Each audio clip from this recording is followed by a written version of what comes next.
Chapter 141. Upon hearing Han Yunxi's question, Gu licked his lips wickedly but did not answer immediately. Instead, he patiently sat back on the warm couch and even leaned lazily on it. With one hand supporting his head, he looked at Han Yunxi with interest. What did this fellow mean? Han Yunxi leaned against the cupboard at the side with her arms crossed and frowned as she looked at him. Who knew that Gu would suddenly blink his bewitching eyes at her? His long eyelashes fluttered, and although he looked innocent and harmless, he was actually charming to the bone. This was really a tempting evildoer.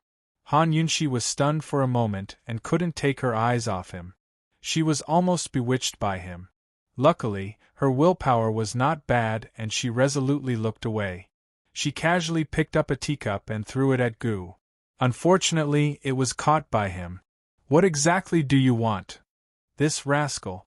Han Yunxi was about to lose to him. She was so sleepy and really wanted to sleep. Answer my question. You've been a good-for-nothing since young and the Han family didn't have any poison skills to learn. Your mother Madame Tianxin was highly skilled in medicine but not in poison. When you got on the sedan chair, there were poison scars on your face. When you got off the sedan chair, the scars were already cured. When did you start learning poison skills secretly? You've never left the capital and rarely left the Han family. Who taught you? Upon hearing Gu's words, Han Yunxi narrowed her eyes and gave a cold smile. You've done a thorough investigation. Gu wasn't the least bit modest. Of course, I also know that you. Who knew that before he could finish his sentence, Han Yunxi suddenly shouted loudly, "Ah, someone come, there's an assassin." Since she couldn't get an answer from him, she didn't want to waste her precious sleep time with this fellow. Gu didn't expect this and suddenly jumped up. You. Han Yunxi worked even harder. Someone come, quickly, the assassin is here. Soon, the sound of footsteps could be heard from all directions. Gu had put in a lot of effort to get here. He narrowed his eyes and licked his lips. He gave Han Yunxi a thumbs up and exuded a dangerous aura. Aren't you afraid that I'll take you as a hostage? But who knew that Han Yunxi was not afraid at all? She lazily lay down on the warm bed, looking like she was telling him to do as he pleased. She even closed her eyes. She was not afraid of him. If this guy was really dangerous, she would have been in danger long ago. Gu was stunned for a moment and then burst out laughing. This woman was really interesting. He liked it. Even though the footsteps outside were approaching, Gu had no intention of escaping. His figure flashed and silently approached Han Yunxi. Han Yunxi only felt a gust of wind blowing against her face and instinctively opened her eyes. Who knew, just as Han Yunxi opened her eyes, Gu leaned down and gently kissed her forehead. It was just a touch. It was ticklish and soft. It was lighter than the breath that fell on her face. At this moment, she saw his perfect chin and his Adam's apple. Everything was so close to her. It turned out that this man who was more beautiful than a woman also had such a masculine side. Han Yunxi's eyes widened and every part of her body froze. All that was left was a panicked and frightened heart that couldn't stop thumping wildly. Heavens, this evildoer kissed her. No, he was molesting her. It was just a light peck. Gu retreated and smiled enchantingly. What are you looking at? It's just a mark. This young master has taken a fancy to you. As soon as his voice fell, he didn't wait for Han Yunxi's reply. His figure blurred and he disappeared into thin air. Almost at the same time, 3 guards rushed in and Zhao Mama also rushed over. Seeing esteemed Wang Fei lying on the bed and the room empty, Zhao Mama anxiously said, "Esteemed Wang Fei, where's the assassin? Where's the assassin?" Han Yunxi finally recovered her senses and quickly sat up. Assassin? Assassin? Where's the assassin? Zhao Mama was anxious. She was afraid that esteemed Wang Fei would be frightened. I just dreamed of assassins. There were so many assassins. It was so scary. Han Yunxi lied. With Gu's ability, he probably wouldn't be able to catch up to them. For a moment, The incomparably nervous Zhao Mama and the guards all let down their guard. They didn't know what to say to their master. How could she shout so loudly in her dreams? However, they didn't have any suspicions. After all, the hibiscus courtyard was heavily guarded. Normally, assassins wouldn't be able to enter. Zhao Mama had the guards withdraw and quickly poured a cup of hot tea. Esteemed Wang Fei, quickly drink some tea to calm your nerves. Han Yunxi indeed needed to calm her nerves. She had really been frightened. Gu, that bastard. Rogue. He actually dared to take liberties with her when she wasn't paying attention. She drank the water while vigorously wiping her forehead. She was at a loss as she pecked her forehead. Was this considered a kiss? Was this considered her first kiss gone? Esteemed Wang Fei, your forehead. What happened? Zhao Mama suspiciously asked. Han Yunxi immediately let go. No. Nothing. Gu Qishao, that evil bastard. She decided to put him on her blacklist. He better not come here again. Otherwise, every time she saw him, she would shout. No, every time she saw him, she would poison him. Her body was originally weak, but after being frightened by Gu, Han Yunxi was completely awake. She sat for a long time before sneaking into Long Fei Ye's palace to soak in the hot spring. In the end, her physical strength was limited. After soaking in the hot spring, she laid on the bed while pondering over Gu's background. She unknowingly fell asleep. This sleep could be described as dark. She slept through the afternoon and night, only waking up at noon the next day. When Han Yunxi woke up, she heard all kinds of rumors in the capital. Without exception, they were all related to what happened last night. There weren't many rumors about Madame Li and her daughter, but there were many jokes about Mu Luiyue. Everyone was waiting to see if she would keep her bet. The general's manor sent out news that Mu Luiyue had fallen ill as soon as she returned. She had a high fever and was unconscious. It was such a coincidence that she fell ill at such a critical juncture. As soon as the news came out, the discussions in the capital grew even more intense. Gambling houses big and small even started betting on whether Mu Luiyue would keep her promise, whether Han Yunxi would let Mu Luiyue go, or whether the Duke of Qin would interfere. In any case, there were all kinds of bets. There weren't many discussions about Madame Li and her daughter, nor about Madame Li's last words. It wasn't clear whether someone was leading the discussion, or the matter of the bet was so popular that it covered up everything. Han Yunxi couldn't set her mind at ease until she got a definite answer from Long Fei Yi about the safety of the Han estate. The next night, Han Yunxi had just left Grand Concubine Yi's quarters when she saw that the lights in Long Fei Ye's quarters were still lit. Excited, she immediately went to knock on the door. Knock, knock, knock. Long Fei Yi was lying in a rocking chair, his handsome brows covered in fatigue. One couldn't help but wonder what he'd been up to these past few days. Long Fei Yi knitted his brows and stood up to walk to the desk before opening his mouth. Come in. Han Yunxi pushed open the door and walked all the way to the study. Long Fei Yi picked up a brush to write a memorial without even looking at her. Han Yunxi stood in front of him and asked from the other side of the desk, Madame Li is Qingyi, right?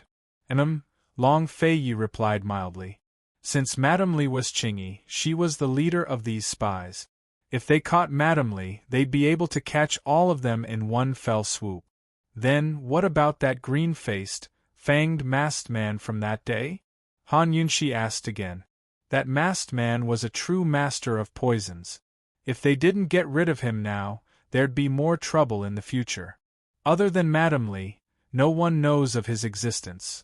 Long Fei Ye's tone was still very calm, but Han Yunxi's mind was filled with Madame Li's silent face. She couldn't understand. What kind of ability did that masked man have to make Madame Li so loyal to him? After asking about Madame Li, Han Yunxi hesitated for a moment before asking again, Celestial Fragrance Tea Shop's owner, did you find out his background?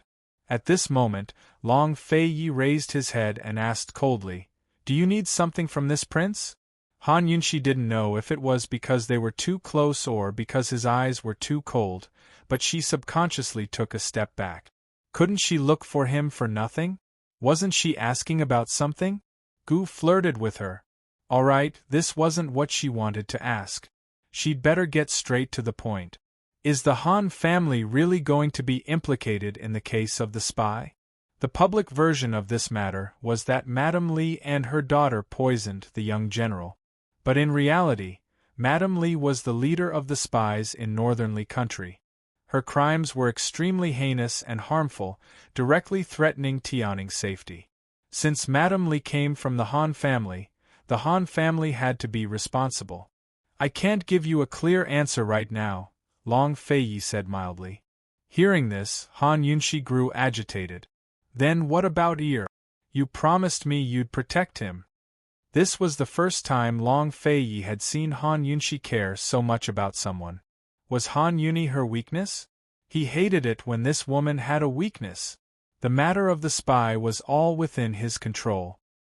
He had great power and was confident that he could protect Han Yuni, but Madame Li's words that night had angered Emperor Tianhui.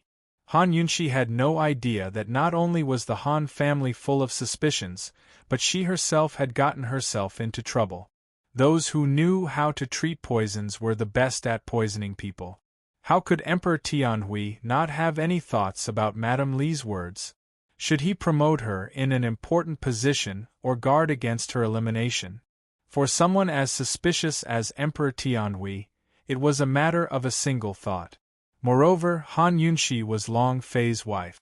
How could he not have a headache? He'd have to deal with Emperor Tianhui on this matter. Your lordship can't give you a clear answer right now, Long Feiyi said mildly. What? Han Yunshi was shocked. She leaned forward and shouted, You clearly promised me.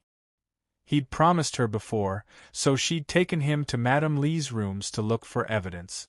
Why was he saying he wasn't sure now? What did he mean? He couldn't protect Ir? This was the first time someone had dared to speak so loudly to him. Long Feiyi said sternly, Aren't the Han family and Han Yuni perfectly fine? Why are you in such a rush? Han Yunshi immediately backed away, unwilling to give up. Then what do you mean by that? It's the literal meaning. If there's nothing else, you can leave. Long Feiyi was vexed. Seeing this woman so agitated made him even more annoyed. He really didn't know why he wanted to protect her. In any case, she was the woman Emperor Tianhui had given him. If Emperor Tianhui wanted her, he could take her back. What was he worrying about? Han Yunshi didn't expect this at all. How could this guy be like this? She grew angry as well and slapped the table. You promised me, so you have to do it. Long Feiyi's gaze rested on her hand before slowly moving up to meet her eyes. Very good, this woman had broken another record. Not only did she speak loudly to him, she even slapped the table. Your lordship will say it one last time. You get out. Long Feiyi's voice was icy. Han Yunshi wasn't afraid at all. She glared at him before flicking her sleeves and leaving. Chapter 142. Han Yunshi angrily left the palace and returned to Leisurely Cloud Pavilion. She almost bumped into Zhao Mama, who was walking towards her. Esteemed Wang Fei, what happened to you? Zhao Mama asked with concern. Of course, she knew that esteemed Wang Fei had just returned from His Highness's place. Han Yunshi had a belly full of anger and wanted to go upstairs without saying anything. Zhao Mama hurriedly stopped her. Esteemed Wang Fei, there's a letter for you. At this time, Han Yunshi stopped in her tracks. Letter? Who would write to her? In this world, she didn't seem to have any friends who wrote to her. Esteemed Wang Fei, which friend wrote to you? Zhao Mama asked curiously. This letter was delivered by a child and there was only 5 words on the envelope. To Qin Wang Fei. There was no other information. Zhao Mama was a very curious old lady, but in the end, she didn't have the guts to open it privately. Seeing Zhao Mama's curiosity, Han Yunshi casually snatched the envelope and went upstairs without saying a word. Who wrote to her? Han Yunshi was very curious. Who knew that when she opened it, she would find that it was from Gu Beiyue. He wanted to meet her at Ming Xiang Tea House tomorrow afternoon. That fellow should have left the palace. With that fellow's personality, if it wasn't for business, he would definitely use this method to ask her out.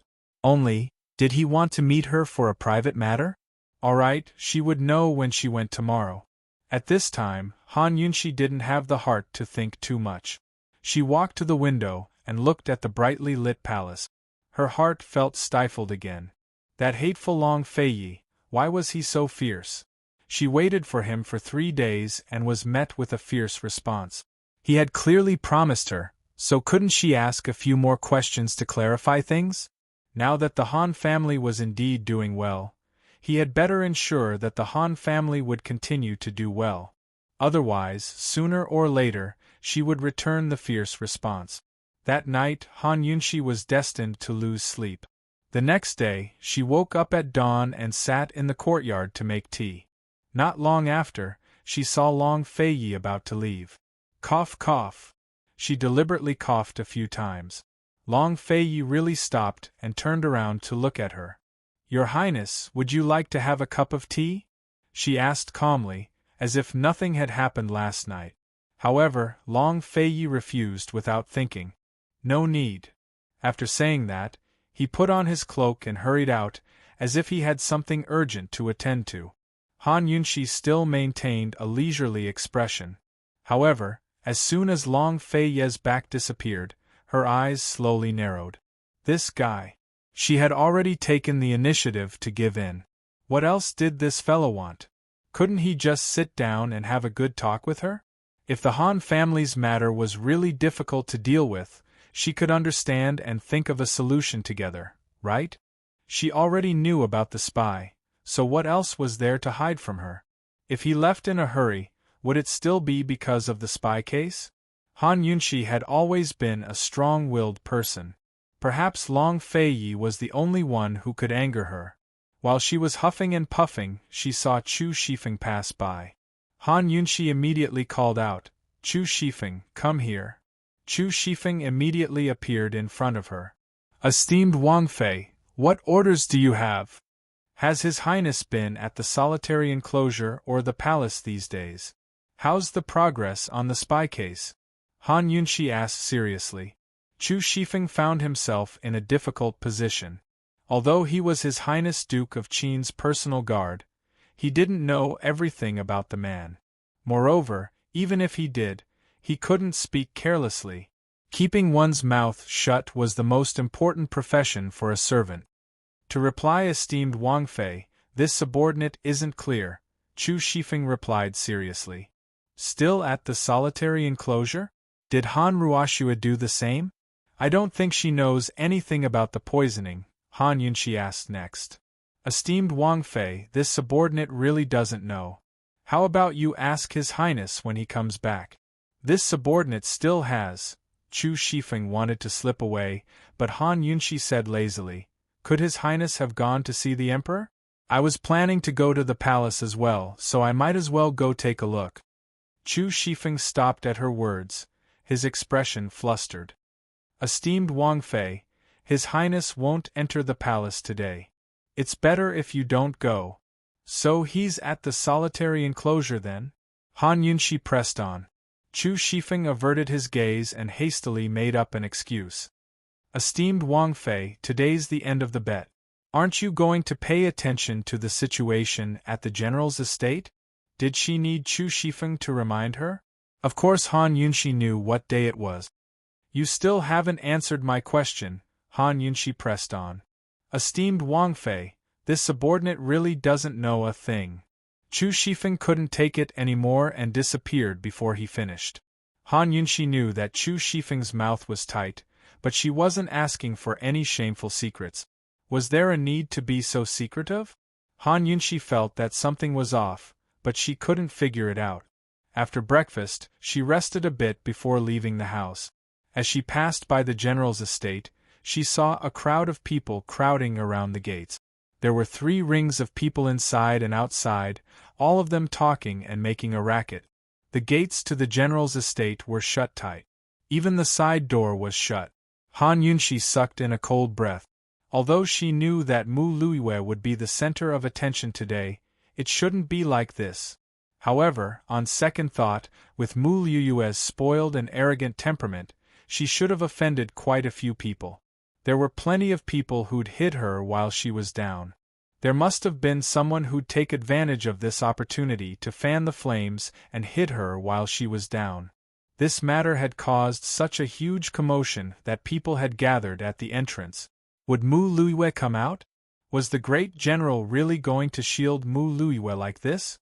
Han Yunxi was filled with anticipation. She paused briefly before turning to leave. She didn't notice that a sedan chair was parked on the other side of the crowd. Princess Chongping, who hadn't shown her face for a long time, was sitting inside.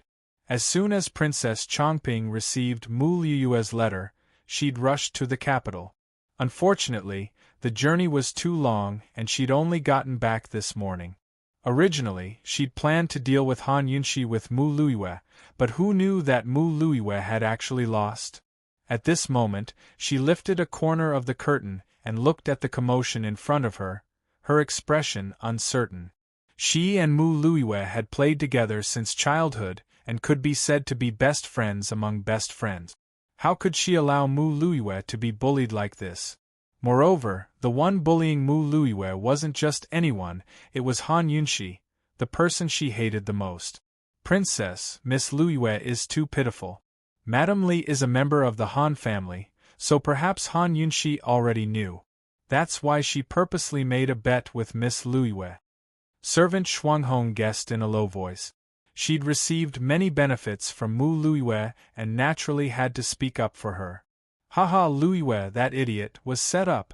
I don't know how the justice courts investigated this case, but in this princess's opinion, the Han family, including Han Yunxi, are all suspects. Princess Chongping said angrily. Shuanghong was overjoyed and hurriedly said, Princess, today is the last day of the bet. If Qin Wangfei is suspicious, then can't we postpone the bet? Shuanghong's words woke her up. Princess Chongping hurriedly had the carriage driver turn around and rush back to the palace. She wanted to beg her mother. If it didn't work, then she'd go directly to her imperial father to plead. Perhaps there was still hope for this matter. Princess Chongping returned to the palace as quickly as possible and headed straight for the Empress. Imperial Mother, you must help Liyue. Moreover, if Han Yunxi really is suspicious, we can't let her off so easily. This is a good opportunity. Imperial Mother, this is our chance for revenge. Did you hear me? Princess Chongping was simply a spoiled child. She tugged on the Empress's sleeve without any decorum. Enough. She's your big brother's savior, the Empress said unhappily. Of course Princess Chongping knew this, but she didn't take it to heart. As she saw it, Han Yunxi being able to save her big brother crown prince was Han Yunxi's honor. After all, her big brother was going to be Tianning's emperor in the future. Mother, don't tell me you really think of her as your savior. If Han Yunxi could be used by the Empress Dowager, then the Empress would naturally treat her as her savior. But last time, the Empress Dowager had thrown out an olive branch, but Han Yunxi hadn't taken it seriously.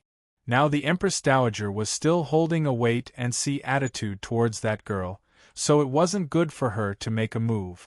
Chongping was someone who couldn't keep a secret. Naturally, the Empress wouldn't tell her that the Empress Dowager wanted to rope in Han Yunxi. Chongping, the imperial harem doesn't involve itself in politics.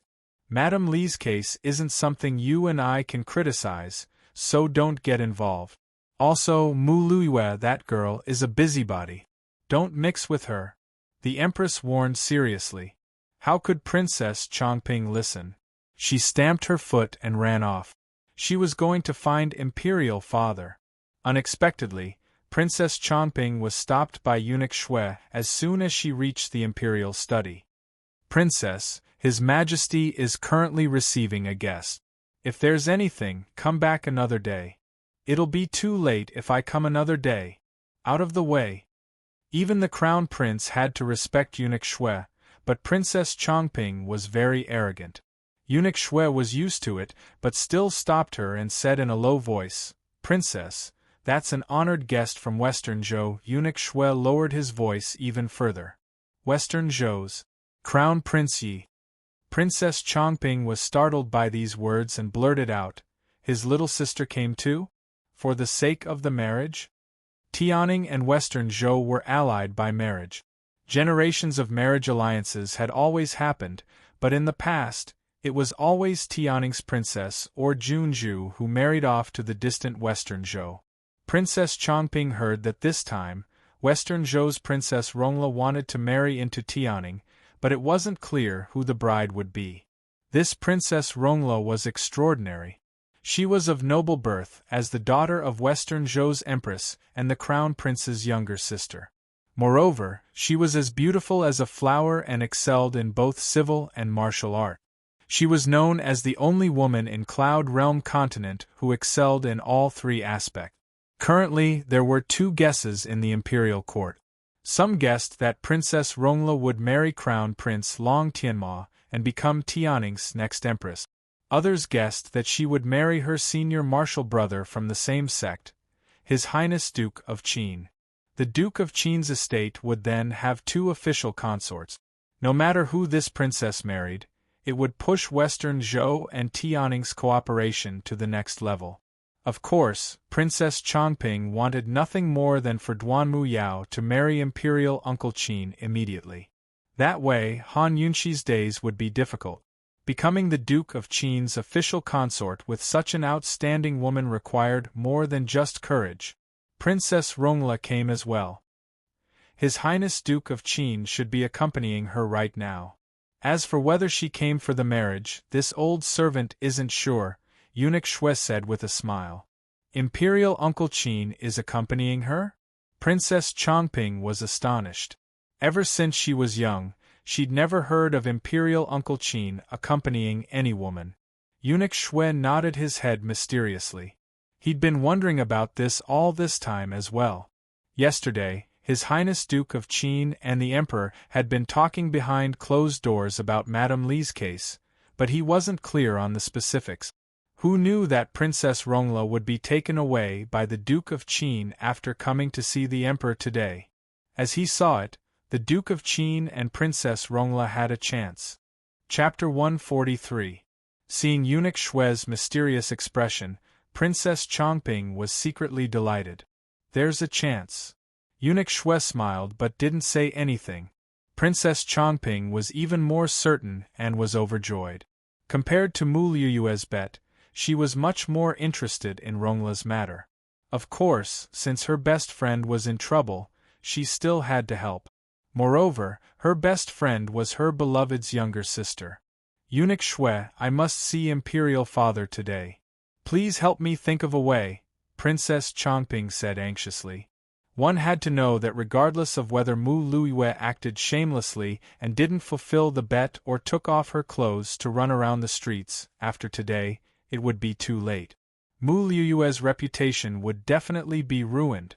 Who knew that just as Eunuch Shui was in a difficult position, Shuang Hong ran over with a flustered expression. She whispered something into Princess Chongping's ear, causing the princess's expression to change greatly. Ah! With a loud cry, she turned and ran away, not bothering to say anything more to Eunuch Shui. Shuang Hong said the general's residence was open. Someone stood out. It was none other than Mu Liyue's older brother, young General Mu Qinggu. When Princess Chongping rushed to the general's residence, the entire place was surrounded by spectators. Mu Qinggu was standing at the entrance, preparing to take off his outer robes. He had just explained to everyone that Mu Liyue had fallen ill ever since she came back that day, so she couldn't fulfill the bet. Since the deadline was up, he would replace Mu Liyue and take off her clothes to run around the street. Even if he was a grown man, standing at the entrance and taking off his clothes in front of so many people was a very humiliating matter. The crowd exploded into discussion, with many people protesting loudly. Mu Liyue, come out! Come out! A girl who doesn't keep her word, what qualifications does she have to be the general's daughter? Mu Liyue must be faking her illness. Why should she let someone else replace her? That doesn't count. Great General, there's no joking in the military. Could it be that you're going to indulge your daughter like this? This is too fake. If you don't believe what you say, then don't bet if you can't afford it. Gradually, Mu Qingwu became the target of the protests. Young General, don't run. It doesn't count even if you run. Young General, don't take it off. If you take it off, no one will look. Young General, a person like your sister is not worth it for you to do this. Wake up. When Princess Chongping heard these words and saw Qingwu Gij, whom she hadn't seen in a long time, her heart ached so much that she almost couldn't breathe. She stood far away, tears streaming down her face. She truly hated Han Yunxi. It was all Han Yunxi's fault. Without Han Yunxi, there wouldn't have been that bet, and Qingwu Gij wouldn't have ended up like this. At this moment, Han Yunxi was also in the crowd. Her brows were tightly knitted, and she silently bit her lip. She had guessed that Mu Luiyue would continue faking her illness, but she hadn't expected Mu Qingwu to replace Mu Luiyue to fulfill the bet. There was no need to mention Mu Luiyue's nature. In fact, regardless of whether she ran or not, her reputation was already ruined. Now, based on Mu Qingwu's integrity, perhaps it was time for the bet to come to an end. Han Yunxi was about to go forward when Princess Chongping suddenly rushed out from the crowd and hugged Mu Qingwu's arm. Qingwu Gij, I won't allow you to do this. You won't. You won't. Chongping was back? Han Yunxi was very surprised and stepped back. Mu Qingwu was also very surprised, but he quickly pushed Princess Chongping's arm away. In a low voice, he said, Princess, men and women shouldn't touch each other. Please conduct yourself with dignity. Princess Chongping wasn't afraid of the heavens or the earth, but she was afraid of Mu Qingwu. She didn't listen to anyone but Mu Qingwu. She didn't dare to move, but looked tearfully at Mu Qingwu. I won't allow you to do this, I won't allow it. Princess Chongping's appearance caused the entire crowd to quiet down. A complicated look flashed through Mu Qingwu's eyes. He lowered his voice and said very seriously, Princess, everyone is watching. Don't cause trouble. I'm not causing trouble. Madame Li is a member of the Han family. Maybe Han Yunxi. However, before Princess Chongping could finish her words, Mu Qingwu's gaze suddenly became sharp, scaring her into laughing more and more. She didn't even dare to continue. She had never seen Qingwu Gij so fierce before. It was as if she had committed an unforgivable mistake. Let's end the bet here. If we continue, the matter of the traitor will be exposed. The impact will be even greater and the Duke of Qin and the Emperor will be even more difficult to deal with. Now that everyone was watching, Mu Qingwu had no choice but to be serious. Seeing Princess Chongping shut up, Mu Qingwu raised his head and looked forward. His gaze was bright and open. Everyone, please see clearly. The people of my general's residence will do it. After he finished speaking, he unbuttoned his shirt and took off his outer robes without hesitation. He was wearing a white robe and black boot. His tall and thin figure, standing in a strong military posture, gave people a feeling of openness and uprightness. For a moment, all the mocking and taunting voices, all the questioning and mocking gazes turned into reverence. Mu Qingwu, a true man. Princess Chongping covered her mouth as she stared blankly. At this moment, her heart felt like it was being cut by a knife. But besides her heartache, she also felt an inexplicable sense of pride. She was even more determined to marry no one but Mu Qingwu in this lifetime. Han Yunxi watched silently. She knew that there was no longer any need for her to step out and stop them. No one would be able to stop them. Mu Qingwu walked down the steps step by step as the crowd parted to make a path for him. As soon as Mu Qingwu walked down the last step, he immediately broke into a run. He passed through the throng of people and ran into Xuanwu Street. Along the way, there were countless commoners on both sides of the street. Everyone stopped to watch this scene, and quite a few even chased after Mu Qingwu's footsteps. In an instant, the entire streets of Tianning's capital were empty. From that day onwards, Mu Qingwu became a man revered by everyone. It was also from that day onwards that Mu Liuyue's reputation took a nosedive.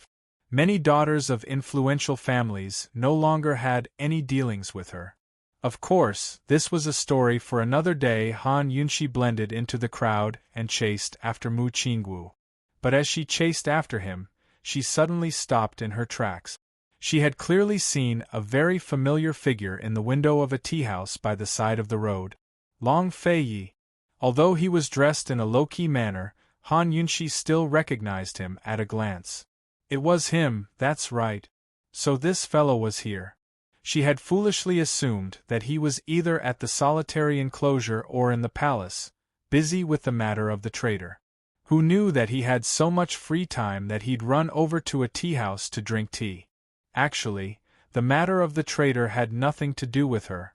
Even if Long Feiyi stopped investigating the masked man, she didn't care. She only cared about the Han clan's crimes. This fellow still couldn't give her a satisfactory answer, so he was in the mood for leisure. Wasn't he going too far? Han Yunshi looked carefully and discovered that Long Feiyi seemed to be talking. Could it be that there was someone across from him? The window of the private room was on the second floor, so Han Yunshi could barely see Long Feiyi from where she was standing. She immediately climbed to the second floor of the tea-house behind her to confirm that there was someone across from Long Feiyi.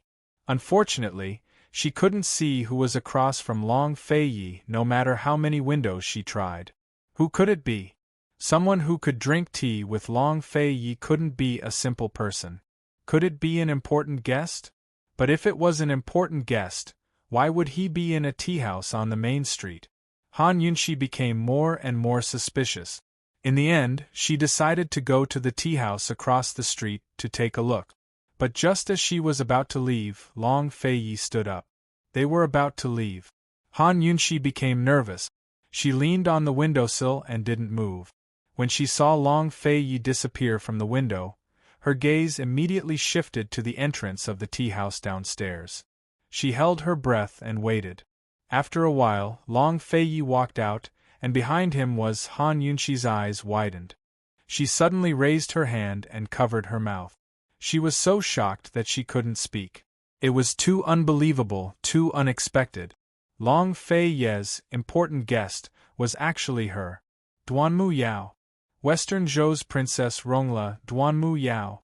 So Long Feiyi was drinking tea and strolling through the streets with a beauty? Was that why Long Fei had been too busy to deal with the Han clan's accusations over the past few days to give her a definite answer? That's why Chu Shifeng was so hesitant to speak when I interrogated him this morning. Was he too afraid to speak? After they left the tea-house, Long Feiyi and Duanmu Yao walked side by side. It was obvious that Duanmu Yao had dressed herself up very carefully. Her face was wreathed in spring breeze as she spoke with a smile. It seemed like she and Long Feiyi were discussing Mu Qingwu's run through the street. Long Feiyi wasn't as cold as usual, but kept responding to her. The two of them walked along the side of the street. Han Yunshi was both shocked and furious. Without a second thought, she rushed down the stairs and shoved aside a few people blocking her way to chase after them. But for some reason, she stopped in her tracks. Her thoughts were unclear, but she suddenly darted into a small alley on the side, then returned to Xuanwu Street through the alley in front of Long Fei's group. She stopped and took a deep breath before standing there, waiting for them to catch up. Actually, if you asked Han Yunshi what she was doing, she wouldn't be able to answer. She didn't even think before she did as she was told.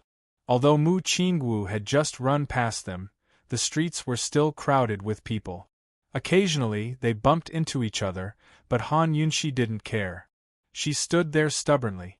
Finally, she saw Long Feiyi's group walking towards her, getting closer and closer. Finally, they were just a step away from each other. Of course, Long Feiyi and Duanmu Yao saw her too. However, Long Feiyi's gaze only lingered on her face for a second before he looked away. He walked past her expressionlessly like a passerby. At this moment, Han Yunshi felt as though her heart had been struck by something. She was caught off guard and didn't know what was wrong with her. Duanmu Yao was surprised to see Han Yunxi by chance, but when she saw that Long Fei Yi didn't greet her, she felt smug. She lifted her chin high and shot Han Yunxi a provocative look. As she strode past her, she deliberately bumped into her. Duanmu Yao was a martial arts practitioner. How much force did she use? Han Yunxi lost her footing and stumbled. She fell, startling the people around her. "Miss, are you all right? Miss, get up quickly. Are you all right?" Hearing the commotion behind him, Long Fei Yi paused for a moment. However, he quickly continued walking. Duanmu Yao hurried after him and complained, "Senior brother, slow down. There are too many people. I'll get lost." Long Fei Yi didn't reply, nor did he slow down. However, Duanmu Yao was still smiling like a flower. She was in a good mood and tried her best to keep up with him. Senior brother had promised to accompany her the whole day as a good host. She didn't dare ask for anything more.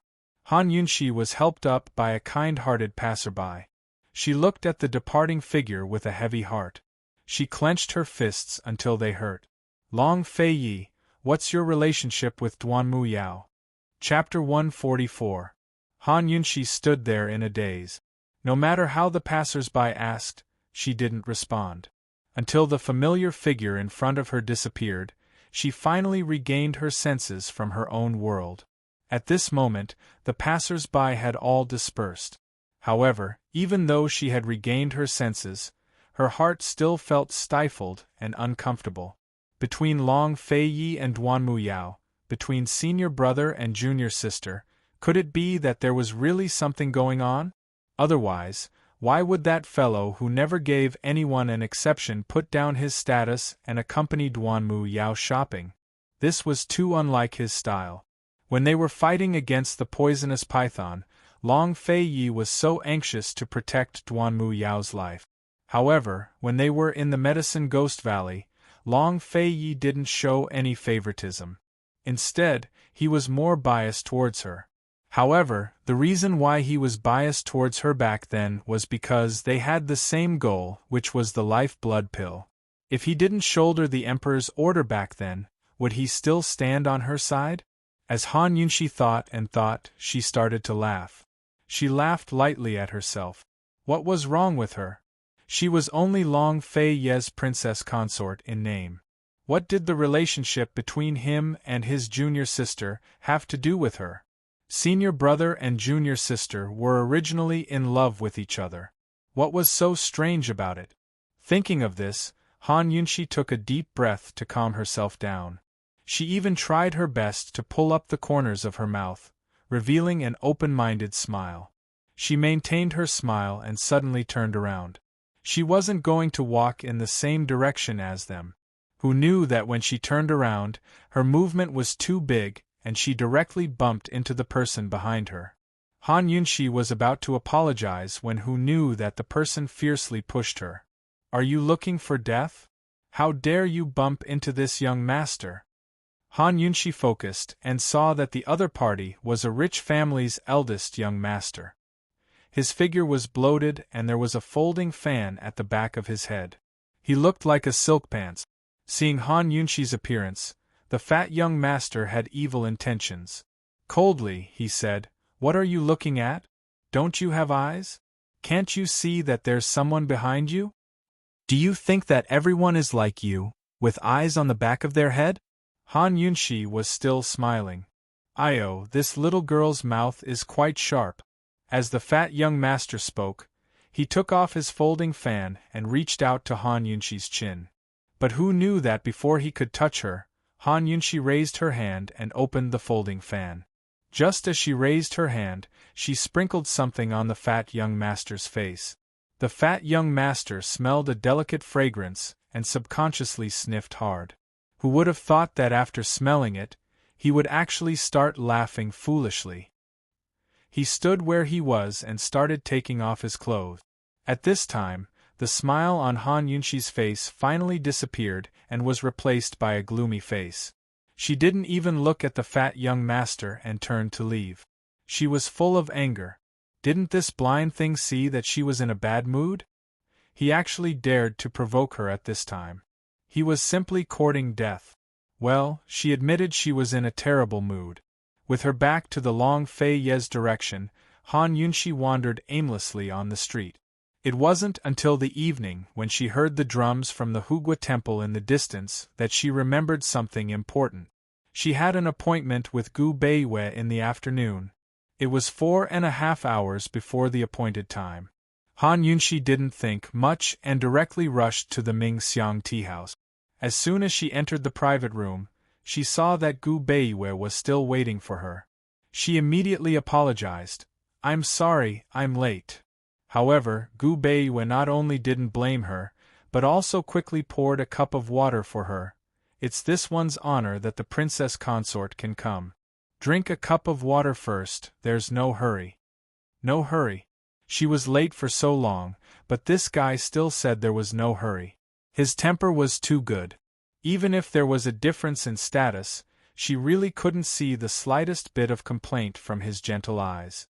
Every time she saw his gentle eyes, Han Yunshi always thought, "I wonder what kind of girl in this world would have such good fortune to be able to marry this guy." Han Yunshi drank a few mouthfuls of water and quickly discovered that Gu Beiwei's complexion wasn't right. Although she was a poison doctor, she was still a doctor. Looking at Gu Beiwei's complexion, it seemed like he was seriously ill and had just recovered a little. He really needed to recuperate. "Gu Beiwei, what happened to you?" Han Yunshi was anxious and directly called out his name. "I was too tired a few days ago. When I left the palace, I caught a cold and became seriously ill." Gu Beiwei lightly replied. "A cold?" Han Yunshi was suspicious. Although doctors didn't treat themselves, but for a common illness like a cold, how could it be difficult for Gu Beiwei? Moreover, based on his complexion, it was clear that something was wrong. This guy wouldn't be hiding something, right? Han Yunshi was suspicious in her heart. She indicated for Gu Beiwei to reach out and take his pulse. "Let me take a look." "Many thanks for Princess Consort's concern. It's just a cold, it's not a big deal." Gu Beiwei politely declined. Let me take a look." Han Yunshi was very serious. Gu Beiwei had no choice but to roll up his sleeves and place his arm on the table. Han Yunshi seriously took his pulse, and her beautiful brows tightly knit together. His pulse was very, very weak, it even seemed like his vitality had been greatly damaged. But it was just as Gu Beiwei said, the cold had entered his body and there were no other signs of his pulse. Strange, Han Yunshi seriously looked at him again. This kind of weak appearance was more like the state after being poisoned. "Imperial Physician Gu, a cold can make you this weak? Isn't the foundation of your body a little too weak?" Han Yunshi asked curiously. Unexpectedly, Gu Beiwei only nodded. "This official has been a pot of medicine since childhood. My body can be considered healthy now, but it was common for me to get seriously ill every 2 or 3 days when I was younger. A few days ago, I served His Majesty in the palace and didn't rest or sleep for days on end. As soon as this cold entered my body, I fell ill like a collapsing mountain." He was actually a pot of medicine. Han Yunshi was very surprised. She never expected Tianing Country's chief imperial physician to be so sickly. If Gu Beiwei didn't say anything, who would have known? "Could it be that you fell ill when you were young?" Han Yunshi asked. Gu Beiwei's eyes flashed with bitterness before he said mildly, "I heard grandfather say that I was born prematurely and was forced to use medicine to keep me alive." Now Han Yunshi was even more shocked, but also relieved. No wonder.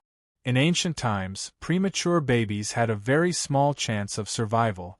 Fortunately, this fellow had reincarnated right and had a divine doctor grandfather. Otherwise, even if they had medicine, they wouldn't know how to raise him. Han Yunshi only knew that Gu Beiwei's grandfather had brought him from the medical academy to Tianing's capital. As for his parents, she didn't know. Of course, she wasn't curious enough to ask about their origins. She teased with a smile, "Looks like you'll have to ask His Majesty to reduce your workload." Gu Beiwei smiled faintly. Even though his face was pale, His smile was as warm as an April spring breeze. Esteemed Wang Fei, the matter you asked this one to look into last time. How is it? Han Yunxi grew excited. So this was the reason why this fellow had asked her to come here. She'd asked him to investigate how Han Kongan had become a director of Cloud Realm Medical Academy in the past. She wanted to find out if Lady Tianxin had any connections with the medical academy. Seeing Han Yunxi so agitated, Gu Beiyue hesitated a little before continuing. Esteemed Wang Fei, I'm very sorry. Cloud Realm Medical Academy's directors have all heard of Lady Tianxin, but they don't know her. Han Yunxi was stunned by his words. Lady Tianxin's name had spread throughout Tianning's capital in the past. She'd even agreed to let Han Kongan become a director of Cloud Realm Medical Academy. She'd assumed that Lady Tianxin had excellent connections within the academy.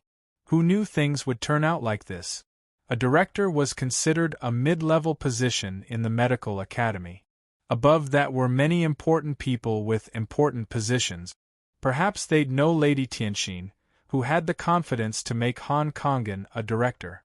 If she was looking for connections, she'd have to find someone above that, right? Then do the Council of Elders and the Academy head know my mother? Han Yunxi asked anxiously. Gu Beiyue laughed at her words. Esteemed Wang Fei, this one can only find out this much.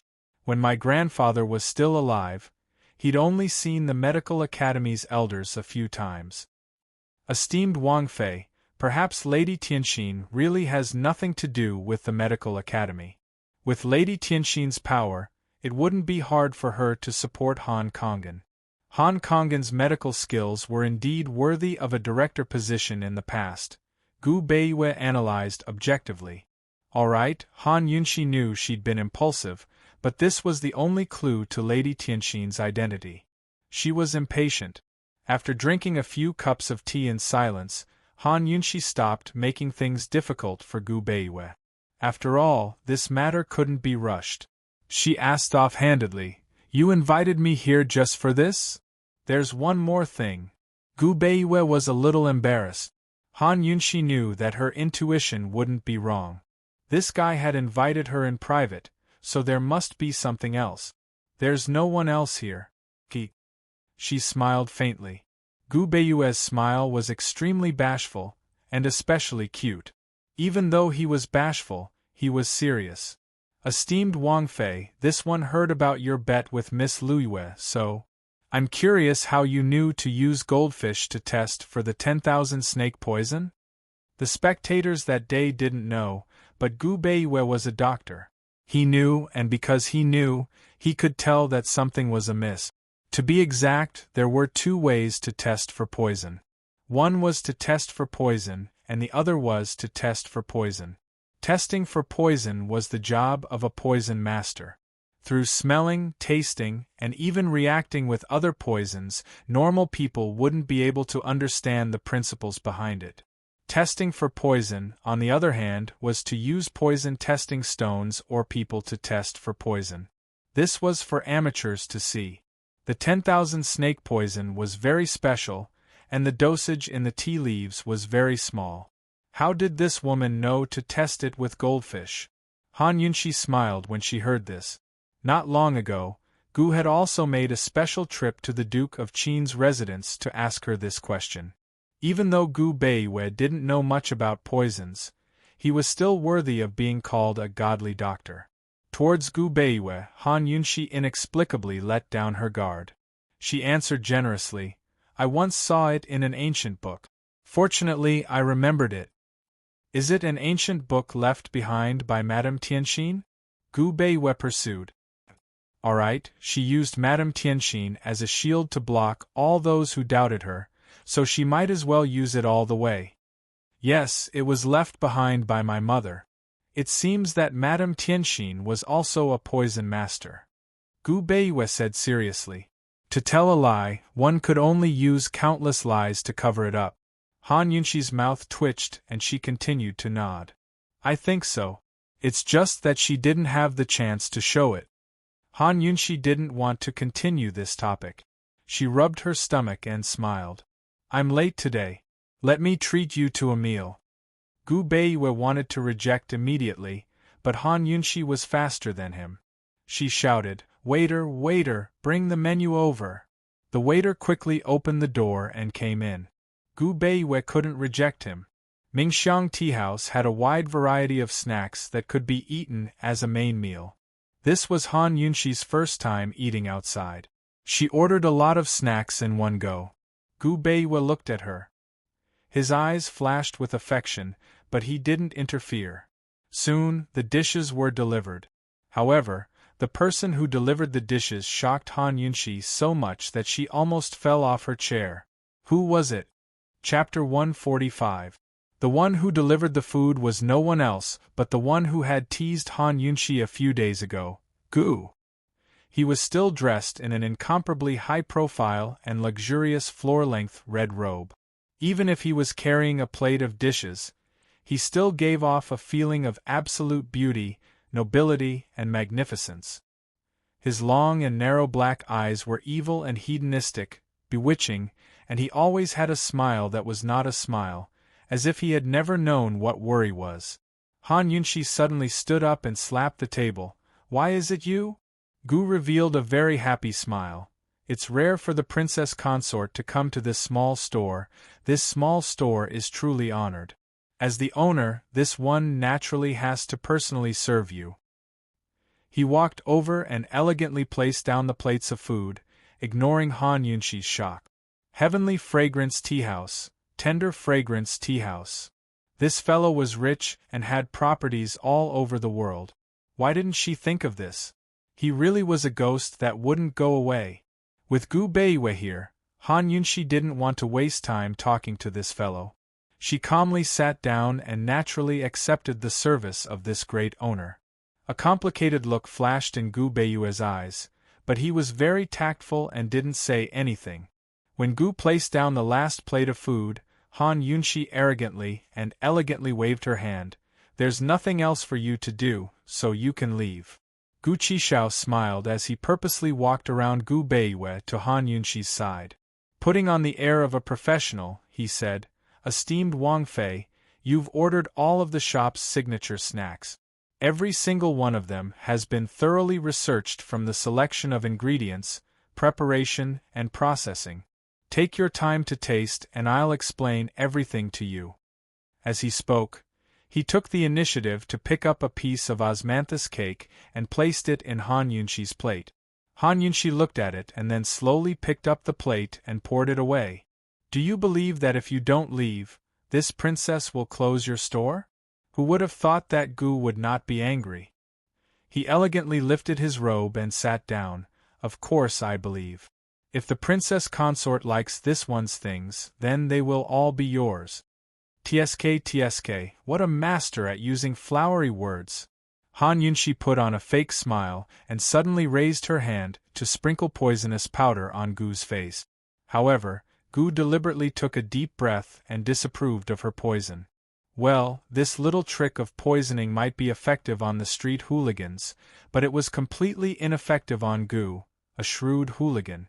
Han Yunshi once again recalled what Madame Li had said before she died. Those who were good at detoxification were even better at poisoning. Those words were simply framing her. She was really not good at poisoning, especially when it was invisible. Han Yunshi narrowed her eyes, looking dangerous. Seeing her like this, Gu liked her more and more.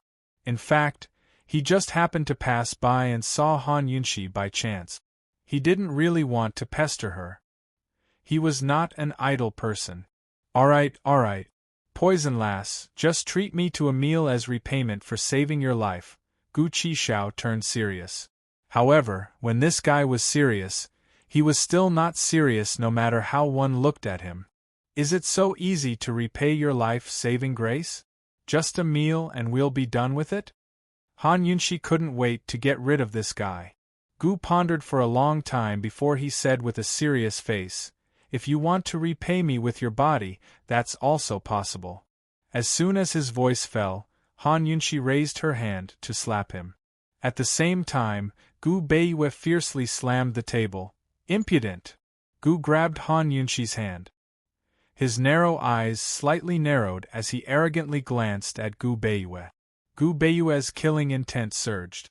This guy looked like he was all smiles, but he was not simple at all. In a moment, the atmosphere became tense. However, Gu Beiyue was not afraid. He stood up and said in a cold voice, "This young master, please let go of the Princess Consort's hand immediately." Han Yunshi did not expect that the gentle Gu Beiyue would have such a fierce side. She recovered her senses and suddenly broke free from Gu's hand. She also stood up. "Imperial Physician Gu, let's go." Han Yunshi wanted to summon the authorities and charge this guy with harassment. At the same time, she could also close his shop. He had many shops, so she didn't mind closing every one she saw. However, Gu Beiyue was also present this time. Although there was nothing wrong with meeting in private, it was still against the rules. She was not afraid of being criticized, but she couldn't implicate Gu Beiyue. If Gu made a big deal out of this, what would Gu Beiyue do? Han Yunshi walked very quickly. Gu Beiyue hurried to keep up, but they hadn't gone far when they bumped into Long Feiyi and Duanmu Yao walking over. What a small world. Han Yunshi stopped abruptly. This time, Long Feiyi also stopped. He glanced at Gu Beiyue, a trace of surprise flashing in his eyes. Han Yunshi glanced at Duanmu Yao. Were they here to eat? His Highness Duke of Qinshu had a lot of free time to accompany Duanmu Yao for an entire day. Duanmu Yao looked at Han Yunshi, then at the white-robed Gu Beiyue next to her. She didn't know Gu Beiyue, but she felt that this man was extraordinarily handsome and as gentle as jade. He was a perfect match for Han Yunshi. Gu Beiyue, on the other hand, recognized Duanmu Yao. He was puzzled. Why would His Highness Duke of Qin come to a tea-house with Princess Rongla? Thus, the four of them fell silent, each with their own thoughts. Han Yunshi and Long Feiyi's eyes met. One's eyes were silent, while the others were frighteningly deep. In this moment of silence, Gu walked out of the room with a devilish smile. "Aya, what wind is blowing over here today?" Even the Qin, unexpectedly, before he could finish speaking, Han Yunshi suddenly turned around with a smile. "Gu, didn't we say we were going to eat together? Let's go in." As she spoke, she dragged Gu Beiyue along. "Imperial Physician Gu, let's go together. I've troubled you several times, but I haven't had a chance to thank you yet." What was going on? Gu didn't understand, and Gu Beiyue didn't even have the time to react before Han Yunshi pulled the two of them into a private room. Han Yunshi turned around after entering the room. She didn't spare Long Feiyi another glance before slamming the door shut without hesitation. As soon as the door closed, she leaned against it and took several deep breaths. This time, she'd managed to dump Long Feiyi before he could dump her. This feeling was amazing. Gu and Gu Beiyue, who'd been pushed in by her, looked at each other in dismay. They sized up this woman suspiciously. What was she doing? Why did she need to take deep breaths just to close the door like a battle? "Esteemed Wang Fei, this isn't appropriate." "His Highness, Gu Beiyue was a bit uneasy. "His Highness is very busy, so let's not disturb him any longer. Let's eat, come, let's all eat." Han Yunshi acted out of character and began to move her chopsticks carelessly. Gu Beiyue's brows furrowed even more as he watched. Meanwhile, Gu rubbed his chin playfully, as if he'd understood something. He smiled and sat down. "Poison lass, that person just now was Western Zhou's Princess Rongla, right?" Han Yunshi's chopsticks paused for a moment before she nodded. I heard that Western Zhou's emperor has plans for Princess Rongla to marry into Tianing country. It looks like Princess Rongla is here to find the Prince Consort this time," Gu teased. This time, Han Yunshi even paused in her chewing, but she quickly resumed chewing in large bites. As she ate, she said, "It's a marriage for peace, not for a groom. There's no use in finding a groom. It's not up to her to decide who she marries. This is the princess of the first wife, the younger sister of Western Zhou's crown prince. If she's going to marry into Tianing, there's no way she'll be able to escape the selection." Gu's scorching gaze was fixed on Han Yunxi's small, moving mouth. Even the way this woman ate was different from other women. The more he looked at her, the more he liked her. When would the Long Fei Yi divorce her? How about he just let her divorce the Long Fei Yi? Han Yunxi really didn't know much about the marriage for peace. She feigned indifference as she asked, "Who are the candidates?" At this moment, Gu Beiwei had also sat down on one side and was seriously sizing up Gu. He didn't interrupt the conversation. "What's the relationship between esteemed Wang Fei and this guy? From the looks of it, they don't seem to be bad friends. The Crown Prince, the young general, and—" Gu purposely paused before continuing, "the Duke of Qin." Han Yunxi gave Gu a deep look and chuckled. She abruptly stopped the topic. As she spoke, she glanced at Gu Beiwei. "Imperial physician Gu, there's no need to stand on ceremony. Let's eat." Duanmu Yao was going to marry the Long Fei Yi. She was the princess of the first wife, not Lady Su. How could she be willing to be a concubine? It looked like Duanmu Yao had a high chance of marrying the crown prince. She was destined to call Long Fei Yi imperial uncle, and call Gu Beiwei imperial aunt. Thinking of this, Han Yunxi's bad mood suddenly vanished like smoke in thin air. She picked up a sparkling and translucent chestnut cake and admired it with interest. Unexpectedly, Gu muttered to himself, "I've heard that this princess is well versed in literature, martial arts and looks. She's extremely ambitious. I'm sure she won't look at anyone other than the Duke of Qin. It's very likely that the Duke of Qin's estate will have 2 main consorts." 2 main consorts? Why didn't Han Yunxi think of this? After all, even the Empress had appeared in the East and West palaces. What more a princess consort? It was said that although the East and West palaces and the Left and Right palaces were both main consorts, there was still a hierarchy between them. This time, Han Yunxi's hands and mouth completely froze. A complicated look flitted across Gu's eyes, but he still teased in a probing tone, "Come, come, esteemed Wang Fei. This chestnut cake should be dipped in vinegar. It's flavorful." How could Han Yunxi not understand Gu's meaning? She only smiled faintly and didn't say anything else. What did it have to do with her whether he married or she married? She was only angry because he didn't keep his promise. Han Yunxi ignored Gu's probing. She hadn't eaten much before she lost her appetite and rose to her feet. "You guys enjoy your meal," she said. "I'll be leaving first." She opened the door and saw that Long Fei Yi and Duanmu Yao hadn't entered their private room, but were sitting in the middle of the main hall, closest to her private room. Long Fei Yi's naturally cold eyes grew even colder, but Han Yunxi only glanced at him briefly before looking straight ahead and leaving with large strides. Her back was stubborn and lonely. Long Fei Yi's gaze followed her down the stairs, his eyes cold and complicated beyond comprehension. Duanmu Yao saw it all and couldn't accept it. "Senior brother, let's eat. The food's getting cold." There was clearly a private room, but senior brother insisted on sitting here. After sitting for so long, he hadn't touched a single bite of the food on the table. Although he'd been ordered by Emperor Tianhui to accompany her and act as a host, he'd been taciturn and cold the entire way. She'd long gotten used to his cold personality, but he'd grown even more taciturn after meeting Han Yunxi at noon. Was it that woman who'd disturbed his heart? She'd already asked around last time at the Medicine Ghost Valley. Senior brother hadn't protected her, but wanted the life-blood pill as well. But what about this time? It wasn't clear whether Long Fei Yi heard Duanmu Yao's words, but he didn't touch his chopsticks. He only drank a mouthful of hot tea before speaking. "The driver is waiting by the door. You can go back by yourself later." "Senior brother, I heard that the night market in Tianning's capital cities, Huaihua Alley." Before Duanmu Yao could finish, Long Fei Yi rose to leave.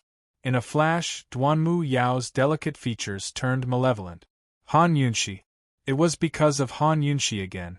This enmity was set in stone. Chapter 146.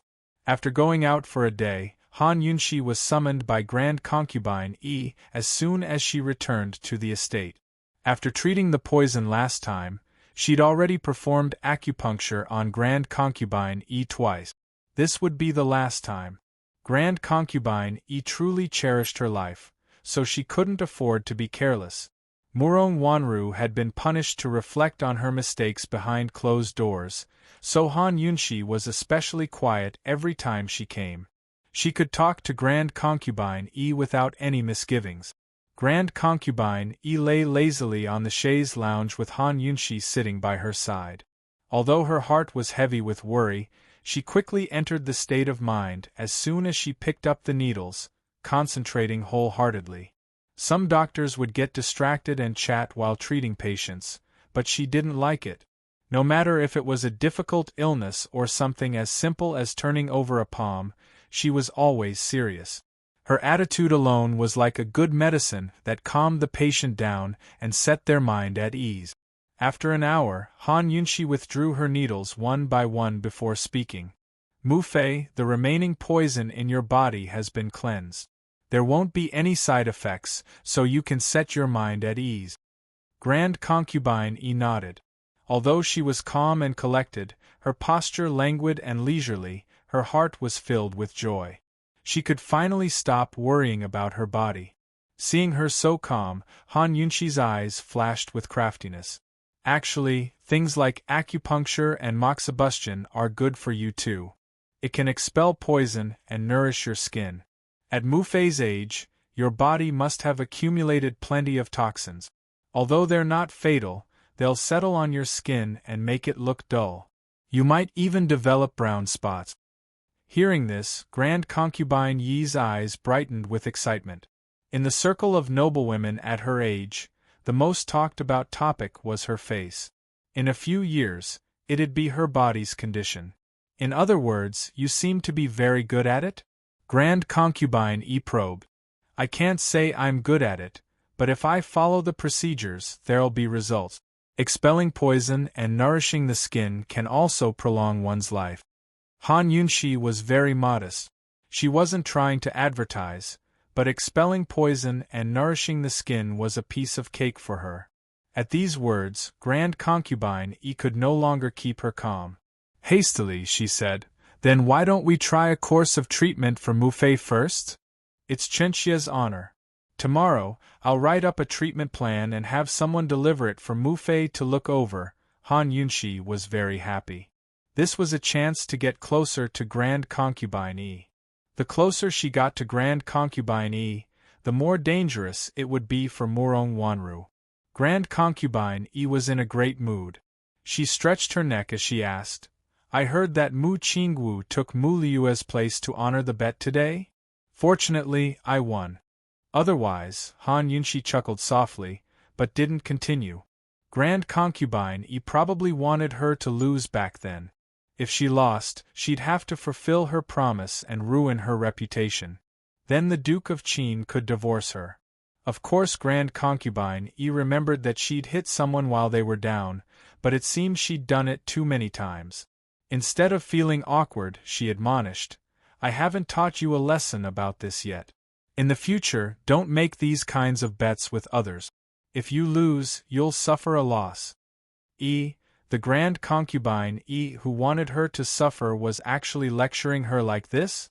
Han Yunshi felt overwhelmed by favor from superior. It looked like her poison-expelling diplomacy was starting to take effect.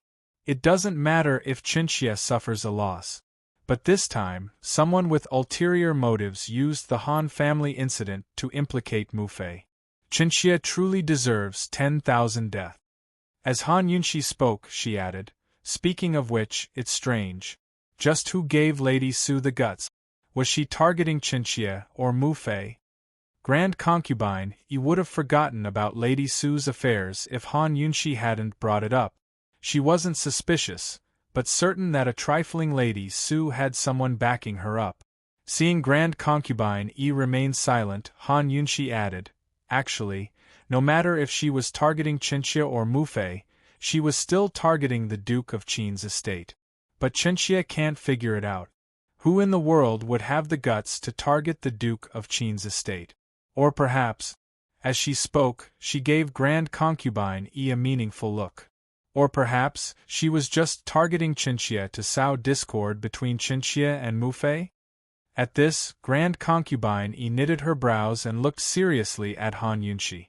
Grand Concubine had once suspected that the person behind Lady Su was that person from the palace. After all, the only person in the world who dared to provoke her Duke of Qin's estate was that person. But she quickly rejected the idea, because that person in the palace was interested in roping in Han Yunxi. She wouldn't go so far as to make a move against Han Yunxi. Now that she heard Han Yunxi's guesses, could it be that the person behind Lady Su was her own family, Wanru? But soon enough, Grand Concubine rejected the idea as well. Wanru was suspicious, but she still couldn't believe that she'd have the guts to do such a thing. Perhaps Han Yunxi was trying to sow discord right now. Grand Concubine withdrew her gaze and lay back lazily. What's done is done. There's no point in looking into it. It's better if you don't stir up trouble in the future. As expected, Grand Concubine wasn't easy to deal with. Han Yunxi sighed with emotion in her heart. Qinxia was just saying. Actually, guessing here and there won't yield any result. It's better to go to the prisons and interrogate Lady Su. So speaking, she rose to her feet. Mufei, it's getting late. Qinxia should go back as well. Grand Concubine didn't urge her to stay, but waved a hand to dismiss her. Still, Han Yunxi's last words had planted a seed of restlessness in her heart. Lady Su had been sentenced to death by Grand Concubine herself. Han Yunxi couldn't even visit her, but she knew that the paranoid Grand Concubine would definitely pay a visit to the justice courts after her words today. She only hoped that Grand Concubine wouldn't be too late. She was already late, but had been delayed by Grand Concubine Yi's side. By the time she reached the hibiscus courtyard, it was already late at night. The palace was pitch black, which meant that its master hadn't returned yet. It's already so late. Do you still want to keep me company? Then tonight, will you come back? Han Yunxi glanced at the palace from a distance before turning with her head bowed. Step by step, she walked towards the leisurely cloud pavilion. Zhao Mama saw her complexion and asked with concern, "Esteemed Wang Fei, what's wrong? Are you unwell? Did you catch a cold?" Han Yunxi finally raised her head, wanting to ask about Tianshan Kenzo. That was because Long Fei Yi and Duanmu Yao shared the same master. Last time she'd asked, but she didn't get to the bottom of it. But on second thought, she decided to forget it. What was the point of asking so much? What did it have to do with her whether or not he was taking another official wife, left or right? She didn't even like him. Staying at the Duke of Qin's estate was her fate. It was a place to settle down and get a foothold in Tianning's capital city. If anyone dared to cut off her path to survival, she'd never let them off. Thinking up to here, Han Yunxi exhaled and patted Zhao Mama on the shoulder. Then she went upstairs, closed the door, and went to sleep. Zhao Mama's face was filled with bewilderment. What's wrong with her mistress today? Has she been possessed? That night, the exhausted Han Yunxi fell asleep unknowingly. Meanwhile, Long Fei Yi and Emperor Tianhui were locked up in the imperial study to discuss the spy case until daybreak. Long Fei Yi had always been in charge of the Tianli spy case. He had absolute authority over the case, and even Emperor Tianhui couldn't interfere with how he dealt with the culprits. Even though Madame Li came from the Han family and had been hiding there for years, a single word from Long Fei Yi could turn the Han family into criminals. Even Emperor Tianhui wouldn't pursue the matter. But things were different now. Madame Li's last words had made Emperor Tianhui impatient to get rid of the rest of the Han family to prevent future troubles. He even wanted to hold Han Yunxi accountable. Long Fei Yi had been ordered to accompany Princess Rongla for an entire day before Emperor Tianhui finally relented and gave him a chance to discuss the matter. This was a business transaction, not because Long Fei Yi was powerless.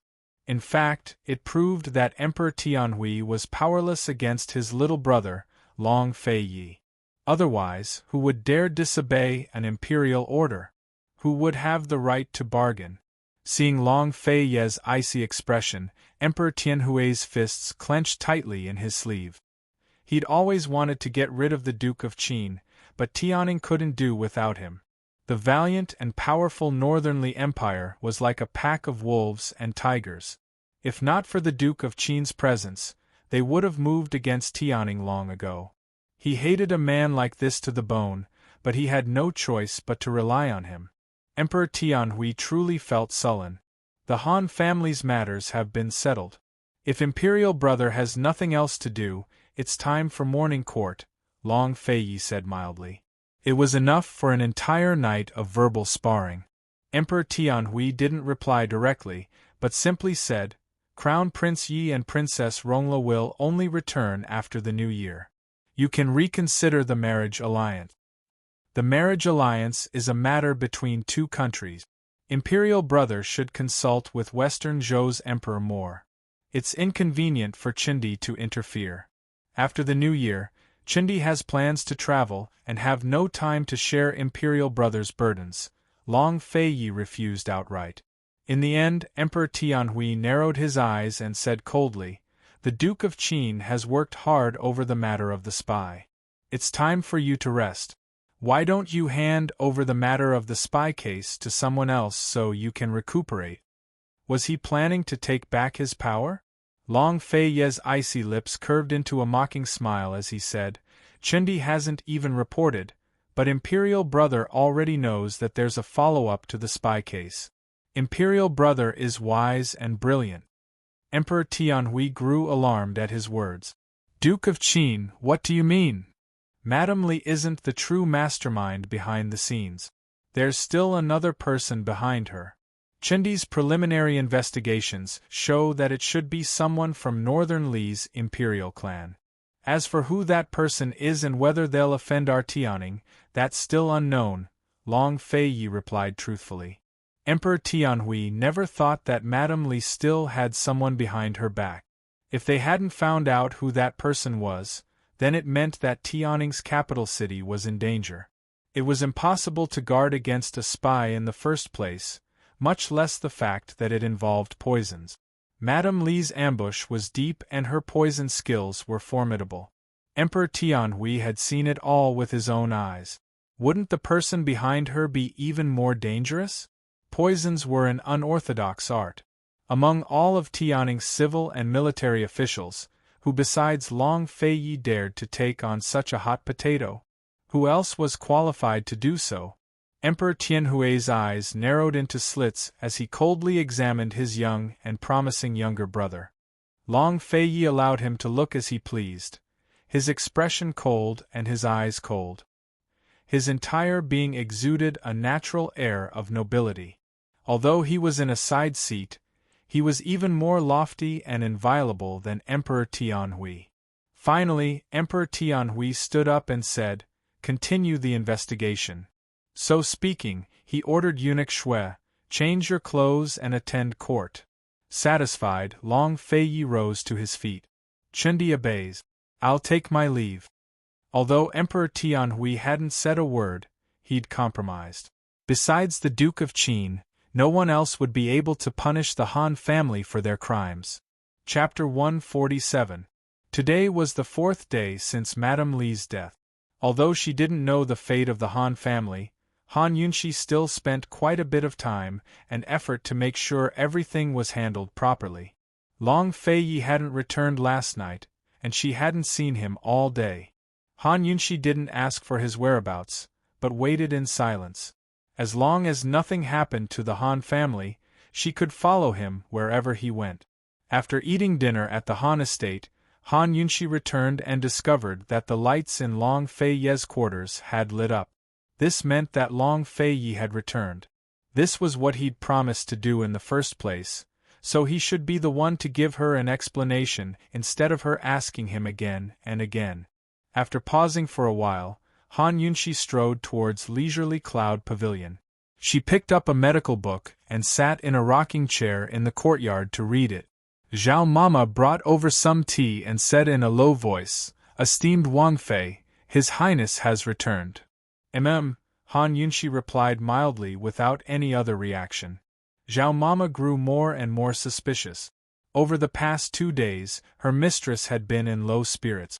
She wondered if it had anything to do with her master, but now it seemed that she didn't care much about him at all. Currently, Long Fei Yi was in the courtyard outside his quarters, sitting in a rocking chair as well. He was reading a few secret reports that had just arrived. He was very busy, but not just dealing with the northernly spies. The entire hibiscus courtyard was extremely quiet. Soon enough, a thin layer of snow began to drift through the air. He didn't mind, but allowed the snowflakes to fall on his hair and body. Soon enough, Chu Shifeng arrived. "Master, the Celestial Fragrance Tea Shop has been sealed and the deeds handed in. But Gu didn't show up, so he left it all to guard Shangguan to handle," Chu Shifeng reported. Originally, after His Highness and esteemed Wang Fei came back, they were busy with the matter of testing the 10,000 snake poison and didn't mention the Celestial Fragrance Tea House again. However, he didn't know what happened last night. Before His Highness entered the palace, he actually specifically ordered him to immediately seal the Celestial Fragrance Tea House. Long Fei Ye's face was expressionless as he finished reading one of the secret reports. Then he said, "Clearly investigate all of Gu's properties in the capital and seal them up on suspicion of collusion with the enemy." Could it be that Gu had touched His Highness's reverse scale? But what was His Highness's reverse scale? Chu Shifeng had served her for years, but he still didn't know. Chu Shifeng didn't dare to ask, but only nodded. "This subordinate understands." As she prepared to leave, Long Fei spoke up again. "While you're at it, check if Gu Beiyue's been idle lately." Chu Shifeng grew even more puzzled. What's the point of investigating Imperial Physician Gu? Could it be that there was a new development in the case of the traitor, and it involved Imperial Physician Gu? But that didn't seem very likely. "Your Highness, please say that Imperial Physician Gu stayed in the palace for a while before falling seriously ill. As this subordinate sees it, he's probably recuperating," Chu Shifeng replied seriously. But Long Fei Yi only tossed him 3 words. "Investigate clearly." Yes. Chu Shifeng felt resentful. Judging from His Highness's attitude, he knew that His Highness wouldn't tell him even if he dared to ask. The snow grew heavier and heavier. Long Fei Yi rose to his feet and brushed the snow from his hair and clothes. He held up an oil paper umbrella and headed towards Leisurely Cloud Pavilion. He was a naturally reserved man, so his figure seemed lonely and desolate in the silent, snowy night. He hadn't gone far when he stopped, only to see Han Yunxi walking towards him. She was dressed in thin robes without a cloak, allowing the snow to pile on her shoulders. Was she here to look for him? She saw his figure from a distance and stopped in her tracks. Was he planning to go to Leisurely Cloud Pavilion to find her? Very soon, he entered the corridor and looked at her coldly. When he saw that she still hadn't moved, he finally spoke up. His voice was very loud and filled with anger. "Still not coming over?" She didn't answer, but kept her eyes downcast. Instead, she ran over in fright, her body covered in snow in a sorry state. He looked at her coldly and saw that her lips had turned white from the cold. Her face was purple and green. He took off his fox fur cloak and handed it to her, commanding, "Put it on." "Many thanks, Your Highness. Chenxia will be going back soon, there's no need," she refused politely. His eyes turned cold as he tossed her the cloak. She had no choice but to catch it, but that was all. However, she had to admit that even though she was just catching it, her cold hands were instantly warmed up. This luxurious fox fur cloak was filled with his body temperature. She really had come to find him. She tossed and turned in bed, unable to sleep, so she simply wanted to ask him if the Han family was alive or dead. However, when she saw him, she didn't know why, but she didn't want to talk. And he really had come to find her to talk about the Han family. He never made promises easily, especially to women.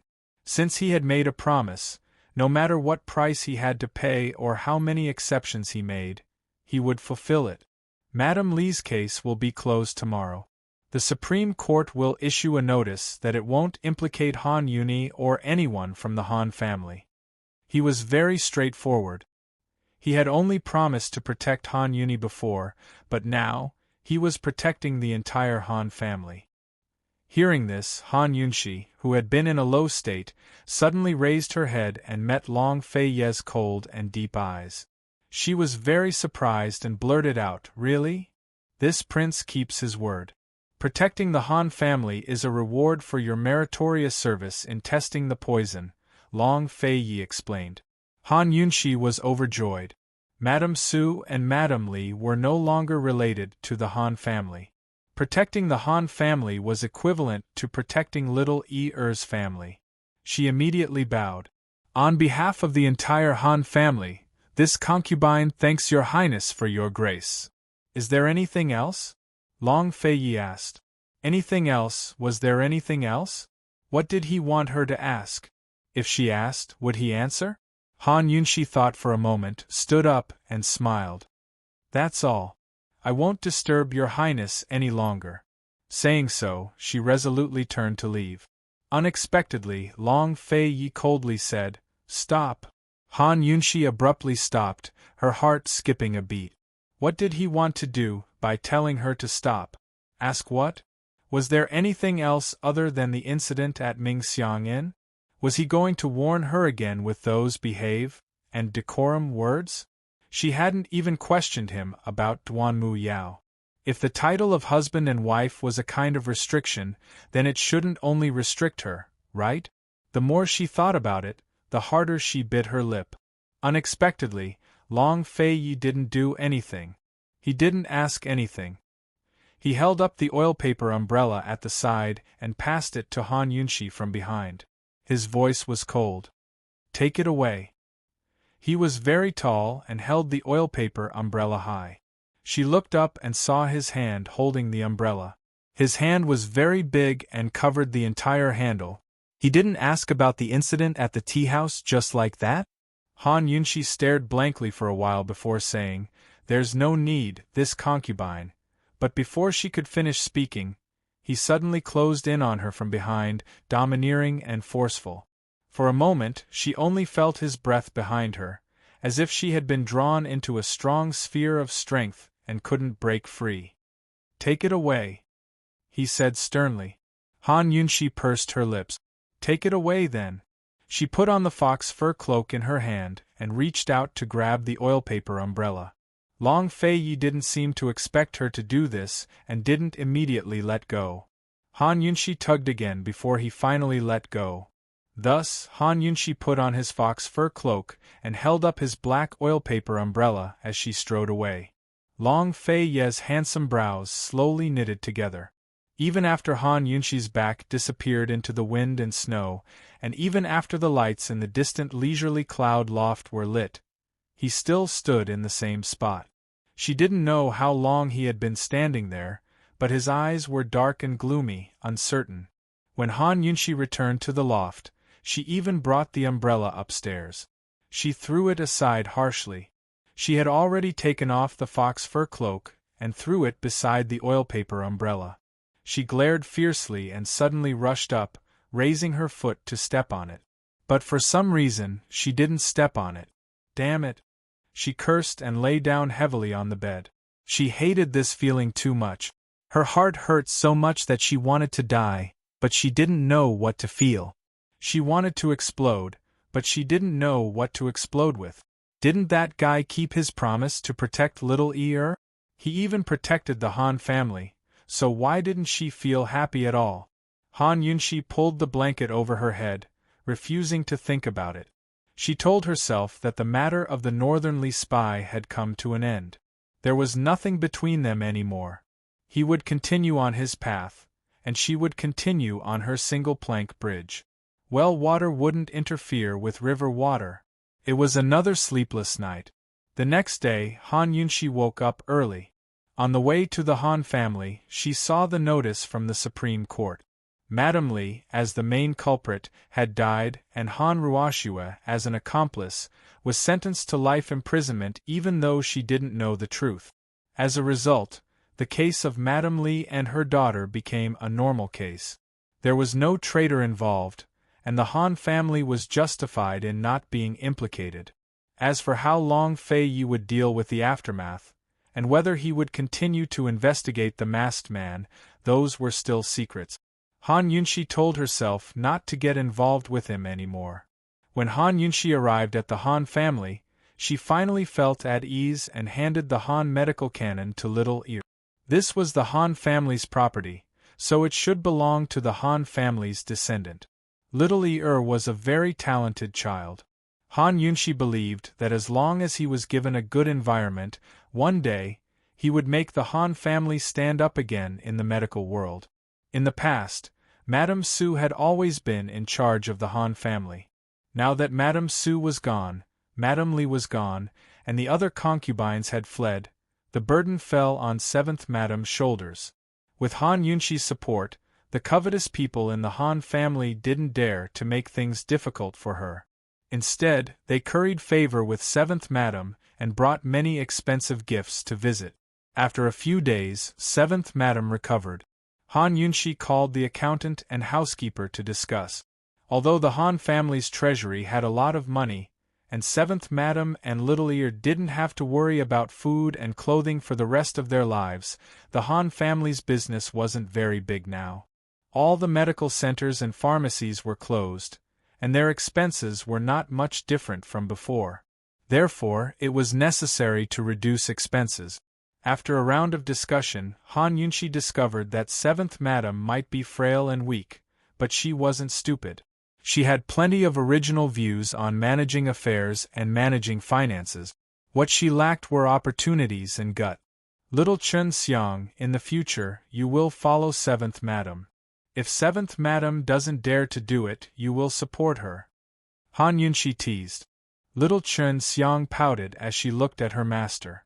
It was as if a bottle of mixed feelings had been overturned in her heart. She couldn't tell what she was feeling. She couldn't bear to part with her master, but she also couldn't bear to part with 7th Madame and Little Ear. After serving them for so many days, she had long developed feelings for them.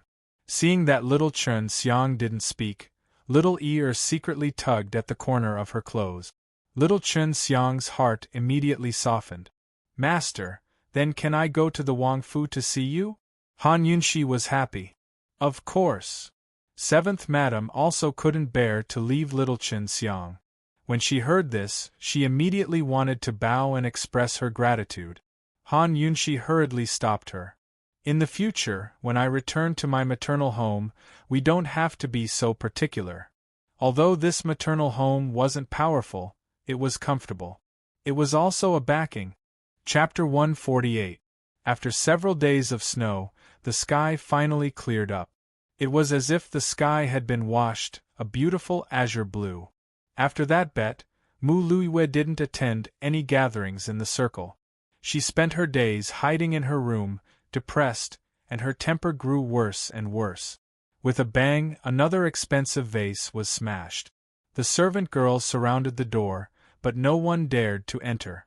At first, General Mu and Mu Qingwu would still come over to take a look, but now they were numb to it. They were more worried that this lass's reputation was so bad that marrying into a good family in the future would be a big problem. Someone come! Someone come!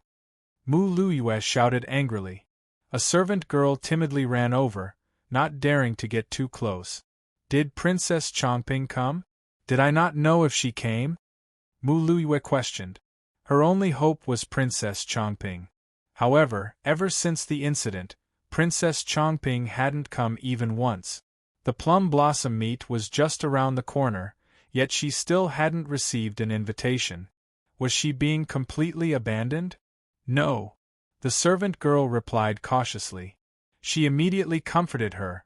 Miss, maybe the princess is busy. She'll come over in a few days. Busy with what? The plum blossom meet? Who did she invite?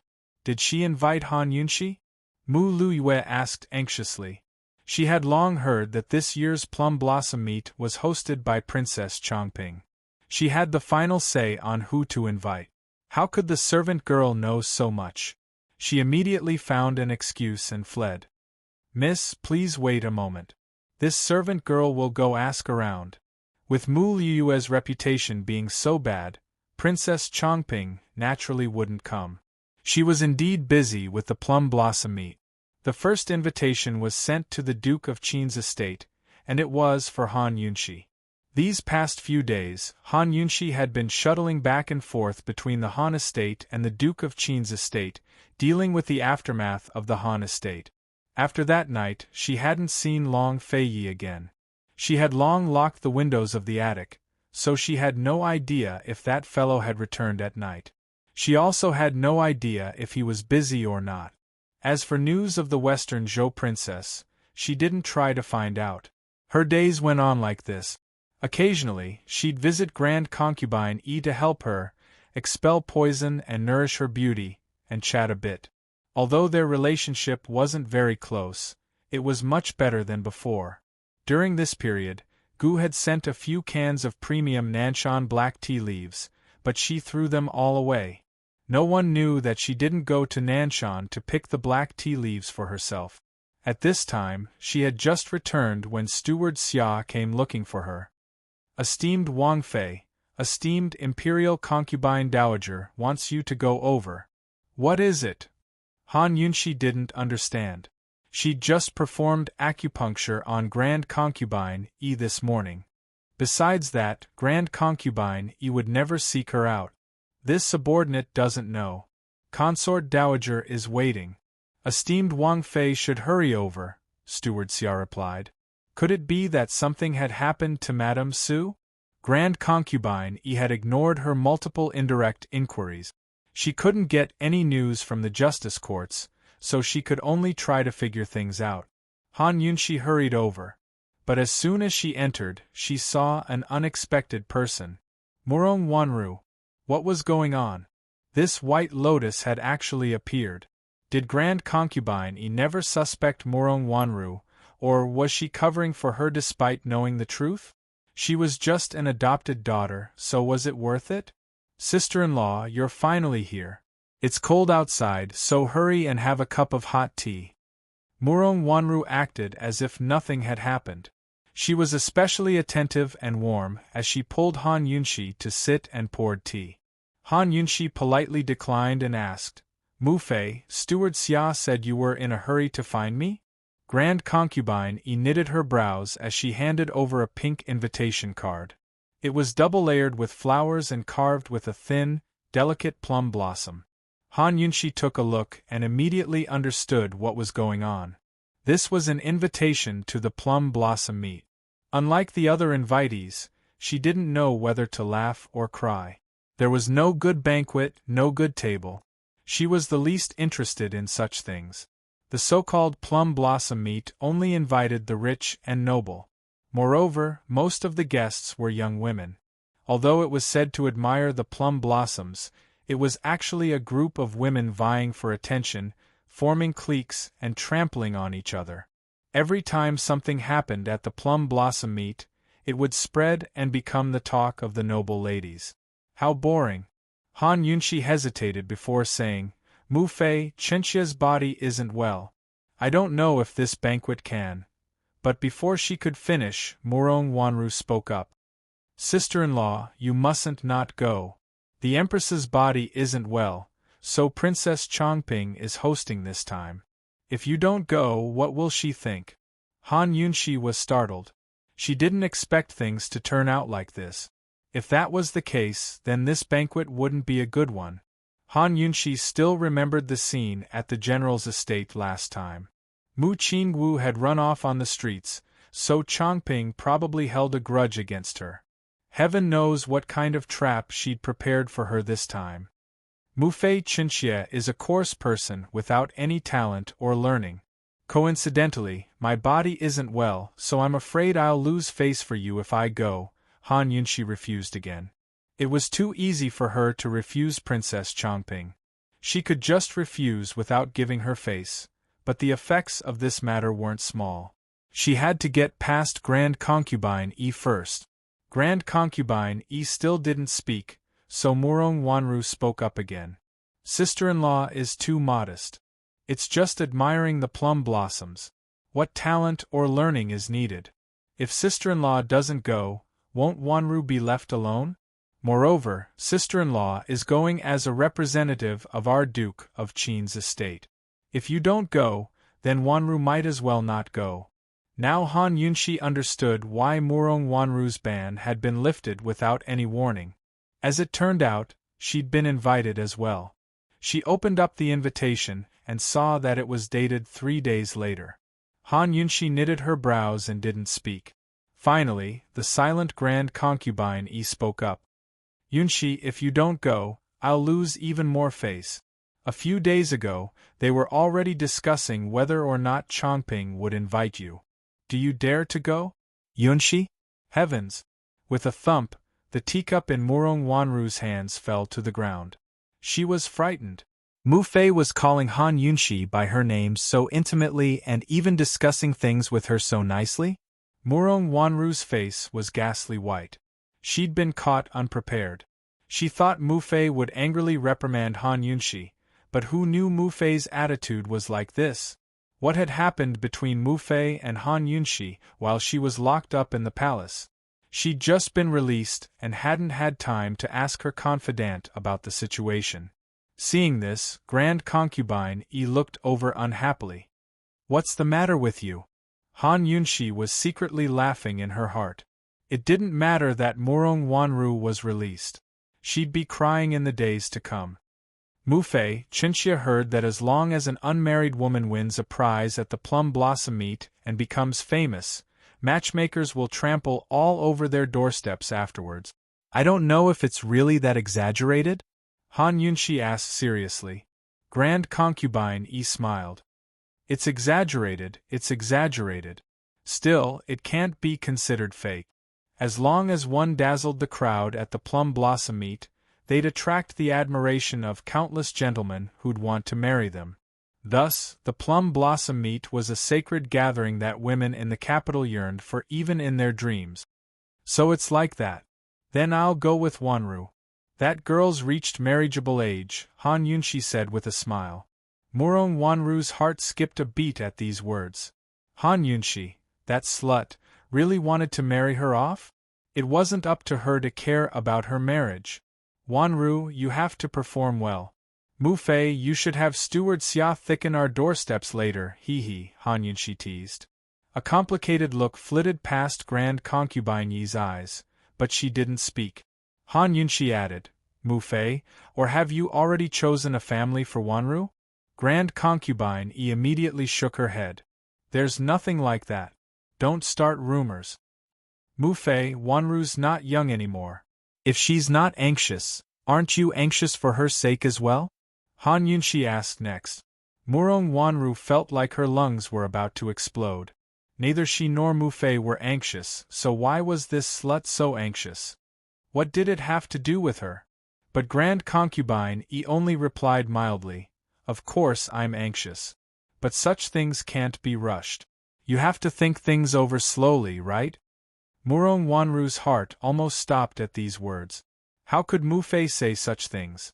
She was an adopted daughter, not the Duke of Qin's blood sister. Mu Fei had even tried to match her with the Duke of Qin time and time again. Mu Fei said that as long as the Duke of Qin nodded, she'd immediately make her his concubine. That way, she could stay by her side for the rest of her life. Could it be that Mu Fei had changed her mind? She'd worked hard for so many years just to stay by the Duke of Qin's side. Even if she couldn't be official consort because of her birth, she didn't mind. Mu Fei understood her heart best, so how could she be like this? Indeed, we should think things over slowly. If Mu Fei has any candidates in mind, don't hide them in secret. Chenxia can help consider them as well, Han Yunshi said seriously. Grand Concubine E nodded without a word, but the mere movement was enough to break Murong Wanru's heart. She grabbed Grand Concubine Yi's hand in agitation and grew anxious. Mu Fei daughter won't marry.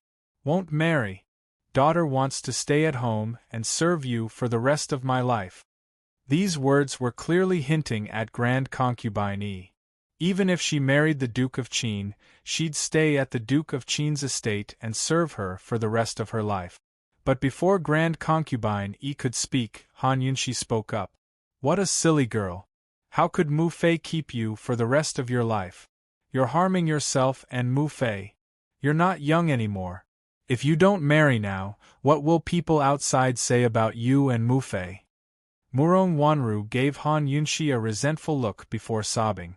Sister-in-law, could it be that you dislike Wanru? You want to chase Wanru away? This is Mu Fei's home. What are you saying? Sister-in-law is doing this for your own good. Han Yunxi explained seriously. How could she not feel Murong Wanru's good feelings towards the Duke of Qin? Mu Fei Murong Wanru wanted to continue, but Grand Concubine Yi waved a hand to cut her off. All right. Let's talk about the plum blossom meat first. She looked at Han Yunxi from head to toe and said, Yunxi, prepare 3 sets of presentable robes. 1 for the day and 2 for spare. Use these 3 days to understand the situation at the plum blossom meet with Wanru. Remember, you're Qin Wang Fei and Chongping's elder. Don't lose face for me. Han Yunxi looked at Grand Concubine Yi seriously. She knew she couldn't avoid this calamity. It was rare that Grand Concubine Yi didn't warn her, but reminded her like this. All right, this time she'd go just because of Grand Concubine Yi's attitude. Forget about the plum blossom meet, she wasn't afraid even if it was a banquet at Hongmen. Yes, Chenxia understands, Han Yunxi replied seriously. Murong Wanru's heart was filled with terror. She couldn't accept everything she'd seen and heard. That very night, she found Gui Mama and a few servant girls to ask about the situation. What a Han Yunxi! It's only been a few days, but you've already dispelled Mu Fei's enmity towards you. If I keep you here, how am I supposed to keep a foothold in the Duke of Qin's estate? The next day, Murong Wanru immediately made a secret appointment with Princess Chongping. Chapter 149. 3 days later, the plum blossom meet was held as scheduled. The imperial plum blossom garden on the outskirts of the city was filled with the fragrance of flowers. Plum blossoms were in full bloom, reflecting the snow. From a distance, it looked like a dreamy sea of flowers. This year's plum blossoms had bloomed especially early and luxuriantly. Beneath the sea of plum blossoms, a banquet had long been set up. Princess Chongping and Crown Prince Long Tianma sat on the left and right of the main seat. The first seat to the Crown Prince's left was Western Zhou's Princess Rongla, Duanmu Yao. Although there were quite a few distinguished scholars attending this banquet, most of them were women. Long Tianma hadn't wanted to come, but he'd received Imperial Father's orders last night to accompany the princess. A few days ago, someone had spread a rumor that Imperial Uncle Qin had been accompanying Princess Rongla the entire time. It looked like the rumors were false. Imperial families were the most heartless. Every woman in the imperial family, regardless of whether they were wives or concubines, was a tool. When they were useful, they'd be fought over until their heads bled. When they weren't useful, they'd be cast aside like a pair of worn-out shoes, to say nothing of a crown prince's woman. If Duanmu Yao wanted to marry him, he wouldn't even blink an eye. Unfortunately, everyone knew that Duanmu Yao's heart was with the Duke of Qin. Although Western Zhou and Tianning were allied by marriage, they each had their own plans. Imperial Father desperately hoped that Princess Rongla could marry him as soon as possible so that the two countries could cooperate further. Especially when it came to the defense of the northeast border, they could reach a consensus as soon as possible to resist the Tianli dynasty. Unfortunately, Western Zhou's emperor had already said that Princess Rongla had to find her ideal husband before marrying him. Who else but Imperial Uncle Qin could be her ideal husband? However, Duanmu Yao still hadn't made a public statement about this secret. No one dared to guess Imperial Uncle Qin's stance on this matter, so the matter was delayed. Yao Yao, try this plum blossom tea. Can you only drink it in Tianing? Long Tianma found a topic to talk about and called her Yao Yao to close the distance between them. But Duanmu Yao didn't give him any face at all. Instead, she called him Your Highness Crown Prince, and maintained her distance. Your Highness Crown Prince, is it more appropriate to call me Rongla? Long Tianma's eyes flashed with anger, but he hid it very well. This woman was very beautiful, and she was indeed good at both civil and martial arts. However, from the bottom of his heart, he really looked down on this woman. If not for the fact that she was the legitimate princess of Western Zhou, he would not even look at her. Although he was angry, Long Tianma's tone was still gentle. I heard that Uncle Qin will travel after the new year. Does Princess Rongla know where he will go? Duanmu Yao turned to look at him, shock written all over her face. She hadn't gone back with her imperial brother, but had stayed in Tianing to celebrate the new year. She was hoping to find a way to settle the marriage after the new year, but she never expected her senior brother to be heading out.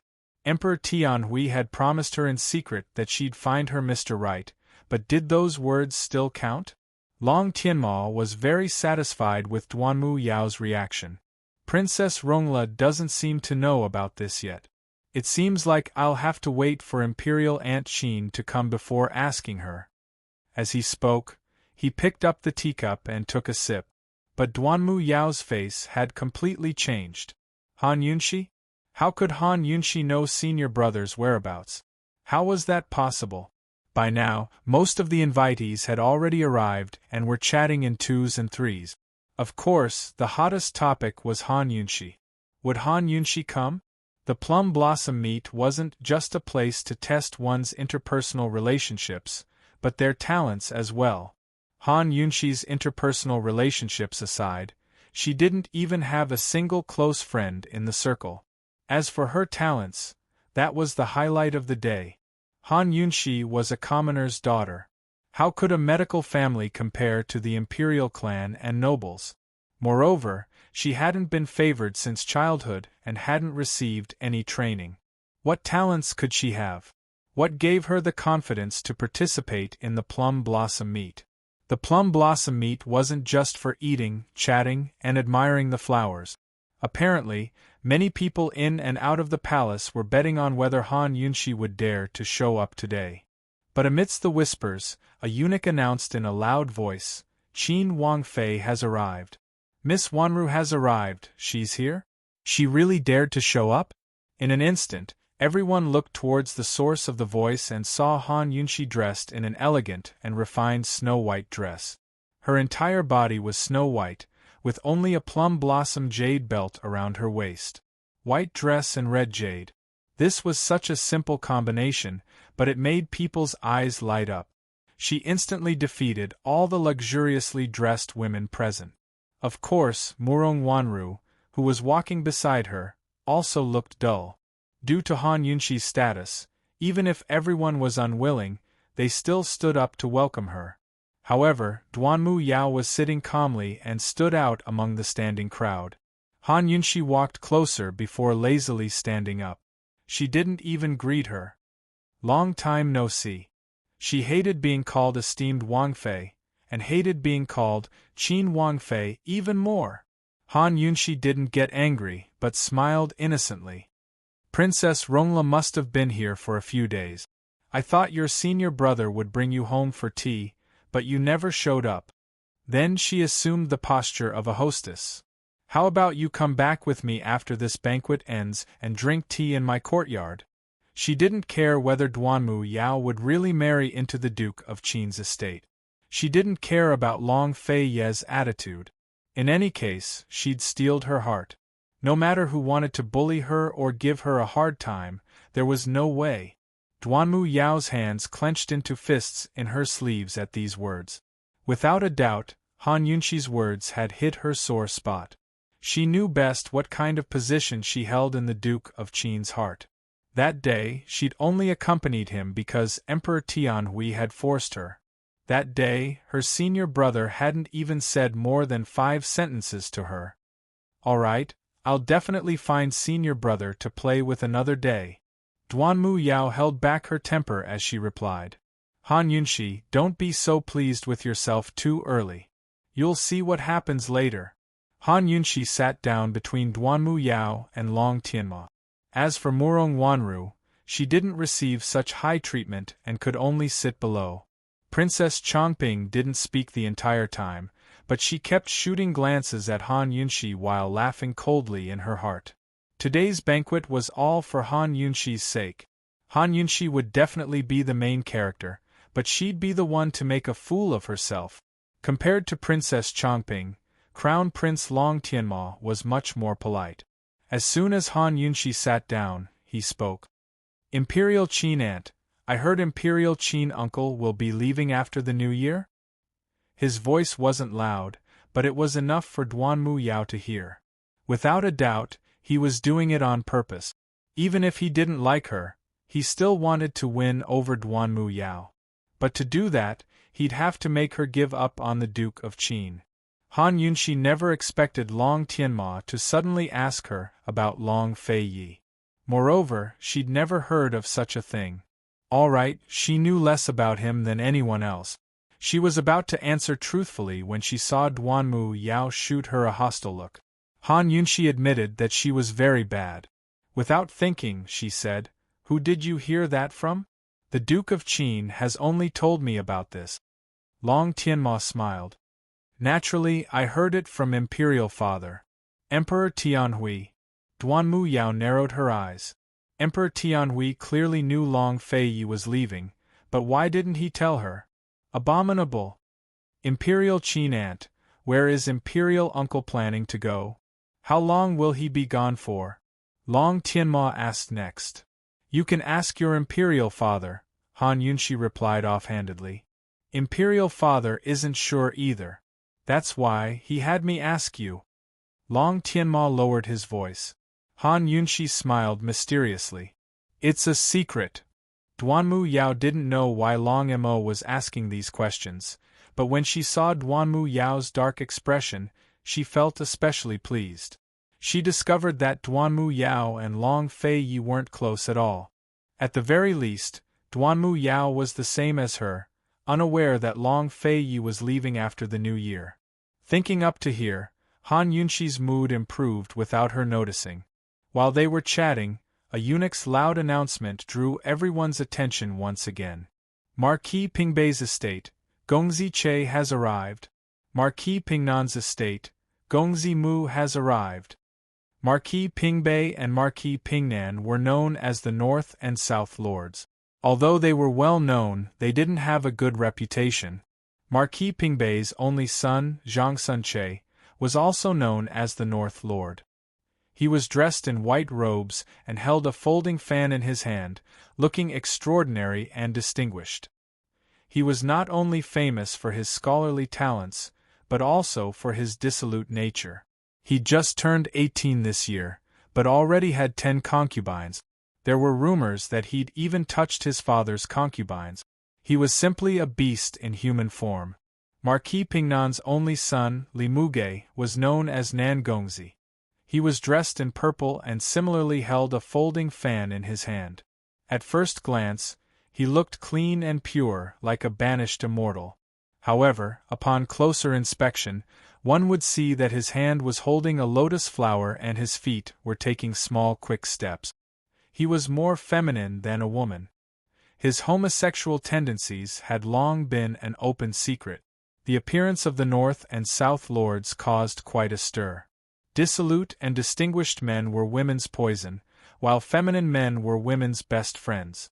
These two gentlemen's popularity had always been at its peak. This time, Princess Chongping was hosting the banquet and had invited quite a few men. However, Princess Chongping had never interacted with them. Why did she invite them this time? Not minding the crowd's timid discussions, Princess Chongping playfully glanced at Murong Wanru. Murong Wanru returned a meaningful look. The two had a tacit understanding, as if they were hiding some secret. Han Yunshi was also puzzled. She sized up the North and South Lords and felt that something wasn't right, but she couldn't put her finger on it. Very quickly, everyone had arrived and the banquet began. This year's plum blossom meet had the theme of plum blossom tea and pastries. All kinds of unique pastries and tea were served. Unfortunately, none of them were in the mood to taste it. Looking at Han Yunshi sitting high above, they were filled with envy, jealousy, and hatred. They were also eager to give it a try. They couldn't wait to see Han Yunshi make a fool of herself. A commoner girl with a lower birth than them was simply an insult to the 3 words, Qin Wangfei. She actually dared to sit so calmly and leisurely. Today's opportunity had come. They wanted to beat this woman back to her original form. They wanted to break her laughable pride and blind arrogance. They wanted to let her know that even if she really thought of herself as a scallion, no one would eat her as dipping sauce. As a matter of fact, Princess Chongping hadn't even spoken yet, but there was already someone who couldn't restrain herself. This person was none other than the youngest daughter of the Minister of Personnel, Madame Su's younger sister, Su Yunrong. She stood up and respectfully said, "Your Highness, the plum blossoms are in full bloom this year. Why don't we sing the plum blossoms?"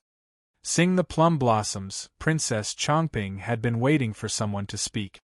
She was overjoyed and excitedly stood up. Miss Su is so refined. This is a good idea. Chapter 150. This was a good idea? Han Yunshi was thunderstruck. She knew very well that between women, the most basic form of competition was the zither, chess, calligraphy, painting, poetry, and song. However, these women had been fighting since they were young. Weren't they tired of it? She was already tired of reading harem novels. What was so good about this idea? Han Yunshi's interest was waning, but the crowd's excitement was ignited. They immediately became excited. Praising the plum blossoms is appropriate for the occasion. We won't let down this garden of flowers. I was just about to suggest that everyone compose a poem. We'll let Her Highness pick a few good ones and make them into a booklet. We'll send it to the Empress later. Good, good, good. This idea is wonderful. This group of women had been waiting for this opportunity from the start. Whether it was praising the plum blossoms, painting the plum blossoms, or playing the zither, they were all well prepared. How could it be difficult for them? However, Han Yunshi was miserable.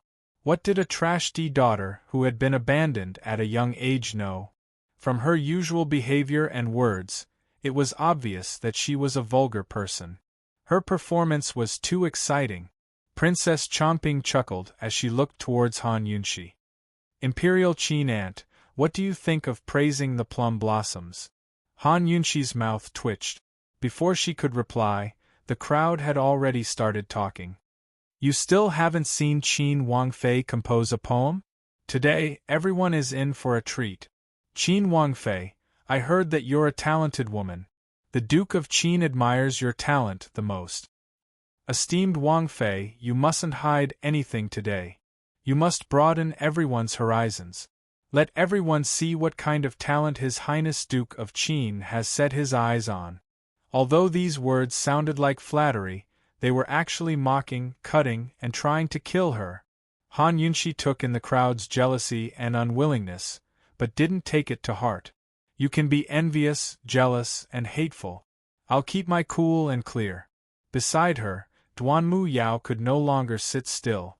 She smiled and said, This princess is puzzled. How did esteemed Wangfei marry into the Duke of Qin's household? So esteemed Wangfei caught His Highness's eye because of her talent. This is truly inconceivable. Why don't esteemed Wangfei compose a poem first? Duanmu Yao's words were truly harsh. Everyone knew about the engagement between Han Yunshi and the Duke of Qin, but Duanmu Yao had chosen to say such a thing. This was a vicious slap to Han Yunshi's face. Who knew that at this time, Princess Chongping would actually add oil to the fire? Her face was full of shock. Imperial Qin Aunt, did you think Imperial Qin Uncle married you because you learned from him? I didn't even know about it before. Am I right? How should Han Yunshi answer? If she answered yes and couldn't prove her talent, wouldn't she be laughed at? If she answered no, Duanmu Yao and Princess Chongping would definitely use her engagement and the fact that she'd walked into the Duke of Qin's household to humiliate her. As soon as she finished speaking, everyone's eyes turned to Han Yunxi, waiting for her to answer with schadenfreude. Is that not the case? Esteemed Wang Fei, why don't you say something? Duanmu Yao smiled cold. Just as everyone was waiting for Han Yunxi to be at a loss, Han Yunxi smiled faintly. She was especially beautiful and confident. She unhurriedly said, "Talent can be considered one of the reasons." This woman's tone wasn't small. Looks like everyone guessed correctly. Imperial Qin Ant's talent isn't ordinary. Let's wait and see today. Princess Chongping's tone changed. Duanmu Yao's face was full of disdain. Then would Qin Wang Fei please compose a plum blossom poem first? That's right, you must compose one first. Hurry! Princess Chongping impatiently urged. She was nervous. Everyone's eyes never left Han Yunxi. Even the men present, including Long Tianma, looked over. Han Yunxi was definitely riding a tiger and couldn't get off. She actually dared to speak so arrogantly. Let's see how she'll deal with this. But who knew that Han Yunxi would seriously ask, "Princess Chongping, are you sure you want me to go first?" Princess Chongping was startled, but immediately nodded. What's there to be sure about? Imperial Qin Ant, don't dawdle. It's not like you have any ability, so why are you dawdling? Can't you see that everyone's waiting? I'm looking forward to it. Duanmu Yao smiled arrogantly. Esteemed Wang Fei, don't be so modest. Let's begin. Han Yunxi, this princess must see how you can open your mouth today. The entire crowd quieted down as everyone waited. The tension in the air gradually dissipated. However, Han Yunxi looked towards Duanmu Yao again. Princess Rongla is a guest, so let her go first. Excuses. Excuses. Han Yunxi, you're finished. I knew you couldn't do it. Before Duanmu Yao could reply, Princess Chongping spoke up. Imperial Qin Ant, you really know how to joke. Princess Rongla is Cloud Realm Continent's most famous female poet. She's already published multiple poetry anthologies. Our Imperial Academy's textbooks contain her poems as well. We all know how to memorize a few. Of course she has to be the finale. You should go first. Duanmu Yao's face was full of pride as she accepted Princess Chongping's exaggeration. Han Yunxi smiled insincerely. Why didn't Chongping say she grew up reading Duanmu Yao's poems? How about that Miss Su go first? Han Yunxi declined again, looking towards Su Yorong. Princess Chongping immediately added, Imperial Qin Ant, she only has 5 or 6 poems a year that can be included in the anthologies. Don't let her make a fool of herself. You two aren't on the same level. Then which one of you can go first? Han Yunxi sighed with emotion. Princess Chongping was amused. She knew Han Yunxi would be anxious.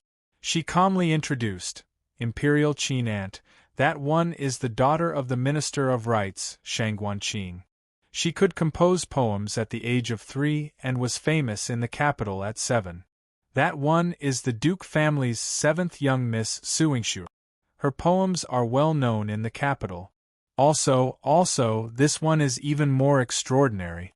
Her poems make even the grand scholar admit his inferiority. Princess Chongping flaunted a bit before smiling. Of course, none of them can enter Imperial Qin Uncle's eyes. They can't compare to you, so don't decline anymore. Come on, have a poem. Han Yunxi was truly frightened. She didn't expect there to be so many experts. But if Princess Chongping wanted to use these methods to raise her up, then make her fall even more miserably, then she was gravely mistaken. She lazily stretched her waist and looked at the crowd. Smiling, she said, Chongping, you mean to say that they're all inferior to me? If I go first, then they won't have to waste any more time, right? When these words came out, everyone was stunned. Princess Chongping sucked in a breath of cold air. What did Han Yunxi mean by these words? Her tone was even more arrogant than before. Chongping, is that right? Han Yunxi asked again. Princess Chongping couldn't believe it, but she still nodded resolutely. Yes. Han Yunshi, since you want to court death, then I'll let you die even more miserably. Han Yunshi nodded her head in satisfaction.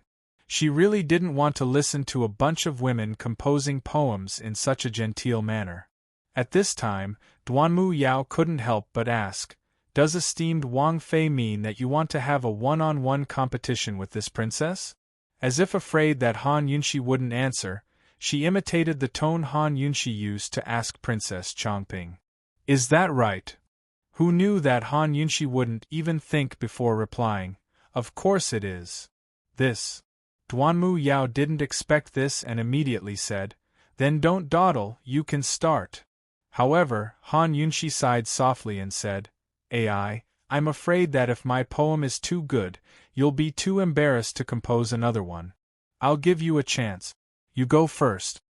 Her voice wasn't loud, but everyone present heard it clearly. This woman was too arrogant.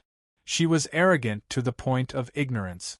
She actually dared to provoke Princess Rongla, the publicly acknowledged talented woman? Duanmu Yao angrily stood up and glared at Han Yunshi with wide, cold eyes.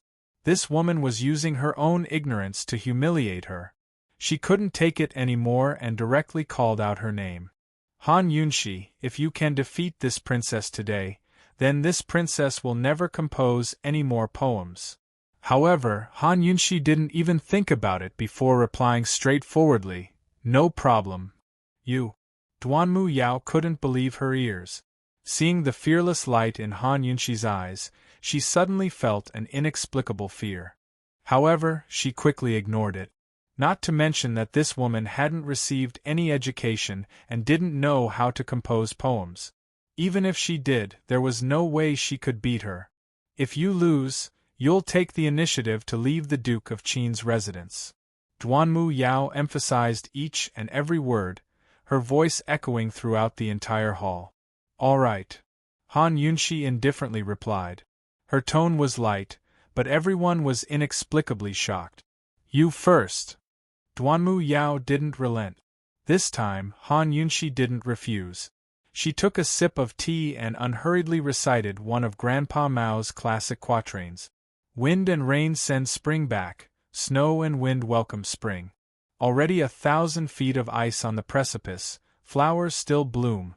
By this point, the entire hall had already sunk into silence. Everyone's souls seemed to have been hooked as they listened attentively, waiting for Han Yunshi to continue. Princess Chongping and Duanmu Yao looked at each other, their expressions gradually changing. Han Yunshi paused, then smiled faintly before continuing, "Beauty doesn't strive for spring, but reaps spring when it arrives. When the mountain flowers bloom, she smiles in the midst of the thicket." When she finished reciting, Princess Chongping was stunned. As for Duanmu Yao, she only felt that the entire world had quieted down after Han Yunshi's last 3 words, "smiles in the midst of the thicket." It was so quiet that she could only hear her own heartbeat. Thump, thump, thump. Heavens! Did she hear wrongly? Was she dreaming? How could there be such a wonderful poem in this world? It was so wonderful that even though it came from Han Yunshi's mouth, she couldn't help but be willing to accept its goodness, its wonder. When praising plum blossoms, other than praising the character of the plum blossoms, it mostly expressed the poet's loftiness and self-admiration. However, Han Yunshi's poem was completely different. That line, "When the mountain flowers bloom, she smiles in the midst of the thicket," simply defeated all the other masterpieces. It expressed a humble, refined, and magnanimous attitude. Duanmu Yao looked at Han Yunshi in disbelief, then fell heavily to the ground, her beautiful face drained of color. At this time, everyone was still carefully savoring Han Yunshi's 2 lines. They were incomparably surprised and shocked. After a long, long silence, Long Tianma suddenly clapped loudly. "Good! Excellent! Wonderful! Imperial Qin Ant, you've truly hidden your depths. Today, you've finally opened everyone's eyes." Long Tianma was too surprised. Even if it was a man, he didn't have the integrity and bearing of that poem. The words were like the person, and the poem was also like the person. This woman was indeed very arrogant, but she had the qualifications to be arrogant. She really was a strange woman. How many more stunning aspects of her had yet to be revealed? Chapter 151. Long Tianma stared at Han Yunxi in disbelief. This was the second time he'd seen her up close. The first time was when she'd cured his strange illness and saved his life. The feeling this time was completely different. No matter how much he tried to ignore it, he couldn't fool himself. He liked this woman. Moreover, he knew that she was different from Duanmu Yao. Duanmu Yao could help him secure his position as crown prince and the throne in the future, but Han Yunxi could bring his life to a whole new level. However, he constantly reminded himself of one fact. The man behind this woman could also help him ascend to the throne, but he could also easily destroy everything he had now. He couldn't afford to offend him.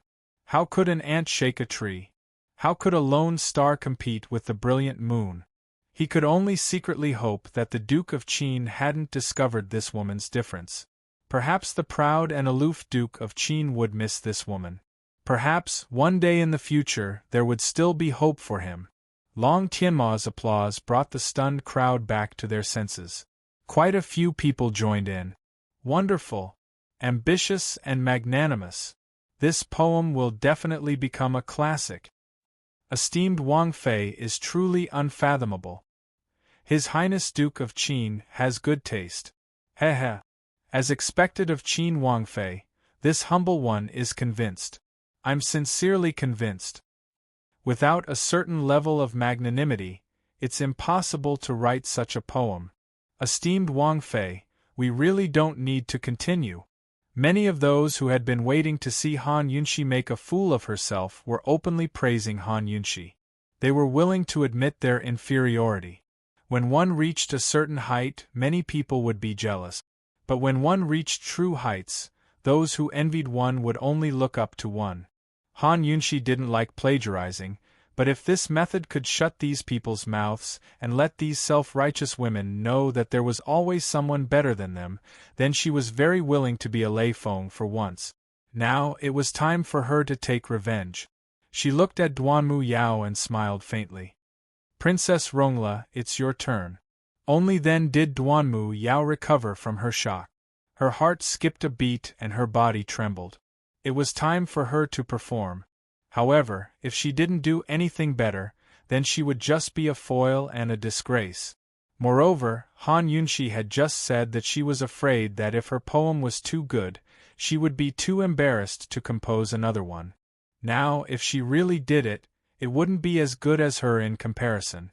Wouldn't it really be like what she said, and she would lose even more face? What should she do? Originally, she had wanted to embarrass Han Yunxi, but now she was being watched by everyone. She was stuck between a rock and a hard place. As time passed, the crowd grew quieter and quieter. Duanmu Yao's face gradually turned red. She wanted nothing more than to find a hole to crawl into. Everyone was waiting. Those who'd stood up earlier, those who'd been called out by Princess Chongping, were all rejoicing that they hadn't gone up. Otherwise, the ones who'd be embarrassed right now would be themselves. Han Yunxi, this woman, was too frightening. She hid her strength too deeply. It looked like they'd better avoid direct conflict with her in the future. Otherwise, they wouldn't even know how they died. It had to be said that at this moment, even Princess Chongping was rejoicing. Luckily, the one who'd made the bet with Han Yunxi was Duanmu Yao. If it had been her, then the biggest joke today would have been her. Han Yunxi's patience was limited. She smiled and kindly reminded, Princess Rongla, you've been thinking about it for a long time. You've already published so many poetry books. It's just a poem about plum blossoms. You don't need to think about it for so long, right? Duanmu Yao's head snapped up to look at her. Seeing the radiant light in her eyes, she really wanted to kill this woman. She took a few deep breaths and finally admitted defeat. Gritting her teeth, she said, Esteemed Wang Fei is amazing. This princess admits her inferiority. Han Yunxi, this girl, would definitely take revenge. She wasn't modest in the slightest as she laughed. Aya, Didn't I remind you long ago? You still insisted on me going first and insisted on making a bet. Now, you'll have to fulfill your end of the bet, right? Duanmu Yao was so angry that she could taste blood in her throat. Only the heavens knew how sullen she felt. She lowered her voice and hatefully said, "Of course, I'll accept my loss. From now on, this princess won't write any more poems." Han Yunxi was very satisfied. She smiled innocently and brightly. She turned to look at Princess Chongping. "Chongping, are we competing in anything else? Painting? Playing the zither? Or playing a game of chess?" How could Princess Chongping dare to agree? She hurriedly refused. "It's the same thing every year. How boring. I don't think there's any need." Right now, no one knew how deep Han Yunxi's foundation was. Who would dare to compete with her? Princess Chongping really regretted it to death. If she knew things would turn out like this, she wouldn't have bothered with the poetry competition at all. Not only had she failed to defeat Han Yunxi, she'd even stepped on Princess Rongla and stunned everyone. If that poem spread, it would definitely cause a stir in Tianning's capital city. Now that Han Yunxi had defeated Princess Rongla and forced her to give up poetry for the rest of her life, it wouldn't just cause a stir in Tianning's capital city, but all of Cloud Realm continent. After all, Princess Rongla was one of Cloud Realm continent's famed talented women. It was hard not to become famous after defeating her. After all, Princess Rongla's fame resounded throughout Cloud Realm continent not only because of her true talent, but also because she'd spent a lot of time and money on creating public opinion. Han Yunxi, on the other hand, had simply used a poem to pick up a huge bargain. After Princess Chongping's refusal, no one else dared to stir up any more trouble. A new round of refreshments was brought in and everyone quietly tasted them. Princess Chongping resentfully lowered her head and drank her tea. It was too unexpected. She needed some time to compose herself and re-evaluate Han Yunxi. Meanwhile, Duanmu Yao had truly suffered a blow. The more she thought about it, the more sullen she felt. The more she thought about it, the more humiliated she felt. She didn't even dare to raise her head to look at anyone else. Finally, she couldn't sit still any longer and used her body's discomfort as an excuse to leave early. If she wanted to leave, Long Tianma had no choice but to accompany her. Han Yunxi tasted the pastries with relish as she watched Duanmu Yao's retreating form. As she watched, she couldn't help but think of Long Feiyi. It had been days since she'd seen that fellow. Actually, she assumed that Long Feiyi would accompany her today as well, but it was Long Tianma who'd come instead. Rumors had it that there were 3 candidates for the marriage alliance: Long Feiyi, Long Tianma, and Mu Qingwu. Judging from Princess Chongping's attitude, Mu Qingwu was impossible. She'd only choose between Long Feiyi and Long Tianma. Just what was that fellow thinking? She'd said she wouldn't care about his affairs, but Han Yunxi couldn't help but feel conflicted again. It would be New Year's Eve in a few days. Duanmu Yao wanted to spend the new year in Tianning, but who was she planning to spend it with on New Year's Eve? Where would she spend it? Would there be news of the marriage alliance after New Year's? Was it true that Long Feiyi was going to travel after New Year's Eve? Soon enough, plum blossom wine was brought in. Princess Chongping finally lifted her head and discovered that Murong Wanru had been giving her meaningful glances the entire time. Princess Chongping glanced at the plum blossom wine, a trace of coldness flashing through her eyes. She pulled herself together and nodded towards Murong Wanru, indicating that she shouldn't worry. By the time the plum blossom wine was served, the plum blossom meat was only halfway over. Although Han Yunxi had stolen all the limelight in the first half, there was still the second half. Princess Chongping had made ample preparations this time. How could she let Han Yunxi off so easily? The best part was in the second half. Plum blossom wine was a specialty of the plum blossom meat. It was brewed from last year's plum blossoms and snow. Although the wine was fragrant, it was very easy to get drunk. Most people would stop after tasting it. Of course, there were often people who drank excessively and accidentally got drunk. They could only be sent to a distant room to rest for the night before returning by themselves the next day. After tasting a few mouthfuls, Princess Chongping spoke up. Every year there's only poetry and songs. The four arts are so boring. We've had enough of admiring the plum blossoms. I think we should try something new. How about it? I presume the princess has a good idea? Murong Wanru, who'd been silent all this time, finally spoke up. The other girls beside her also chimed in. Yes, we should try something new. This year the princess is hosting, so what she says goes. Your Highness, if you have any good ideas, quickly say them. Princess Chongping chuckled. This year, Imperial Mother isn't here. How about we play something big? Han Yunxi's heart thumped at these words. She was on guard. However, almost everyone present was delighted and agreed.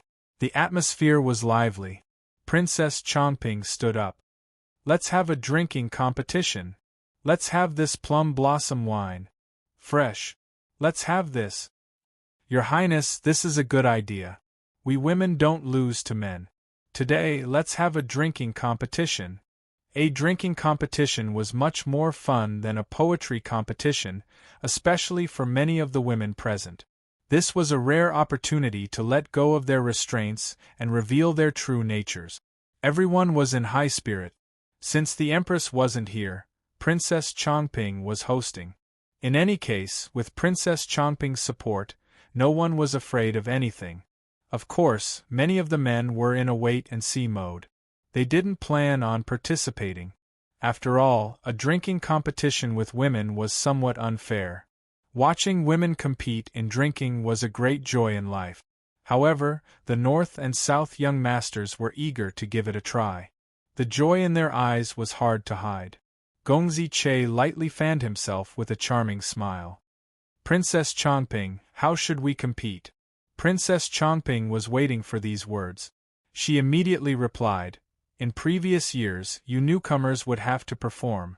I think this year, we'll have a drinking competition. Do you dare? Newcomers referred to those who were attending this year's banquet for the first time. In other words, Han Yunxi and the North and South young masters. She wanted them to have a drinking competition? What was the meaning of this? Han Yunxi frowned as she looked at Princess Chongping. Chongping, speak clearly. You want this Wang Fei to compete in drinking with men.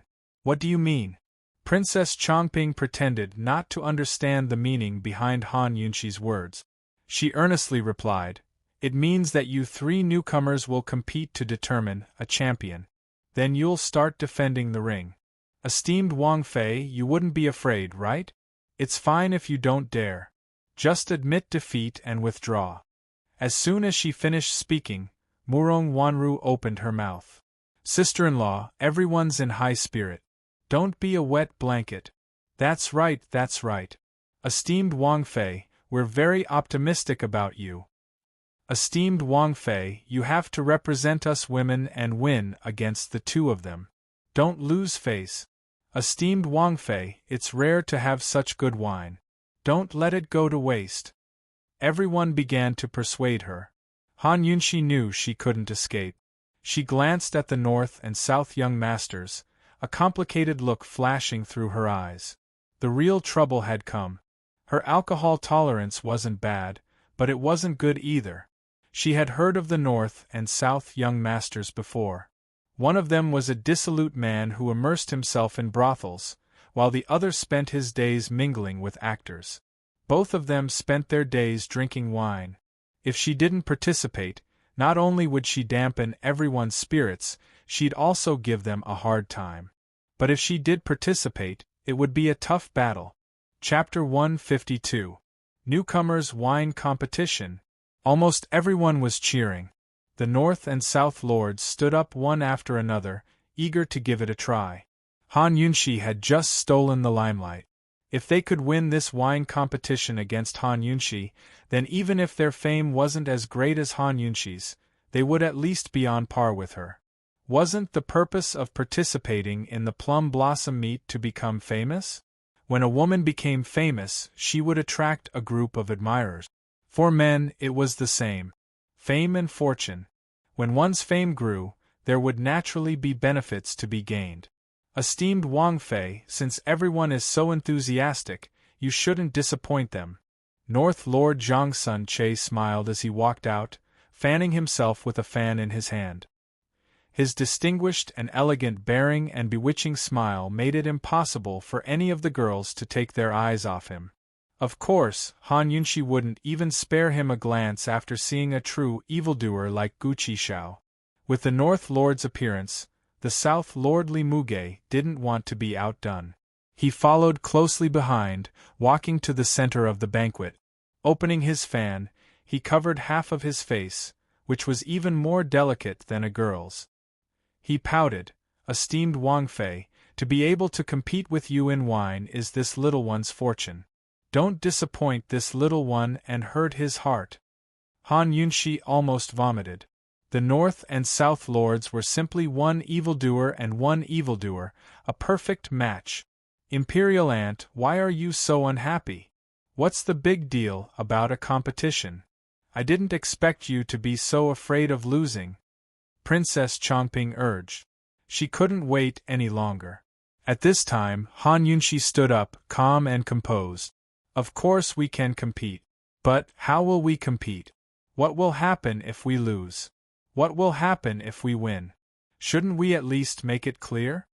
Whether it was a blessing or a disaster, she couldn't avoid it. She threw caution to the wind. Although it was more troublesome, she hadn't tried it before. She might not lose. Today, she had to do her best to convince these people and become the biggest winner of the Plum Blossom Meet. She would be the only winner. Let's see who would dare to find trouble with her in the future. Seeing Han Yunxi agree, Princess Chongping was overjoyed. She stood up as well. You three newcomers will fight. The winner will be the arena master. You will guard the arena and accept challenges from others. If you lose. Before Princess Chongping could finish speaking, Han Yunxi interrupted her. If you lose, take off your pants and run a lap around Xuanwu Street. Cough. Cough cough. Hearing these words, Princess Chongping choked and coughed several times. The surrounding people were all stunned. Many of the maidens' faces flushed red. Even the males were looking at each other in dismay, unable to believe what they were hearing. Han Yunxi, oh Han Yunxi. Last time, you made a bet with Mu Luiwei about taking off your outerwear. This time, you actually want to take off your pants. Are you still a woman? You are really ruthless. Are you that confident of winning? Unexpectedly, Han Yunxi added, this rule isn't limited to just us three newcomers. It's the same for those who challenge the arena master. If you win, you'll be the arena master. If you lose, you'll have to take off your pants and run a lap around the arena. Since you're going to play, you might as well play big. Hearing Han Yunxi's words, the women who'd been itching to give it a try all turned ghastly pale as their hearts beat like drums of retreat. Although the outcome wasn't certain, the rules were set. Once they participated in a drinking competition, there would be risk. Who would dare to let themselves take such a risk? One had to know that Mu Luiwei had such a prominent status and was also Princess Chongping's close friend. Even if someone else took her place, her reputation would still be ruined. If they were to lose, wouldn't they end up even worse off than Mu Luiwei? The crowd was silent. The North and South young masters, who were as ostentatious as flowers, were also silent, their faces filled with disbelief. Very good. Just now everyone was urging and even provoking Han Yunxi. Now, it was Han Yunxi's turn to provoke. She raised her brows and looked at the North and South young masters, smiling.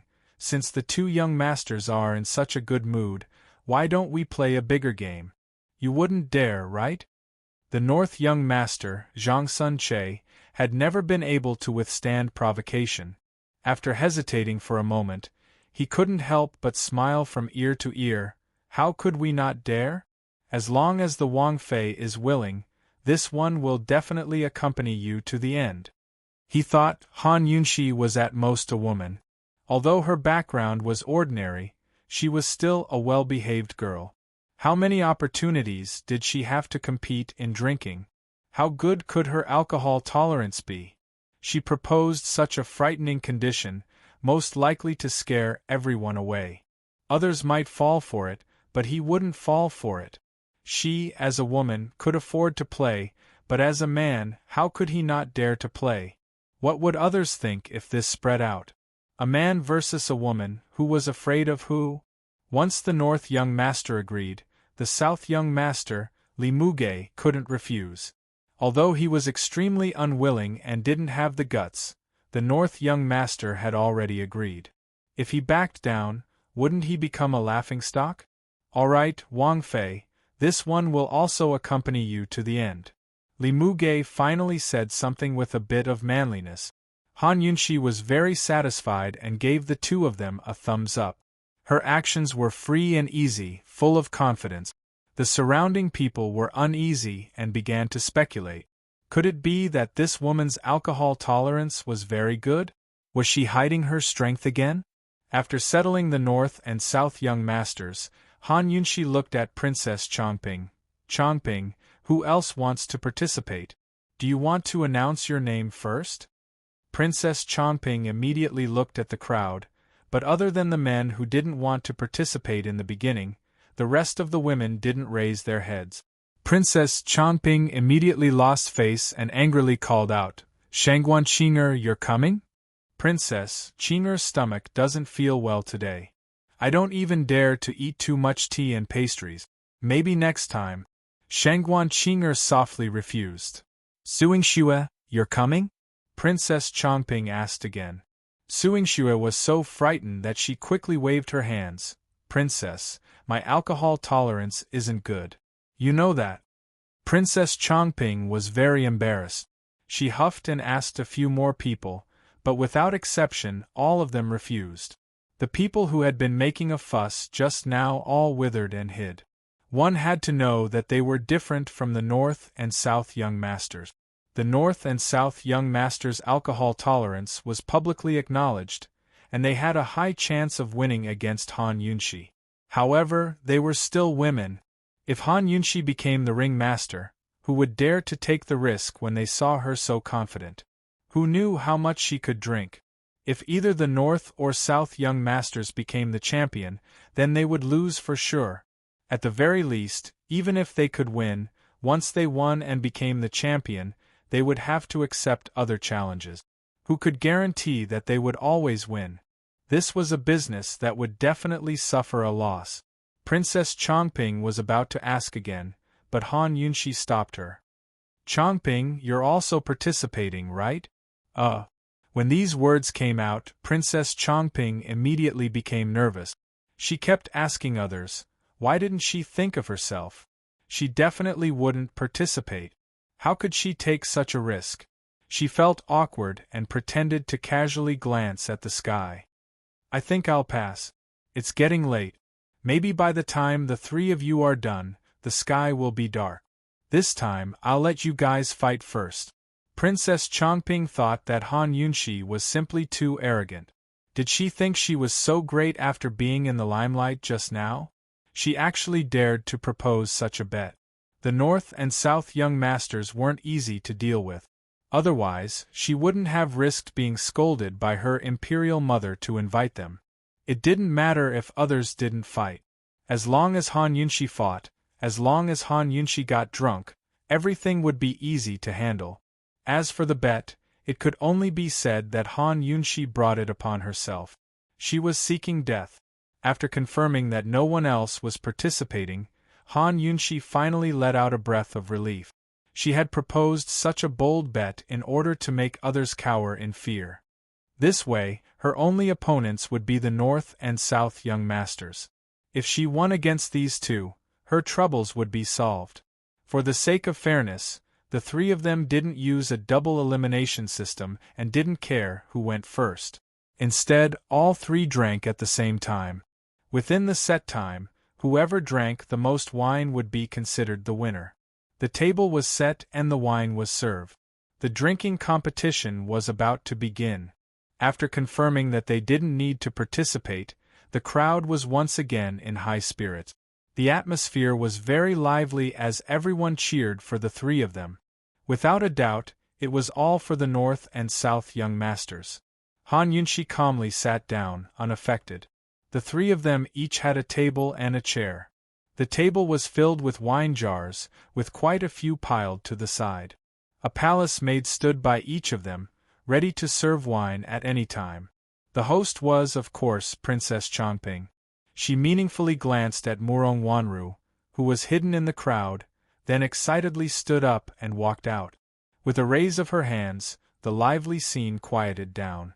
In the time it takes for a stick of incense to burn, whoever has the most empty jars will be the winner. Everyone present is a witness, Princess Changping loudly declared. No problem. Sure. The North and South young masters liked this kind of rule too much. In the time it takes for a stick of incense to burn, with their usual standards, as long as they put in a bit more effort, there probably wouldn't be anyone present who could beat them. They glanced at Han Yunshi with disdain, then looked at each other with narrowed eyes. They clearly knew that their true opponents were each other. Imperial Qin Aunt, let me confirm with you again. There shouldn't be any problems, right? Princess Changping specifically asked. Han Yunshi seriously looked at the North and South young masters, her gaze seeming to be scanning for something. After a pause, she said, "We can begin." Okay. Princess Changping personally lit the incense on the side. Begin. With that, the three of them moved almost simultaneously. The North and South young masters picked up their wine jars and began to gulp down large mouthfuls. Han Yunshi was no exception. In a battle of quantity, there were no shortcuts.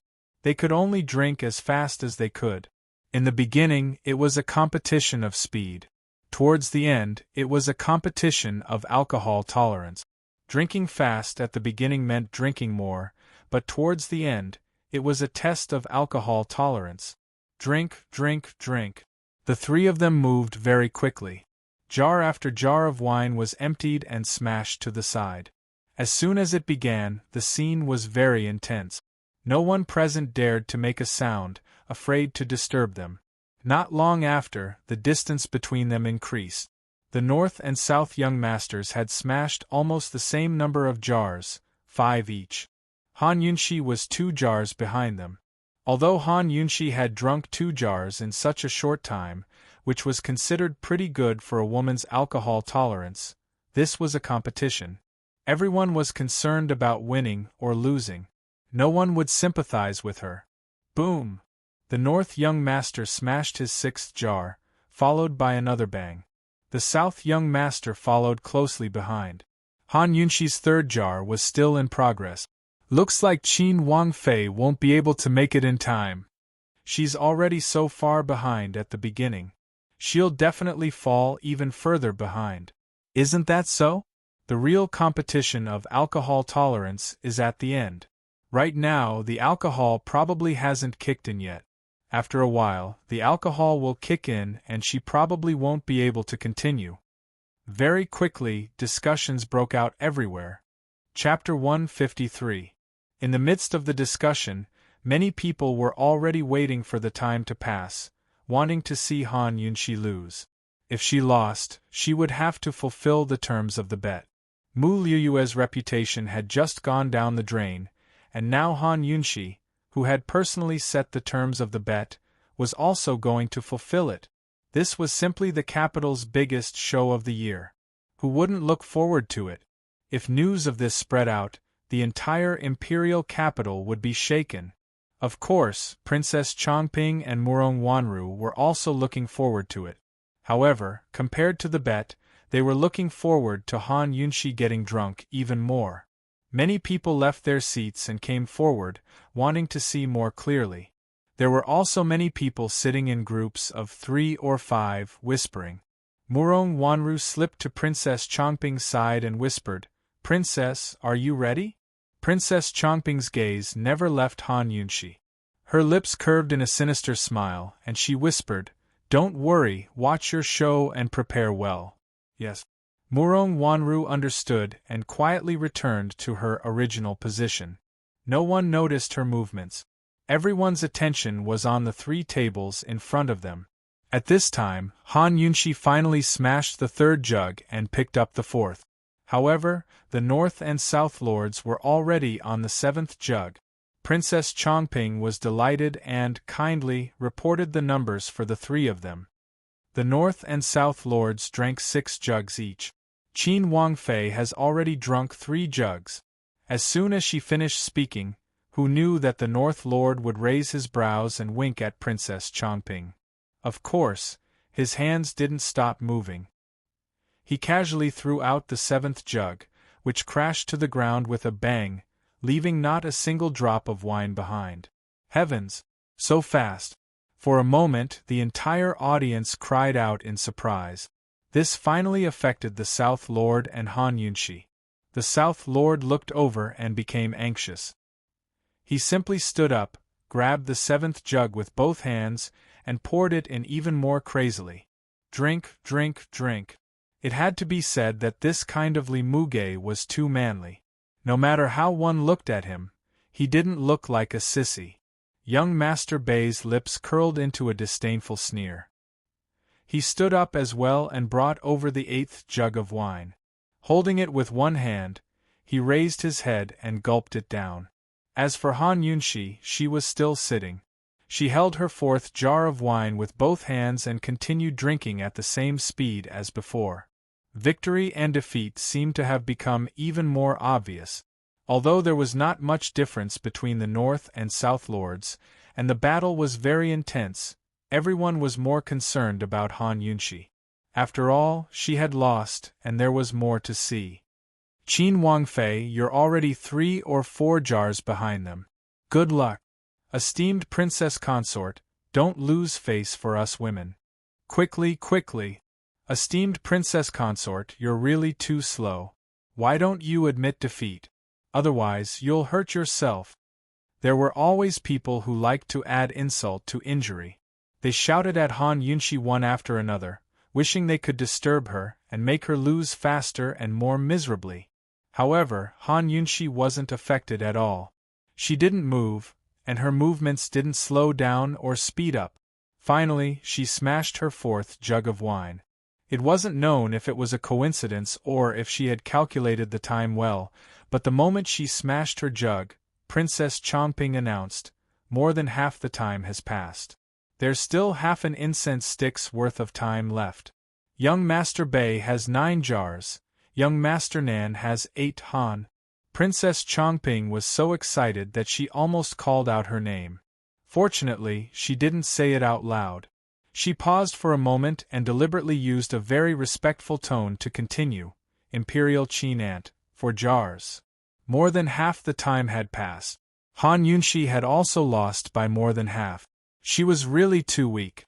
The alcohol was about to kick in. With only half the time left, she could only drink less and less. How could she catch up? She was bound to lose. Just when everyone thought that Han Yunshi would anxiously pick up her 5th jug of wine, she unexpectedly didn't do so. Instead, she stood up with a calm expression. It was this pause that allowed everyone to clearly see her face. It was white with a hint of red. Her eyes were slightly blurred. It had to be said that under her white clothes, she was especially charming. However, what everyone was more concerned about was, what happened to her? Why did she stop? Was she not going to continue? Was she drunk? Or was she going to admit defeat? As Han Yunshi steadied herself, the entire crowd quieted down. No matter what happened to this woman, she was bound to lose. Everyone was nervously waiting for the most exciting moment to arrive. However, who knew that Han Yunshi would faintly smile? She actually held the jug with both hands and tilted her head up so that the jug was directly in front of her mouth. She quickly spun the jug, and in a moment, the wine gushed out like a fountain, pouring into her mouth. Heavens, the speed at which the wine flowed out was even faster than the North and South Lord. Han Yunshi's mouth never closed, and her throat kept moving. How could this be? Not long later, the jug was emptied. Han Yunshi elegantly threw it away and picked up the 6th jug. Using the same method, her hands quickly spun the jug. The opening of the jug was very small, but it was like a faucet opened to its maximum capacity. The wine flowed out very smoothly. Han Yunshi's mouth opened wide. Drink, drink, drink. With a bang, the sixth jug broke and the seventh jug was picked up. At this moment, something happened to North and South Lords. Without any warning, their speed suddenly slowed down. South Lord even stopped for a moment to adjust himself before forcefully drinking the wine in his mouth.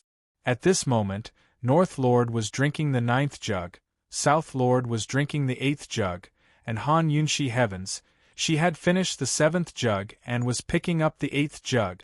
What exactly was going on? Everyone stared in shock, as if the person in front of them wasn't Han Yunshi, but someone else. Actually, Han Yunshi was just using a little trick to make use of the laws of physics.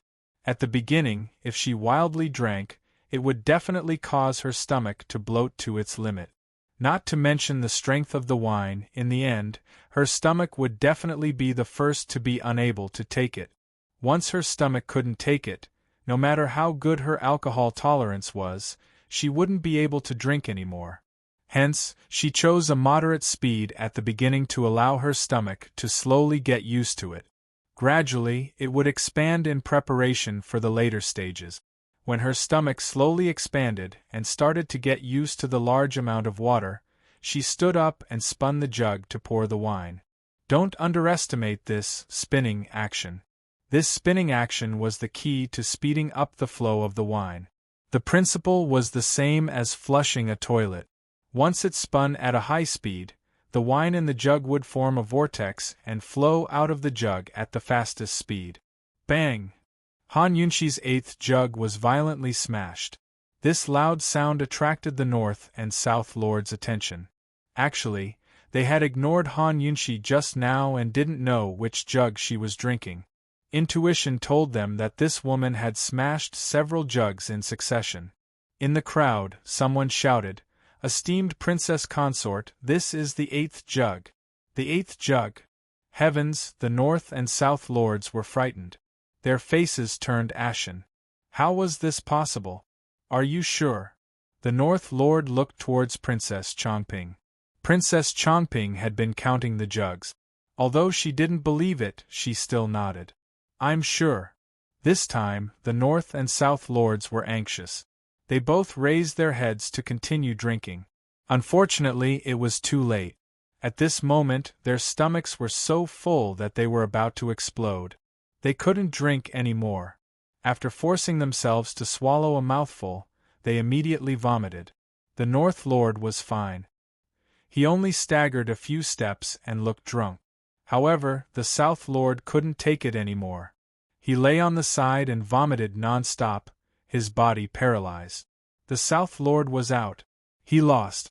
Seeing this, the North Lord didn't dare to drink again. He could only watch as Han Yunshi lifted the ninth jug high above her head and spun it backwards. Actually, the North and South Lords were both experienced drinkers. How could they not know that their stomachs needed some time to adjust and expand? However, when facing each other, they couldn't care less. The difference in strength wasn't that great. Victory and defeat could very well be decided by a few mouthfuls of wine. Thus, they had to give it their all from the start. They all thought that Han Yunshi would at most drink 3 jugs. Who knew that this woman had hidden her strength so well? Moreover, she was so proficient in the art of drinking. Her method of drinking far surpassed theirs. The wine flowed endlessly into Han Yunshi's mouth. She stood there, tilting her head back to drink. Although she was a woman, she was as unrestrained as a wine immortal. She had an otherworldly temperament, causing people to stare at her in a daze. Bang! When Han Yunshi smashed the 9th jug, the North Lord, who was beginning to feel tipsy, finally regained his senses. He looked at the incense stick and saw that it was almost burnt to the end. There wasn't much time left. He touched his stomach and burped. Although the alcohol had kicked in and he was drunk, he wasn't completely unconscious. He still knew what had happened. Seeing that Han Yunshi had lifted the 10th jug, he clumsily followed suit. However, it wasn't the half-finished 9th jug, but a new one. The people beside him were about to remind him when the North Lord shouted, "Drink!" He shouted, "Drink!" However, both his hands were pressed against the jug, and he didn't move for a long time. Seeing this, Han Yunshi heaved a huge sigh of relief. She held the 10th jug of wine in her hand and didn't drink it. Actually, even though her stomach was bloated, it wasn't much bigger than the North and South Lords. At this point, she really wanted to vomit, but she forced herself to hold it in. Moreover, the moment she stopped, the effects of the alcohol kicked in. Her head was already spinning, and she could not stand properly. She clenched her teeth and tried to clear her head. Everything was normal. She pretended to be disdainful and looked at the Baigongzi as if she was waiting for him. Seeing this, the people around them didn't notice anything strange. However, only Han Yunshi knew how much her stomach was churning. She told herself, "Steady, steady, steady." The incense stick was reaching its end. She had half a jug more than the North Lord. Once the time was up, she would win. Suddenly, the North Lord roared and lifted the jug to drink. Han Yunshi's heart skipped a beat. She wanted to force herself to continue drinking. However, the North Lord had only taken a few mouthfuls before the entire jug was smashed to pieces. Bang! The sound reverberated throughout the entire place. He lifted his head and heaved a long sigh. Then, he lowered his head and immediately vomited. His situation was similar to the South Lord's.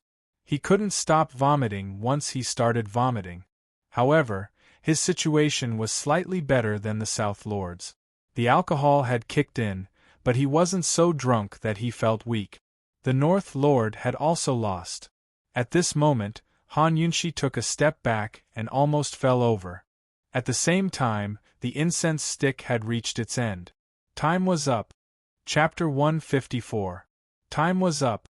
The South Lord hadn't finished his 8th jug, nor had the North Lord's 9th. Both of them were lying on the ground drunk. Han Yunshi drank a total of 9 jugs and was still standing. Han Yunshi had won. Everyone present was in disbelief, unable to believe what they'd seen with their own eyes. However, the truth was right in front of their eyes. Those who'd been waiting to see Han Yunshi lose, as well as those who didn't care, all had a whole new level of respect for this woman. Too valiant. Truly, they had to hand it to this woman. Princess Chongping was stunned as well. She stood there, looking at the red-faced but still haughty Han Yunshi. For some reason, she felt a sense of inferiority. At this time, Murong Wanru bumped into her from behind. "Princess!" Princess Chongping recovered her wits and understood that her chance had come. She immediately put on a joyful smile and laughed loudly. "I knew my imperial aunt wouldn't lose and lose face for imperial uncle. This wine competition, imperial aunt has won." Everyone believed that Princess Chongping was convinced, but no matter how Han Yunshi looked at it, she felt that something wasn't right. In reality, Han Yunshi couldn't even stand properly. She was also drunk, but she still maintained a bit of clarity. She didn't know why Princess Chongping had invited the North and South Lords, but she felt that something wasn't right. However, she couldn't put her finger on it. However, seeing how drunk the North and South Lords were, she guessed that the two of them wouldn't be able to cause any trouble. "Then I'll have to ask Princess Chongping to urge the North and South Lords to not forget our bet," Han Yunshi said. Of course. Of course." Princess Chongping was especially happy. After confirming that the wine competition was over, Han Yunshi's vigilance and nervousness relaxed. She couldn't help but admit that she'd drunk too much and had already exceeded her limit. She slowly sat down and held her forehead with one hand. At this time, her head was dizzy and her stomach was churning. She wanted to vomit but couldn't. Her strength was slowly disappearing. She was too lazy to move even if she wanted to. She just wanted to lie down and sleep. Han Yunshi was about to ask a servant girl to take her to a side room to rest when Murong Wanru, who had been keeping a low profile, walked over. "Sister-in-law, let me help you down to rest. You drank too much." "There's no need. Just let the palace maid send me there." Han Yunshi said mildly, forcing herself to look a little more clear-headed. She wouldn't feel at ease letting Murong Wanru take her away at this time. Liangchen, Meijing, the two of you send the Princess Consort to her room to rest. Take care of her carefully. As soon as Princess Chongping spoke, Liangchen and Meijing, the two palace maids, immediately came up to support her. Murong Wanru said hypocritically, "Sister-in-law, I'll go with you." "No need. You guys can continue. I'll be fine after resting for a while." Han Yunshi really did look very clear-headed, but seeing her drink so much wine, everyone knew that it was only a matter of time before she got drunk. Murong Wanru followed her for a few steps before turning back. She gave Princess Chongping a faint smile before returning to her seat. Princess Chongping also calmly sat down. She glanced at the North-South Masters lying on the side and lazily said, "Eunuch, take the North-South Masters away to sober up." A dignified man actually lost to a woman. How embarrassing! "Yes, this old servant obeys," Eunuch replied in a hoarse voice. Very quickly, the banquet continued. Princess Chongping seemed to be in a much better mood. She chatted with everyone about anything under the sun, laughing and cursing. It was a lively scene. On the other side of the room, Han Yunshi had the two servant girls withdraw before personally locking the door behind her. Only then did she completely let down her guard. As soon as she relaxed, she fell heavily into a chair, and couldn't even stand up. She really drank too much. She really wanted to lie down and sleep, but she knew she couldn't. The fastest and healthiest method was to vomit out all the wine she drank. After resting for a while, she forced her eyelids open. Lying on the side, she used the cruelest method to vomit. She used her finger to press against her tongue. After hesitating for a moment, she dug at her throat. She couldn't take it any more and vomited. This vomiting was terrible. She hadn't eaten much, so all she vomited was water and wine. She didn't know how many times she dug and how much she vomited. In the end, her 5 viscera and 6 bowels finally felt comfortable, and she was much more clear-headed than before. It was just that her entire body was limp and she didn't have any strength. After Han Yunshi rinsed her mouth, she took out some glucose water from her detoxification system to drink to prevent herself from collapsing. Although she was a poison doctor, her detoxification system's medicine storehouse had prepared many emergency medicines. Anyone who had gotten drunk before knew that even after vomiting and drinking glucose water, one would need to sleep for at least a few hours to recover their strength. Han Yunshi returned to the bed with difficulty and almost fell down. She didn't have any more strength to move her position. She fell asleep in the same position as when she fell down. The room was silent. However, not long after, there was movement from the tightly shut door. The creaking sound got louder and louder. This was obviously someone trying to pry open the door. On the bed, Han Yunshi didn't have any strength in her body. She was unconscious and didn't hear any movement at all. Very soon, with a clang sound, the door was locked and the door was carefully pushed open by someone outside. She only heard a series of whispers. She didn't know who it was and didn't know what they were talking about. She only saw a person being pushed in and with a bam sound, he collapsed onto the ground. Following that, the door slowly closed. Everything returned to its original silence. Han Yunshi still didn't know anything. Inside the door, the person who was pushed in was none other than the drunk and unconscious Master Bei, Zhang Sun Che. He laid on the ground for a while but didn't fall asleep. Instead, he turned over and faced the sky. His face was red. His ears and neck were all red. That kind of red seemed to be deeper than when one was drunk.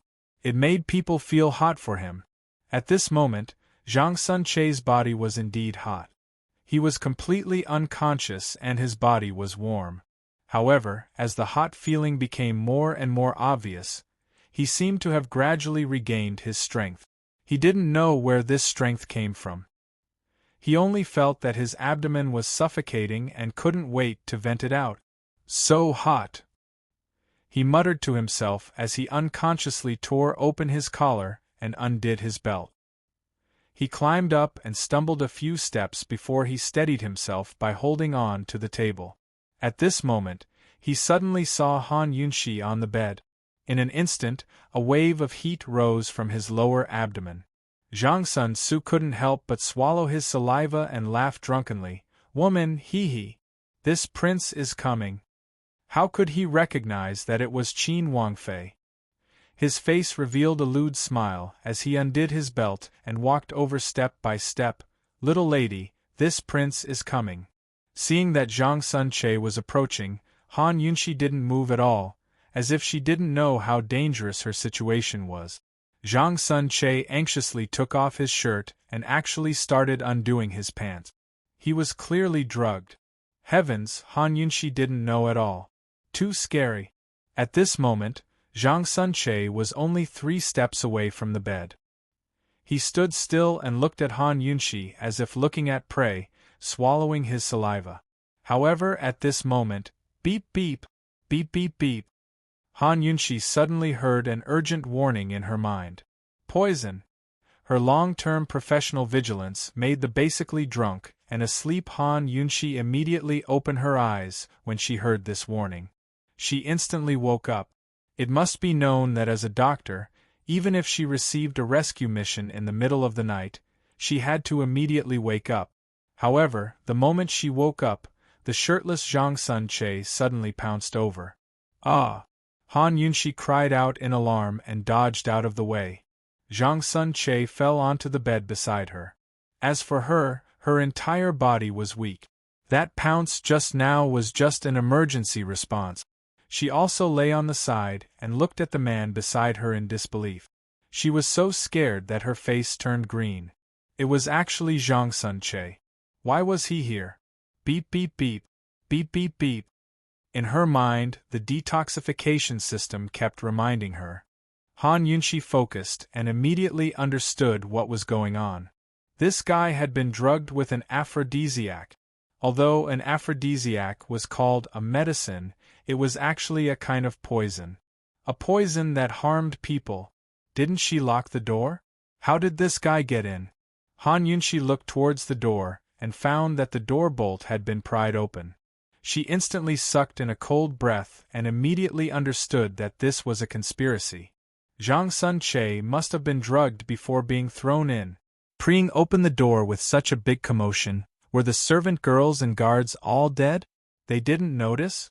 This must have been done by Princess Chongping. Despicable. No, it was simply disgusting. She actually used such a despicable and dirty method. Han Yunxi was still fuming. Who knew that Zhang Sunche suddenly flipped over and reached out a lewd claw towards her. Little lady, don't dodge. This lord guarantees that you'll feel very good. Han Yunxi dodged his arm, but Zhang Sunche's other hand immediately reached over and grabbed her sleeve. He suddenly pulled her close and sucked in a deep breath, following which, his leg was about to cross over. Han Yunxi was scared out of her wits. She didn't have the strength to break free or dodge. She didn't think much and took out a golden needle from the detoxification system as a weapon. Using all her strength, she stabbed towards Zhang Sunche's inner thigh. Zhang Sunche groaned and rolled to the side in pain. At this time, his drunkenness had sobered up a little. Only, under the interaction of the drug and alcohol, he had long lost his rationality. His lust was unbearable, and he couldn't wait to take this woman. Stinky woman! He roared angrily and pounced over again. Han Yunxi wanted to escape, but she was really too weak. When she turned over, she accidentally fell off the bed. But who knew that Zhang Sunche actually grabbed her arm and wouldn't let go? His other hand reached over in a wretched manner. Scram! Han Yunxi shouted angrily and stabbed the golden needle again. But she really didn't have the strength. This time, to Zhang Sunche, it didn't hurt or itch at all. Zhang Sunche suddenly pulled and tore her sleeve. This tug actually released Han Yunxi. Han Yunxi threw herself to the side and finally put some distance between Zhang Sunche and herself. She let out a long sigh. Only then did she realize that she could poison and detoxify. Damn it! Was she scared out of her wits? She couldn't wait to poison this damned thing to death, but she still held it in. Since Princess Chongping had drugged him, there had to be a next step. Nothing could happen to Zhang Sunche. At this time, Zhang Sunche climbed off the bed and pressed towards Han Yunxi again. The aphrodisiac he had been drugged with was very common. Han Yunxi knew how to detoxify it with a single scan. She held the golden needle in her hand and aimed it at the acupuncture point on Zhang Sunche's abdomen. 2 needles and the aphrodisiac would be detoxified.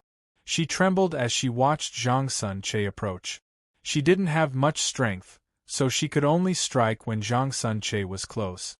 Her palms were sweating. She had never been so nervous in her life. One had to know that if she made a mistake, she would be finished. Chapter 155. Han Yunxi held the gold needles tightly, watching Zhang Sunche approach step by step. She was so nervous that she held her breath. This moment would determine life and death. Hee, little lady, let's see where you can run off to. Zhang Sunche smiled lecherously, grabbing Han Yunxi's ankle. Han Yunxi instantly quivered. She had to endure. Who knew that Zhang Sunche didn't continue to approach, but instead pulled her down and pressed her down. In the nick of time, she aimed for an acupoint on Zhang Sunche's abdomen and immediately inserted 2 needles. In an instant, Zhang Sunche's body that was pressing down suddenly stopped. He seemed to have been stimulated by something and froze. At the same time, Han Yunxi abruptly rolled away from him to one side.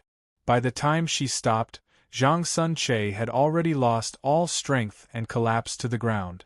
Just a little bit more, so close, so close. However, Han Yunxi looked at the gold needles in her hand and then at the frozen Zhang Sunche. She suddenly felt like banging her head against the wall. She was too nervous. She had inserted 2 needles, but she hadn't used enough strength. Zhang Sunche was drunk and unconscious. The aphrodisiac in his body was the source of his strength. Although he had collapsed, the aphrodisiac hadn't been completely removed. He would soon become restless again. Han Yunxi gasped for breath and immediately used this time to take out a stimulant from the detoxification system. This was the most effective emergency medicine she had. Although using this kind of medicine after drinking was very harmful, she couldn't care less. With 1 needle, she immediately recovered her strength. Just as she was about to add 2 more needles to Zhang Sunche, she changed her mind and felt that it wasn't appropriate. Princess Chongping had stuffed this drugged fellow to her, so she definitely had other plans. If someone barged in and saw this scene, then even if she jumped into the Yellow River, she wouldn't be able to clear her name. Thinking of this, Han Yunxi was completely shocked. Right, what she needed to do now was to escape. However, Han Yunxi soon found that the door was locked from the outside. These people must have planned it well. Han Yunxi immediately looked for the window. Fortunately, the window was not sealed. She moved a chair and stood on tiptoe to escape through the window. After closing the window, she leaned against the wall and took deep breath. Although she had escaped safely, her heart was still beating wildly, and she was still scared. However, at this moment, 2 familiar voices came from the side. It was none other than Murong Wanru and Eunuch Li. How long has it been? It's been a while. Miss Wanru, isn't it time to call him over? Wait a little longer. Haha, it's more interesting when the rice is cooked. Murong Wanru laughed. Haha, Miss Wanru, I've put enough medicine. It must be boiling now. Eunuch Li also laughed. Alright, then go and call them. I'll wait here. Alright, Miss Wanru, just wait to receive your reward. Since you came up with such a good idea, Princess Chongping will definitely reward you handsomely after the deed is done. As soon as he finished speaking, Han Yunxi heard Eunuch Li's footsteps fade into the distance. She slowly narrowed her eyes, her hands clenched into fists. Her anger overflowed to the heavens. What a good Murong Wanru. It's fine if she usually schemed, but I didn't expect it to be her this time. Moreover, she used such dirty methods. This was too much. If someone destroys 1 grain of mine, I'll take 3 grains from them. White Lotus, ah, White Lotus. This time, this Wang Fei won't hold a grudge. If there's a grudge, I'll take revenge now. Han Yunxi followed the wall and silently walked over, only to see Murong Wanru hiding under a small tree on the side. She took a few deep breaths before calmly walking out. As she approached, Han Yunxi suddenly opened her mouth. Wanru, why are you here? Ah!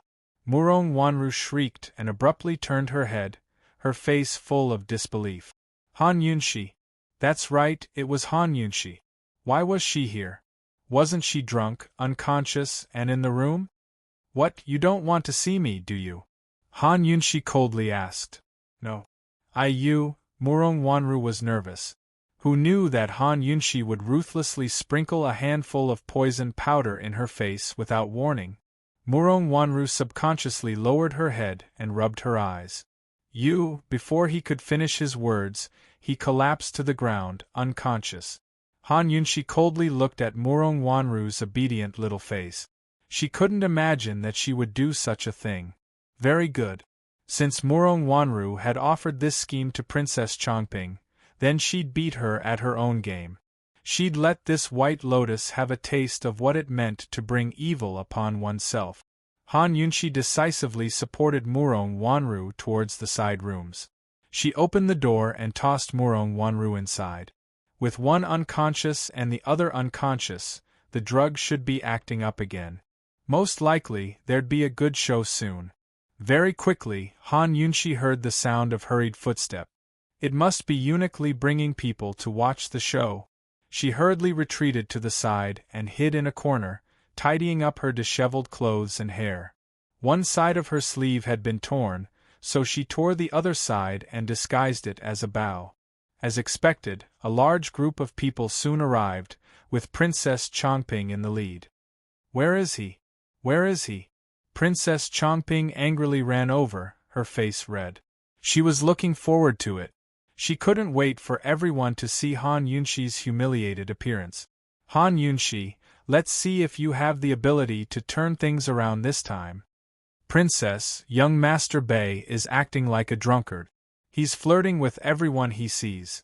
No one dares to go near him. We don't know where he ran off to. Eunuch Li replied loudly. Han Yunxi understood as soon as she heard it. This was clearly a set script. Bastard, don't you know that Imperial Qin Ant is also resting here? What if the matter reaches Imperial Ant Qin's ears? What should we do? Princess Chongping purposely raised her voice, unable to hide her excitement. Princess Qin Wang Fei is in this room. Nothing will happen to her? Eunuch Li's face was filled with exaggerated worry. He glanced at the bushes on the side and wondered why Murong Wanru hadn't come out yet. It was her turn to go on stage. It was time for her to knock on the Princess Consort's door. However, it didn't matter if Murong Wanru didn't come, as long as there was a good show to watch in the room. No way. Let's go take a look. Princess Chongping didn't even wait for Murong Wanru to come out. She rushed to the door in front of her. Everyone was nervous because of Princess Chongping, so they all followed her. Dong dong dong. Princess Chongping knocked heavily on the door. Imperial Qin Ant, are you awake? Imperial Qin Ant, it's me, Chongping. Are you awake? Imperial Qin Ant, please open the door. Princess Chongping pretended to call out a few times, a trace of craftiness flashing through her eyes. Without leaving a trace, she pushed the door open a small crack. Aya, why didn't you lock the door? Princess Chongping loudly questioned. As soon as she said this, the crowd fell silent.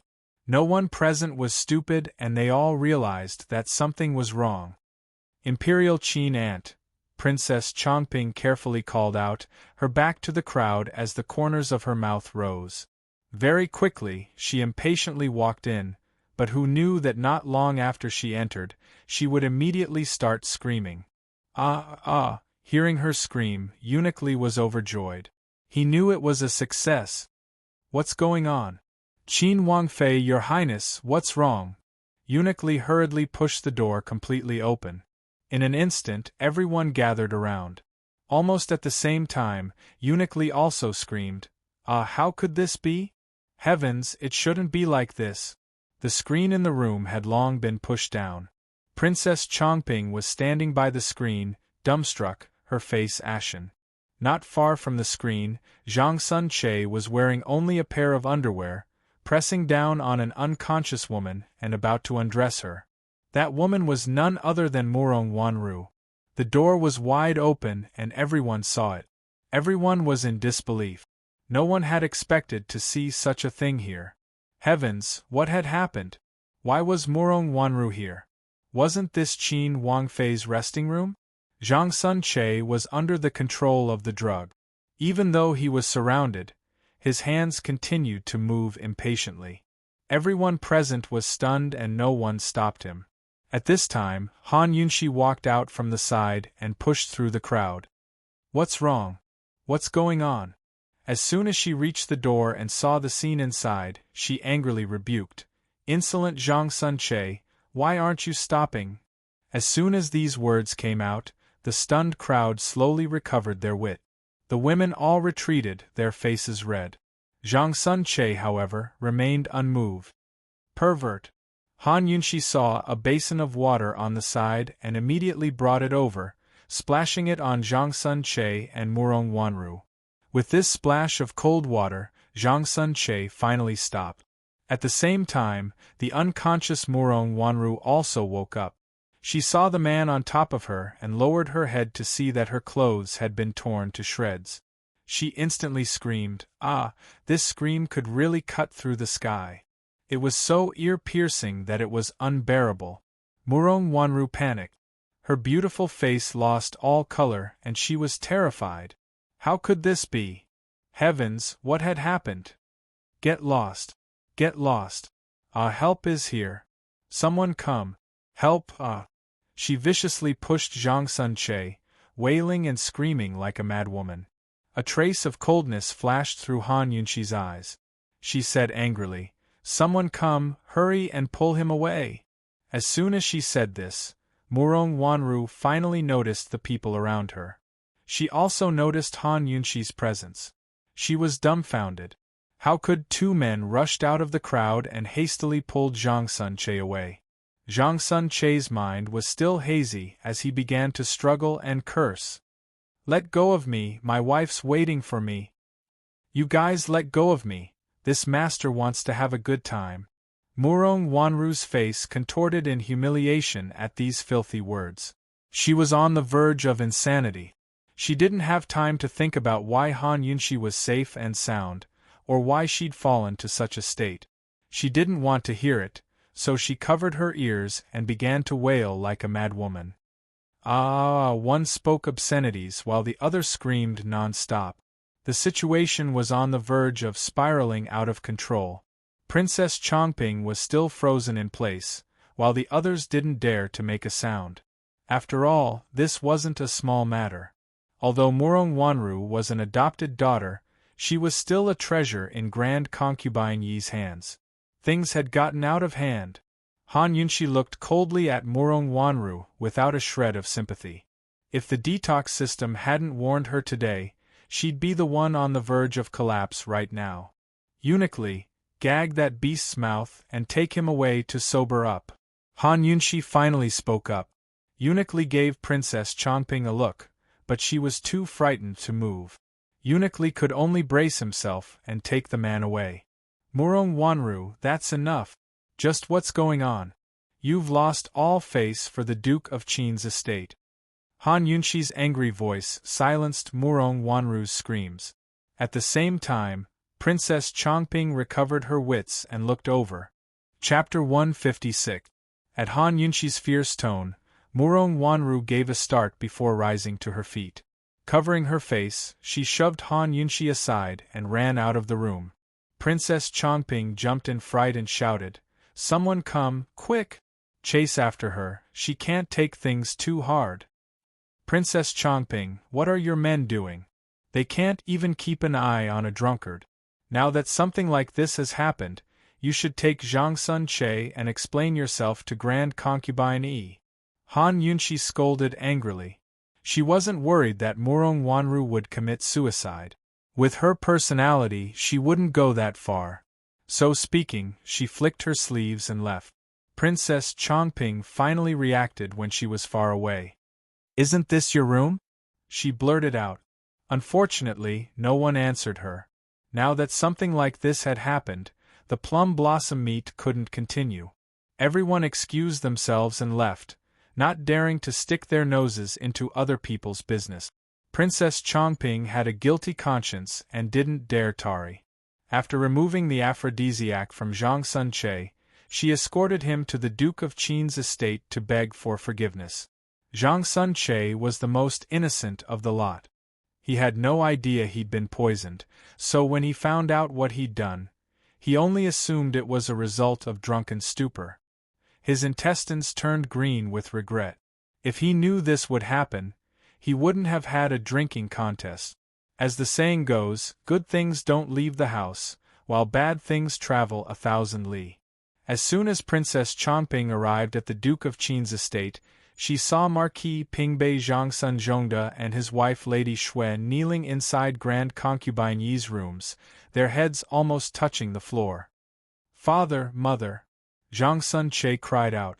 Zhang Sun Tiance and Lady Shui saw their son, who'd caused trouble, and angrily chased after him to beat him. "You beast, did you eat a bear's heart or a leopard's gall? You usually turn a deaf ear to old man's words. Now that you've caused such trouble, let's see how you'll deal with it. How could you be so muddle-headed? Miss Wanru is a golden branch and jade leaf. You think you can touch her? Are you trying to take my and your father's lives?" Princess Chongping had a guilty conscience and hid far away, not daring to say a single word. But suddenly there was a loud slap on the table. Princess Chongping unconsciously turned to see Grand Concubine Yi sitting in the seat of honor. Her exquisite face was now as gloomy as the skies before a storm. "How frightening!" Marquis Pingbei and Lady Shui quickly returned to their knees. Zhang Sunche fell to his knees as well, trembling with fear. He didn't even dare to spare Grand Concubine Yi a glance. Princess Chongping couldn't help but shudder. She resentfully walked over and knelt down as well. "Grand Imperial Concubine, Chongping. Chongping has brought Zhang Sunche here to offer a humble apology."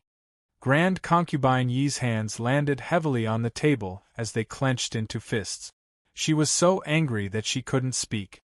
Suddenly, she pounded the table 3 times. Thump, thump, thump. Everyone who heard it trembled with fear as their hearts raced. In the silence of the room, Chongping lowered her head even more. At this moment, Han Yunshi spoke up from her seat. "Chongping, just what's going on? Hurry and tell us the truth." Murong Wanru had rushed into her room to cry as soon as she came back. No matter how Grand Concubine Yi asked or coaxed her, she wouldn't say a word. Grand Concubine Yi was so angry that she smashed everything in the room. Grand Concubine Yi doted on Murong Wanru as if she were her own daughter. Murong Wanru couldn't accept such a thing, much less Grand Concubine Yi. Moreover, everyone at the Plum Blossom meet had seen it, so it was impossible to hide it. Most likely, everyone in the capital knew by now. The Duke of Qin's estate had lost all face this time. Most frightening of all, Murong Wanru's life was ruined. "I don't know anything, I was at the banquet the entire time. It was Eunuch Li who said Zhang Sunche had gone crazy from drinking, so I hurried over. But who knew?" Princess Chongping trailed off, glancing at Han Yunshi. "Imperial Qin Aunt, I wanted to ask you about this. You were clearly the one resting in that room, so why was Wanru in there? Why did she faint?" "You're asking me, but who am I supposed to ask?" Han Yunshi retorted angrily, before explaining herself. "I rested for a bit before going to the restroom. As soon as I came back, I ran into something like that. The side rooms were all guarded by your men, so how did they do their job? Zhang Sunche went crazy from drinking and Eunuch Li knew to report it.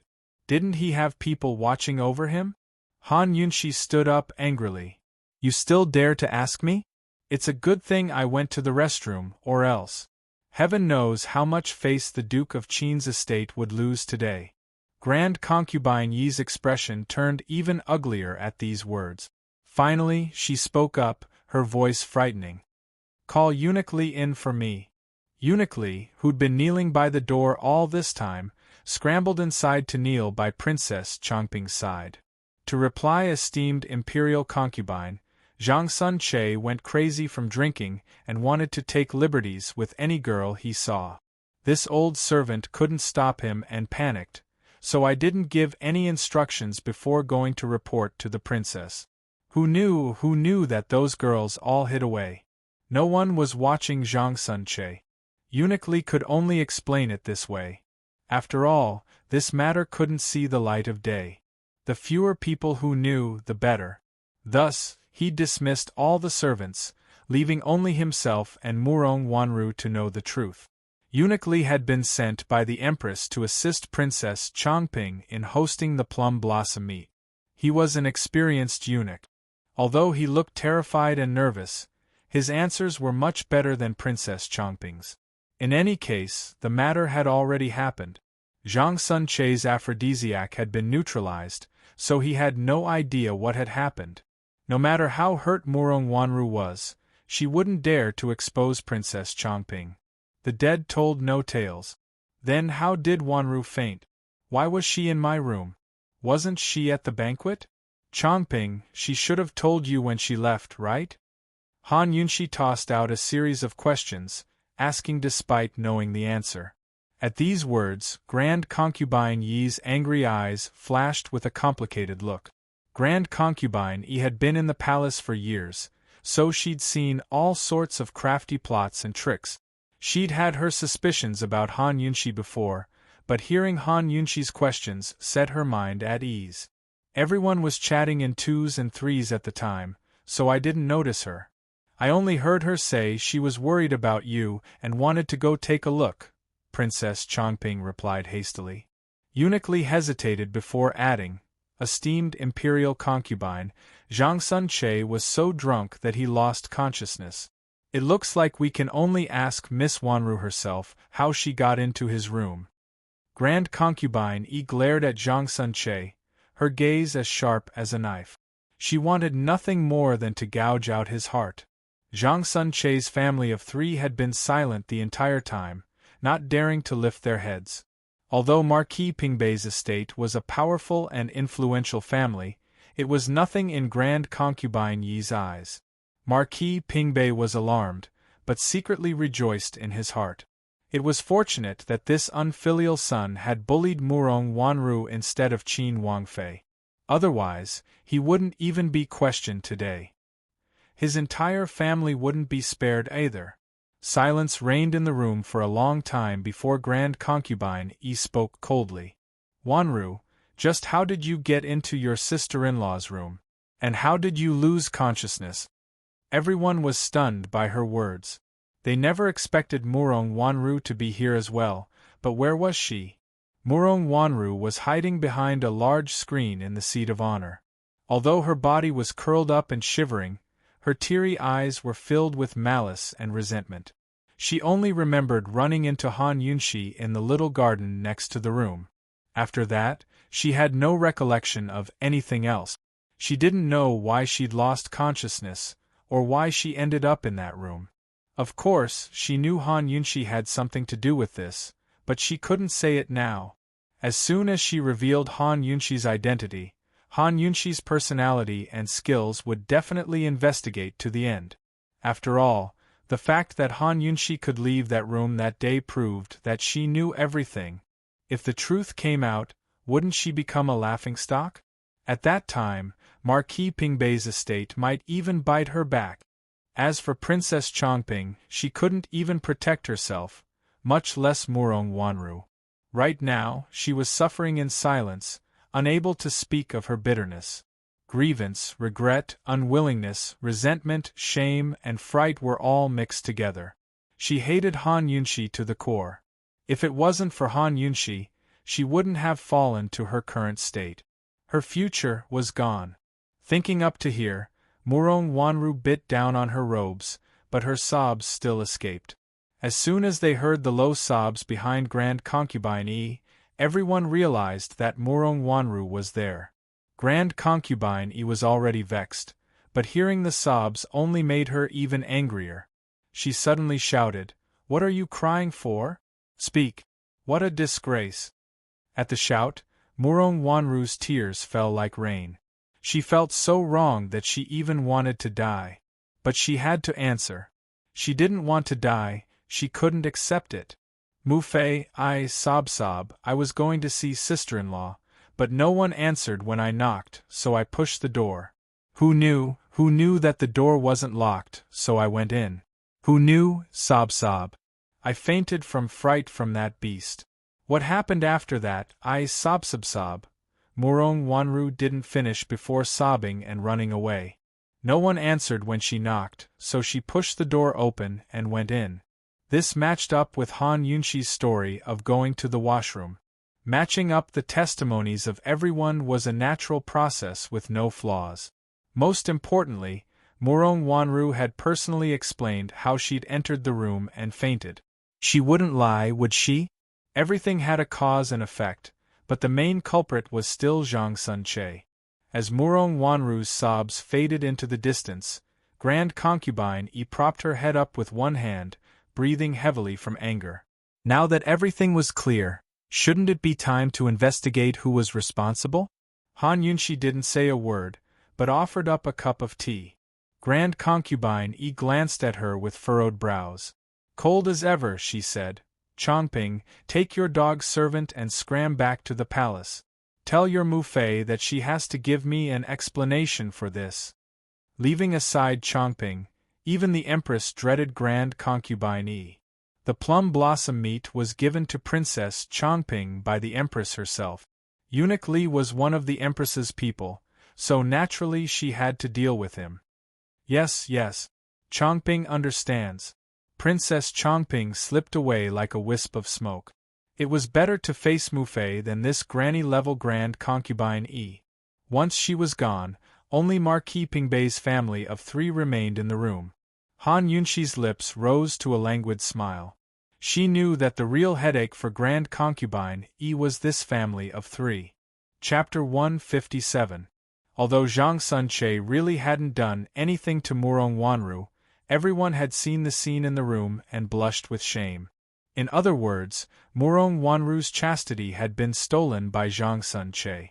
Naturally, Zhang Sunche's crimes couldn't be forgiven, so how could Grand Concubine Yi forgive him so easily? Even killing him wouldn't be enough to vent her anger. But Murong Wanru was still an unmarried maiden who'd lost her chastity to Zhang Sunche.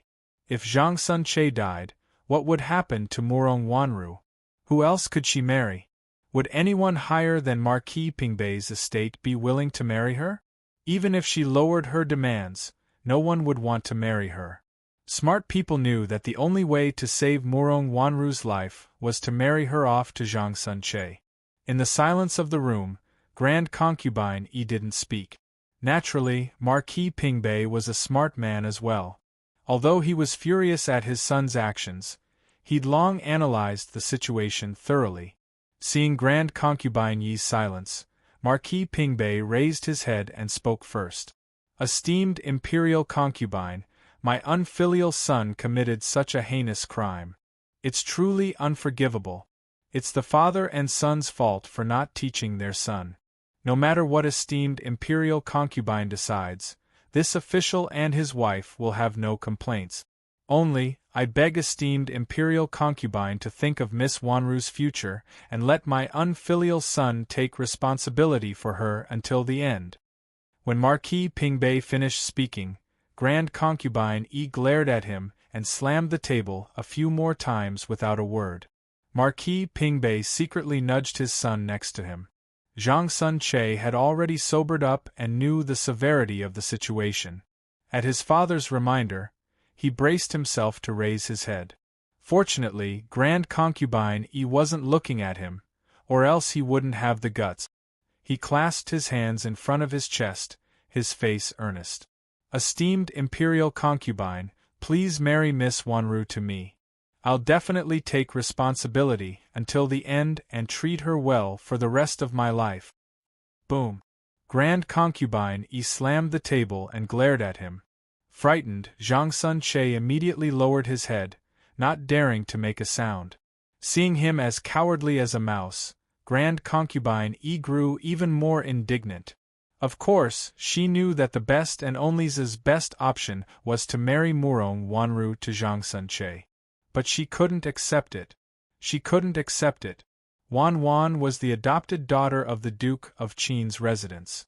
Marrying the legitimate son of Marquis Pingbei was not considered marrying down. However, Marquis Pingbei's young master was dissolute by nature. He even touched his father's concubine. How could she marry such a dissolute person who ruined the family's reputation? TSS Wanrus. TTTTS. It. Even though Han Yunshi had mentioned marriage before, Grand Concubine Yi had only agreed half-heartedly. In her heart, she still couldn't bear to part with her daughter and hoped that one day she'd become the Duke of Qin's concubine so she could keep her company at home. But now she had no choice but to marry, and to such a disgraceful thing. Marquis Pingbei kept tugging at his son's robes, urging him to take on more responsibility.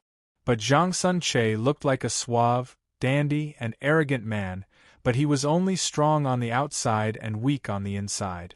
After Grand Concubine Yi's scare, he didn't dare to raise his head again. Moreover, he didn't want to marry Murong Wanru either.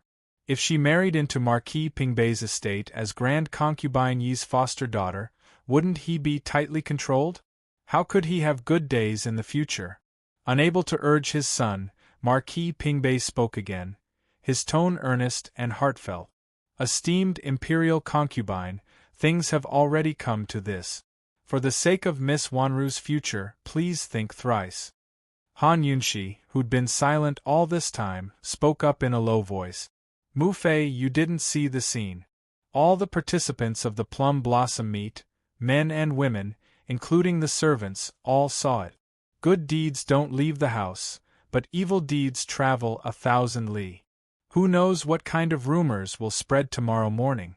They'll definitely add oil and vinegar to the fire. If they hurt Wanru then, wouldn't she be even more? Grand Concubine Yi knitted her brows as Han Yunshi lowered her voice again. Mu Fei, Qinxia knows that you're unwilling to accept things as they are. Wanru isn't willing either, but it's better than having Wanru carry an infamy for the rest of her life and hide in the estate. Actually, Grand Concubine Yi understood even without Han Yunshi's words. She just couldn't swallow her anger. Zhang Sun-che had committed a crime, but not only had he escaped punishment, he'd gained a wife for nothing. Seeing that Grand Concubine Yi still wouldn't relent, Han Yunshi's eyes flashed with craftiness before she continued. Mu Fei, since there's still time tonight, why don't we agree to this marriage? Tomorrow morning, we can have Marquis Pingbei's estate announce the engagement with great fanfare and cover up all the rumors. We'll spread the word to the public that Wanru and Zhang Sun-che are mutually in love and have been in love for a long time. This way, no matter whether outsiders believe it or not, we can at least save some face, right? At these words, Grand Concubine Yi finally looked at Han Yunshi seriously. Engagement. Exactly. First, the engagement will suppress the rumors outside and give Wanru some time to cool down. As for marriage, after both sides have calmed down, we'll talk about our plans. Han Yunshi found her own words laughable as she spoke. Announcing the engagement with great fanfare was the same as cooking raw rice into cooked rice. Then the marriage was inevitable and there was nothing else to plan. But to the vexed Grand Concubine Yi, these words were like a cup of cold tea in the hottest days of the summer. Finally, it suppressed the flames of anger in her heart. She gave Han Yunshi a serious look before exhaling. That's all we can do. Han Yunshi rejoiced in her heart before she said considerately, Mu Fei, Qinxia counts as Wanru's sister-in-law. Let Qinxia discuss the details of the engagement with Marquis Pingbei and his wife. Grand Concubine Yi didn't even want to spare Zhang Sun-che a glance, much less discuss the details. She had no choice but to agree. After making her decision, Grand Concubine Yi finally recovered from the blow. Cold, she looked towards Marquis Pingbei with an air of haughtiness. Zhangsun Zhongda, since Wanru and your son are mutually in love with each other, and you and your wife came overnight to propose marriage, I won't make things difficult for you. Tomorrow morning we'll settle the marriage. As for when, we'll discuss it another day. This was an order, not a discussion. As soon as Grand Concubine Yi finished, she rose to leave with a flick of her sleeves, leaving Marquis Pingbei's family of 3 kneeling in place. Both of them were in love with each other? When did Murong Wanru and Zhang Sun Che couldn't figure it out? He was about to ask when Marquis Pingbei shut him up with a glare. Han Yunshi looked over with a smile. Marquis Zhangsun, do you have any objections? Marquis Pingbei hastened to say, No. My son and Miss Wanru are mutually in love with each other, that's something everyone knows. Many thanks to esteemed Imperial Concubine for her favor and willing to marry Miss Wanru off to Marquis Pingbei's estate. We husband and wife can't thank you enough. Tomorrow morning, we'll definitely prepare the betrothal gifts and personally deliver the betrothal gifts. As expected, Marquis Pingbei was a smart man. He caught on with a hint, which saved Han Yunshi a lot of talking. She smiled in satisfaction. Miss Wanru might be the Duke of Qin's foster daughter, but she's still one of us. An engagement isn't a small matter.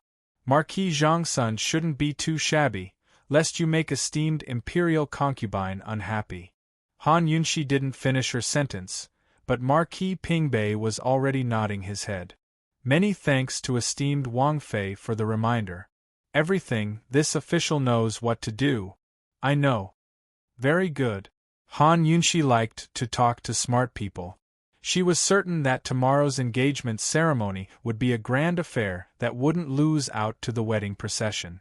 She didn't make things difficult for them, but left them with a few more words before letting them go back. Currently, Grand Concubine Yi was coaxing Murong Wanru in the orchid courtyard. Standing by the courtyard entrance, one could hear Murong Wanru's sobs and Grand Concubine Yi's occasional angry rebukes. Han Yunshi glanced at it and couldn't help but burst into laughter. Bai Lianhua, Bai Lianhua. Even you didn't think you'd fall into the hole you dug for yourself. Once tomorrow's wedding was set, Bai Lianhua would be married off after the new year. Thinking up to here, Han Yunshi couldn't help but look forward to the future. Bai Lianhua wasn't living in the estate, but she was on good terms with Grand Concubine Yi. Her days would be much more stable now, and she wouldn't have to live in a corner of the hibiscus courtyard anymore. When she reached the gates of the hibiscus courtyard, she glanced at the pitch-black sleeping quarters in the distance. Han Yunshi mused that if she wanted to move out of the hibiscus courtyard, that bastard Long Fei shouldn't refuse, right? He'd rather she stay far away from his lands, wouldn't he? As Han Yunshi mused, she unconsciously stood there for a long time. She hadn't seen him for days now, so she didn't know what he was busy with. Early the next morning, the sound of firecrackers could be heard from Xuanwu Avenue. While others gave their daughters 10 li of red dowry, Marquis Pingbei's estate gave their betrothal gifts 10 li away. 2 red-robed servants carried a chest full of betrothal gifts and lined it up in pairs. They formed a long dragon on Xuanwu Avenue, mighty and bustling with noise and excitement. Marquis Pingbei and his wife brought Zhangsun Che along with a wedding nanny at the very front. Aside from Zhangsun Che's unsightly expression, everyone else was beaming from ear to ear with happiness. It wasn't far from Marquis Pingbei's estate to the Duke of Qin's estate, but the procession took a detour on purpose to attract countless onlookers. As soon as they heard that Marquis Pingbei was going to the Duke of Qin's estate for the betrothal, everyone broke into discussion. Moreover, Marquis Pingbei had arranged for quite a few people in the crowd. Thus, news of Murong Wanru and Zhangsun Che's mutual affection spread like wildfire. Although news of yesterday's plum blossom meet spread as well, it didn't gain the upper hand. It wasn't clear how Grand Concubine Yi had convinced Murong Wanru, but she still attended the engagement ceremony. Her eyes were red as she glared at Han Yunshi. Her previous delicate and pitiful demeanor was nowhere to be seen. Most likely, she knew Han Yunshi was the one who came up with the idea. Han Yunshi allowed her to look as she pleased, but she didn't expect Long Fei to show up as well. Still, after thinking it over, she realized that as her older brother, he really should be there. After the engagement ceremony, everyone dispersed. Grand Concubine exhaled and said, "Fei, Wanru's marriage, what do you think?" Hearing this, Murong Wanru quickly looked over, but Long Fei only replied, "It's too rushed to get married within the year. Let's set it after the new year." This wasn't the answer Grand Concubine wanted, much less Murong Wanru. When she realized that she had no fate with the Duke of Qin in this lifetime, Murong Wanru's heart filled with sorrow. Her eyes reddened as she covered her mouth and ran away. All of this was caused by Han Yunshi. It was all Han Yunshi's fault. She silently vowed in her heart that even if she got married, she wouldn't let Han Yunshi off so easily.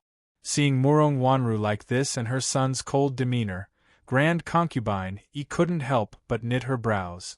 So annoying. But it was then that Gui Mama came to report, "Grand Imperial Concubine, Your Highness, Princess Rongla has come to pay a visit." Chapter 158. Duanmu Yao really came to pay a visit? Everyone in the city knew that Marquis Pingbei's estate had come to the Duke of Qin's estate for the betrothal. Wasn't it inappropriate for Duanmu Yao to choose this day to pay a visit? But she'd come at the right time. The betrothal guests had all left before she came to visit. Han Yunshi couldn't help but suspect that this woman had predicted that Long Fei would be at the estate and picked a good time to come. But did she really have to go to this extent just to see her senior brother? Yao, that girl's finally here. Grand Concubine who hadn't smiled since last night, finally revealed a smile. Her Yao was proof of her close relationship with Duanmu Yao. Han Yunshi couldn't help but think that if Duanmu Yao married into the Duke of Qin's estate, they'd be a perfect match for each other. What kind of scene would it be on the day of the wedding? It'd probably be twice as grand as the one at Marquis Pingbei's estate today. Grand Concubine and Long Fei would definitely be waiting at the gates early to welcome them. Even if she'd racked her brains to think of ways to mend relations with Grand Concubine Duanmu Yao's arrival could easily ruin everything. Grand Concubine liked a daughter-in-law who made her proud. When she recalled the scene when she'd first entered the gates, bitterness rose in her heart. Before Grand Concubine could speak, Long Fei waved a hand to signal Gui Mama to invite her inside.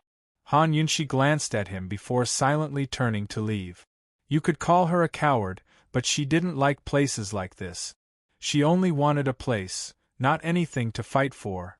But before she could slip out the door, Grand Concubine called her back. "Yunshi, where are you going?" Qinxia suddenly felt a little dizzy, and wanted to go back and rest. Han Yunshi didn't even want to look back as she found an excuse. Long Fei suddenly spoke up. "Since you have a headache, go rest so you won't be impolite." Impolite? Han Yunshi gave a start before smiling. He didn't want her to receive Duanmu Yao as the mistress of the house, did he? There was no need for him to worry. She still had self-awareness and would not speak carelessly. Grand Concubine said seriously, Yao isn't an outsider, so there's nothing to be rude about. Moreover, they'll be a family in the future, so we should get to know each other better. As soon as he said that, Han Yunshi felt as if she had been hit hard by something. Her head was in a daze, and she really couldn't come back to her senses. Could it be that Duanmu Yao's marriage alliance with the Duke of Qin wasn't just a rumor? Had Grand Concubine tacitly agreed to it? Han Yunshi finally turned around and looked at Long Fei. At this time, Long Fei was also looking at her, but he only glanced at her once before moving away. Long Fei didn't react to Grand Concubine's words. "Yunshi, come here." Grand Concubine beckoned with a hand. Han Yunshi could only walk over and sit by her side. Permitted. Yao is Fei's junior sister and is famous for her talents. You'll have plenty of chances to interact in the future, so you should learn from her, Grand Concubine Yi instructed. Han Yunshi smiled coldly in her heart. Grand Concubine Yi had spent an entire day and night on Murong Wanru's affairs.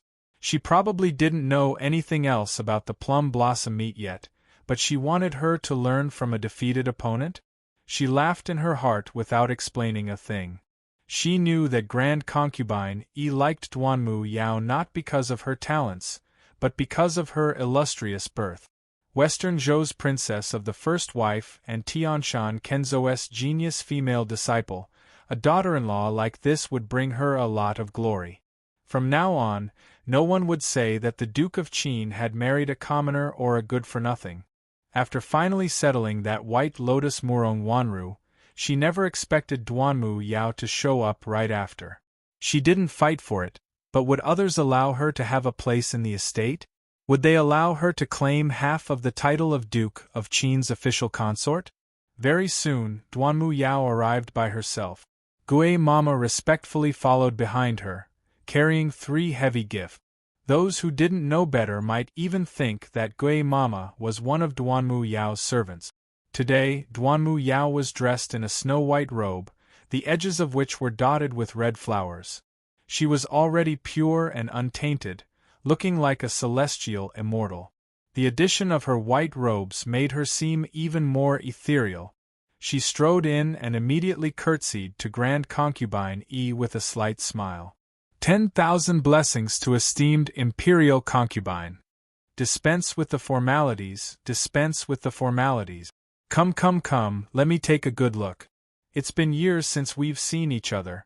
Grand Concubine Yi's heart was swept away. It was clear to see how much she liked Duanmu Yao.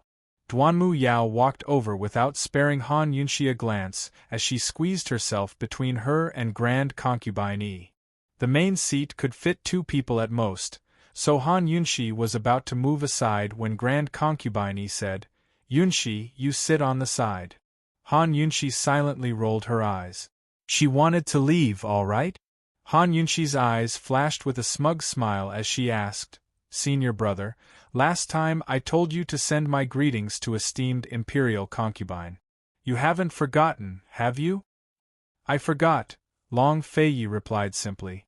"You've always been like this since you were young." Duanmu Yao looked askance at him before explaining to Grand Concubine Yi. Esteemed imperial concubine, Yao Yao wanted to pay respects as soon as she reached the capital, but I was delayed by matters until today.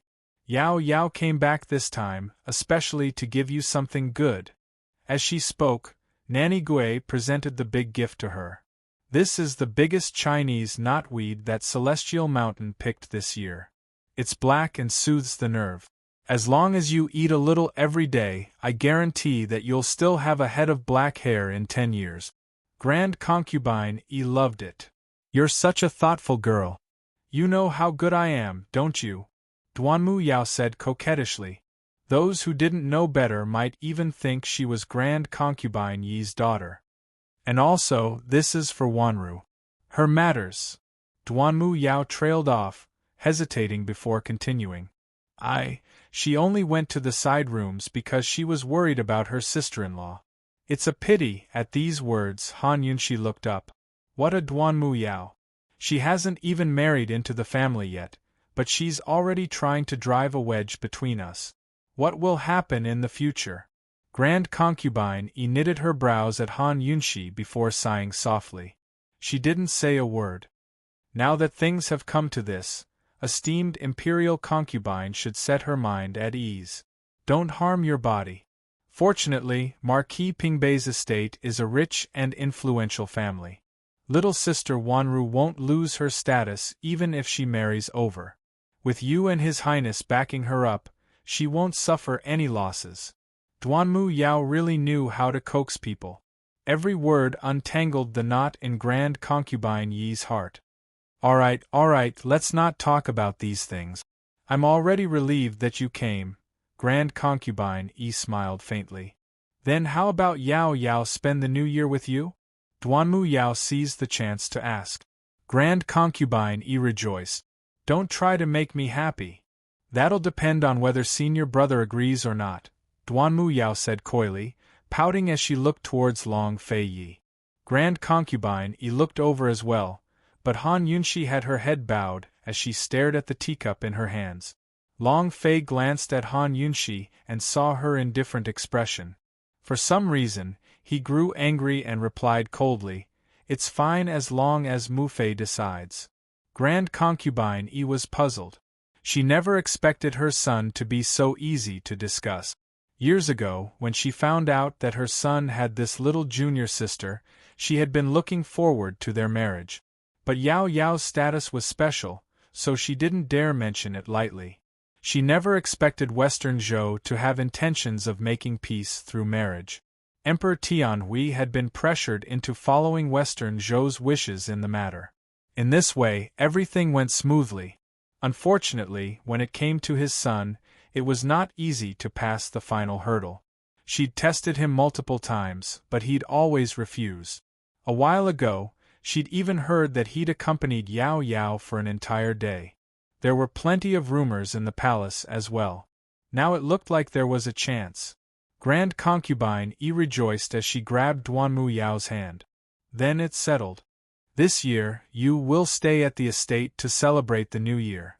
Duanmu Yao was overjoyed at the turn of events.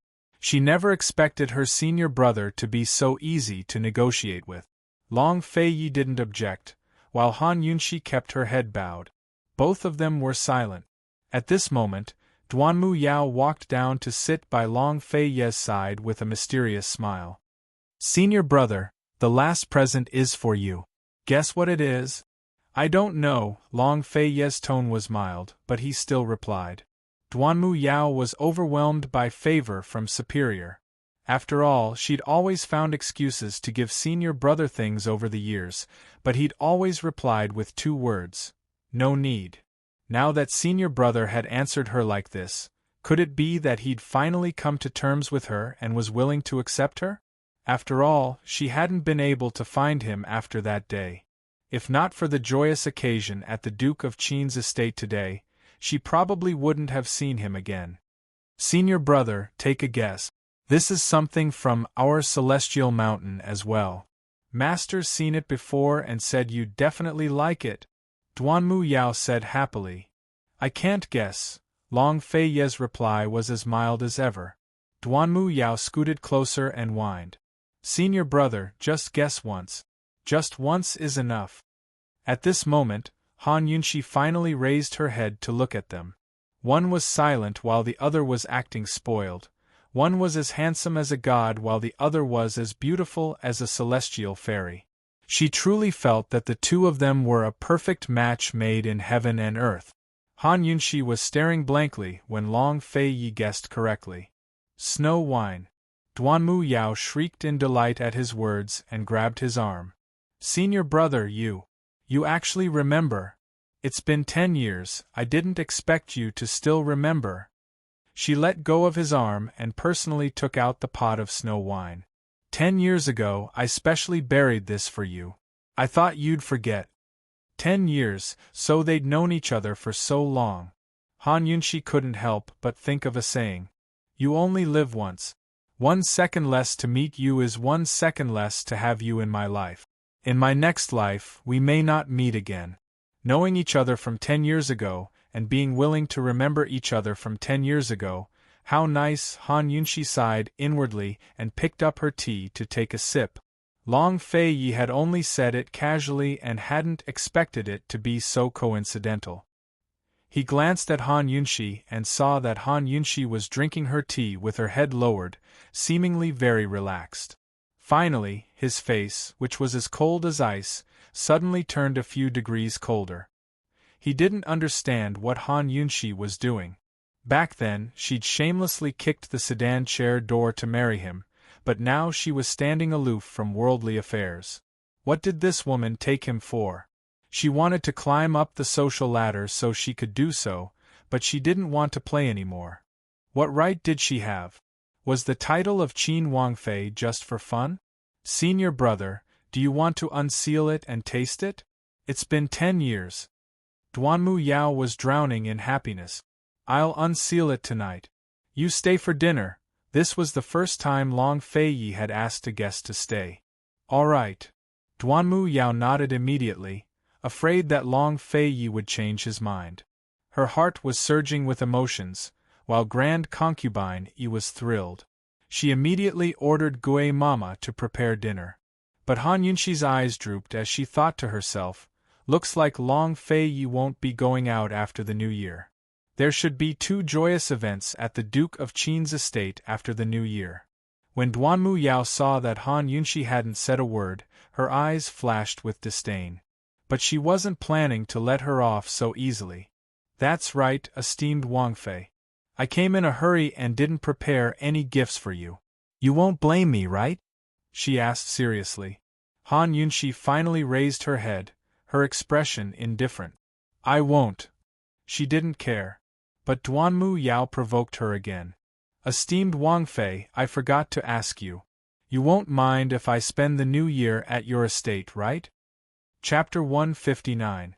Would she mind? So what if she did? Could Han Yunshi say no? Duanmu Yao was clearly asking the obvious to flaunt her strength. Han Yunshi was so silent that she seemed especially quiet.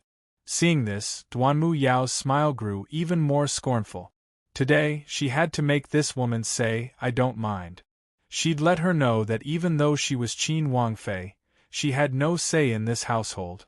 She wasn't anything. Duanmu Yao pressed on. Esteemed Wang Fei, you're not speaking, does that mean you mind? But Han Yunshi's cold gaze suddenly bore down on Duanmu Yao as she replied, Of course I mind. This Duanmu Yao was caught off guard.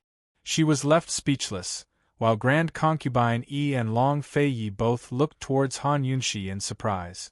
Amidst the silence, Han Yunshi's lips rose into a smile. Princess Rongla, I was just joking. I didn't scare you, did I? This Duanmu Yao was caught off guard again. She didn't know what to say as she stared at Han Yunshi's laughing face. Fortunately, Grand Concubine Yi spoke up to smooth things over. Yunshi just likes to joke around. Yao Yao, don't mind her. I won't, of course I won't. I know she's joking too. Duanmu Yao smiled in embarrassment, finding a way to step down. But Han Yunshi kept asking. Princess Rongla, I won against you at the plum blossom meet. You won't mind, right? As soon as he said this, everyone was shocked again. Duanmu Yao's face turned black. She was rejoicing this morning that Murong Wanru's matter would overshadow yesterday's plum blossom meet. At the very least, news wouldn't spread so quickly. But Han Yunshi actually brought it up in front of Grand Concubine Yi and Senior Brother. It was obvious that she wanted to embarrass her. How was she supposed to reply? Princess Rongla, you're not speaking, you don't really mind, do you? Han Yunshi asked the exact same question Duanmu Yao had asked her. Give her a taste of her own medicine. Let's see if this woman still dares to provoke me. Today, I'll let her understand what it means to seek death. She had been silent for so long and had put on a posture of not giving in to her. Who knew that this woman would take advantage of her and continue to provoke her? Although Han Yunshi didn't like to compete, she also had a temper. If she didn't show her power, she would be treated as a sick cat. Before Duanmu Yao could reply, Grand Concubine Yi grew curious. She won the plum blossom meet? What's going on? Mother, you still don't know, right? Yesterday at the plum blossom garden, Princess Rongla made a bet with Chenxia. If Chenxia lost, Chenxia would never compose a poem again. Chenxia accidentally won. Han Yunshi spoke casually as if it was a trivial matter, but Grand Concubine Yi was astonished. You won? Han Yunshi smiled and nodded innocently. How could Grand Concubine Yi believe it? In her eyes, Han Yunshi's only skill was poisons. As for poetry, zither, chess, calligraphy, and other elegant things, how could a young miss from a small family like her understand such things? At the plum blossom meet, she only hoped that Han Yunshi wouldn't lose face for her. Moreover, Yao Yao's poetry was famous throughout all of Cloud Realm continent. Yao Yao, is this true? Grand Concubine Yi asked in disbelief.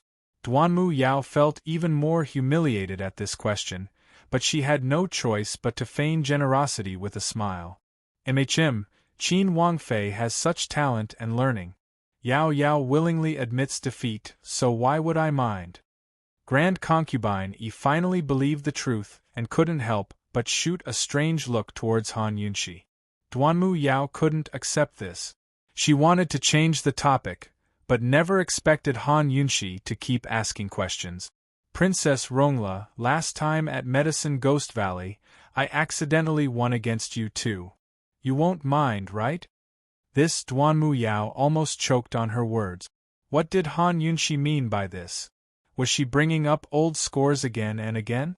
Duanmu Yao couldn't help but feel humiliated when she recalled how she'd used the medicine Google to search for medicine. She'd been immensely pleased with herself back then, but Han Yunshi had tricked her in the end and left her battered and exhausted. Now Grand Concubine Yi was bewildered. "You two ran into each other last time?" Han Yunshi gave a concise explanation of the Medicine Ghost Valley competition last time. Hearing this, Duanmu Yao almost lost her temper and told her to shut up. Grand Concubine Yi's shock turned to pride before she realized that Han Yunshi was humiliating Duanmu Yao. Her eyes flashed with anger before she smiled and tried to smooth things over. "The two of you are quite fated. We should have a good chat at dinner later." But Han Yunshi rose to her feet and said seriously, "Mu Fei, Chenxie made an appointment early in the evening, so it's not good for me to decline. If Princess Rongla doesn't mind, Chenxie will take her leave first." Although she was asking Grand Concubine Yi, she was looking at Duanmu Yao.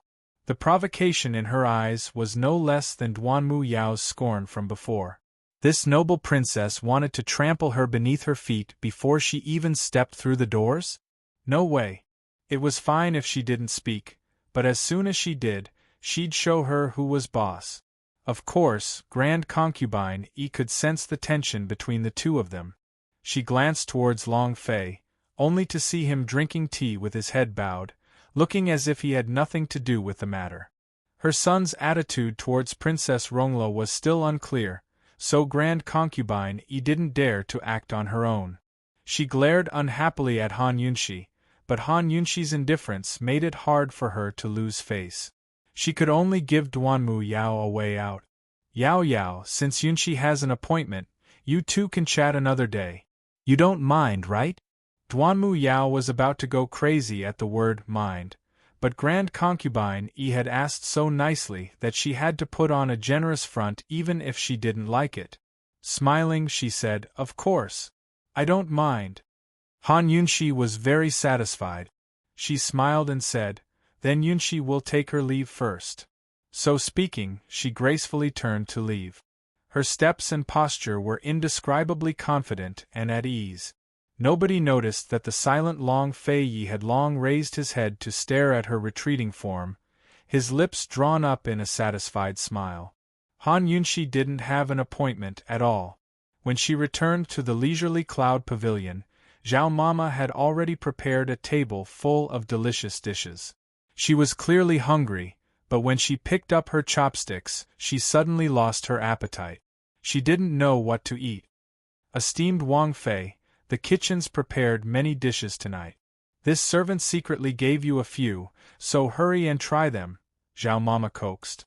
Of course she knew that His Highness's junior sister had come, but she didn't dare to ask when esteemed Wang Fei didn't accompany her. "Has the banquet started yet?" Han Yunshi asked mildly. "It just started," Zhao Mama replied honestly.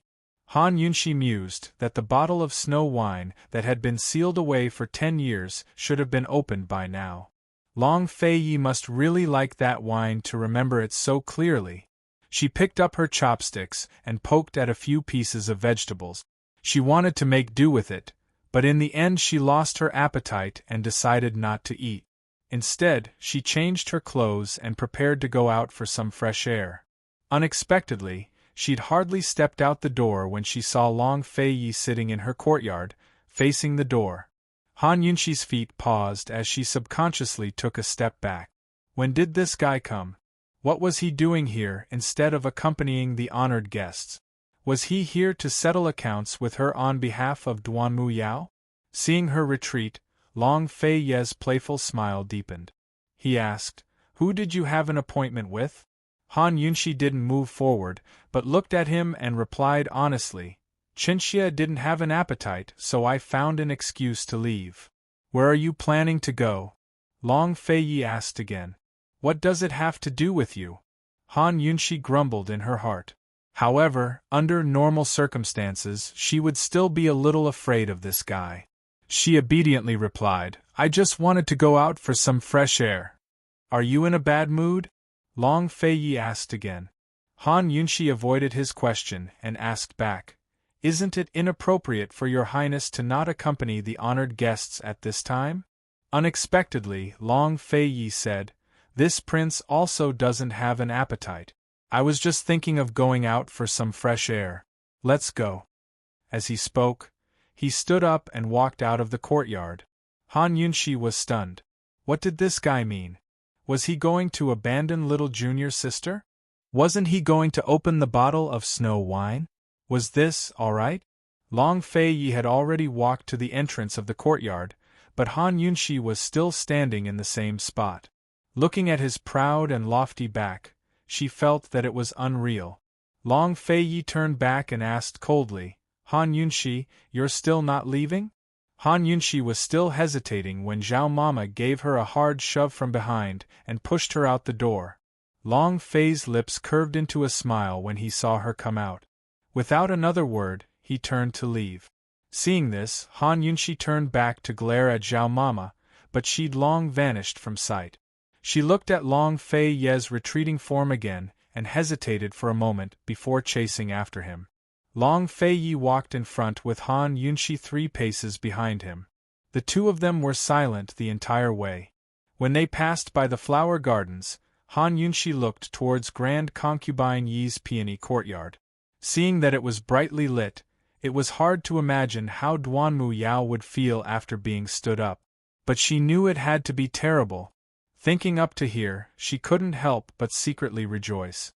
As she walked forward, she suddenly bumped into Long Fei Yi. Han Yunshi immediately backed away, thinking that she'd bumped into his back. But when she looked up, she saw that he was facing her from the front. When did he turn around? "What are you looking at?" Long Fei Yi asked. Han Yunshi had long tossed the idea of curiosity killing the cat to the back of her mind. She probed, "Your Highness, why don't you go keep her company for a while?" "That food and wine isn't to your lordship's liking." Long Fei Yi seemed to grow impatient. This time, he really didn't wait for her after he finished speaking. He left so quickly that Han Yunshi had to jog to catch up. "That food and wine isn't to your liking?" Han Yunshi mulled over his words, feeling that there was more to them than met the eye. But she didn't understand what Long Fei Yi meant, much less his attitude towards Duanmu Yao's marriage alliance. After thinking it over, she began to suspect that he'd been forced to marry her, just like how Emperor Tianhui had forced him to do so. It was already the end of the year, so the streets were bustling with activity. Lanterns and colored banners decorated the streets as everyone prepared for the occasion. Small stalls and peddlers were doing a brisk business as well. After leaving the Duke of Qin's estate, the two of them quickly blended into the crowd. Han Yunshi walked behind Long Fei Yi the entire time, but Long Fei Yi didn't turn back to look at her. Instead, he slowed down his steps, as if afraid that she'd lose track of him. Han Yunshi had no idea where he was going, so she followed him aimlessly. But as she walked and walked, she suddenly stopped.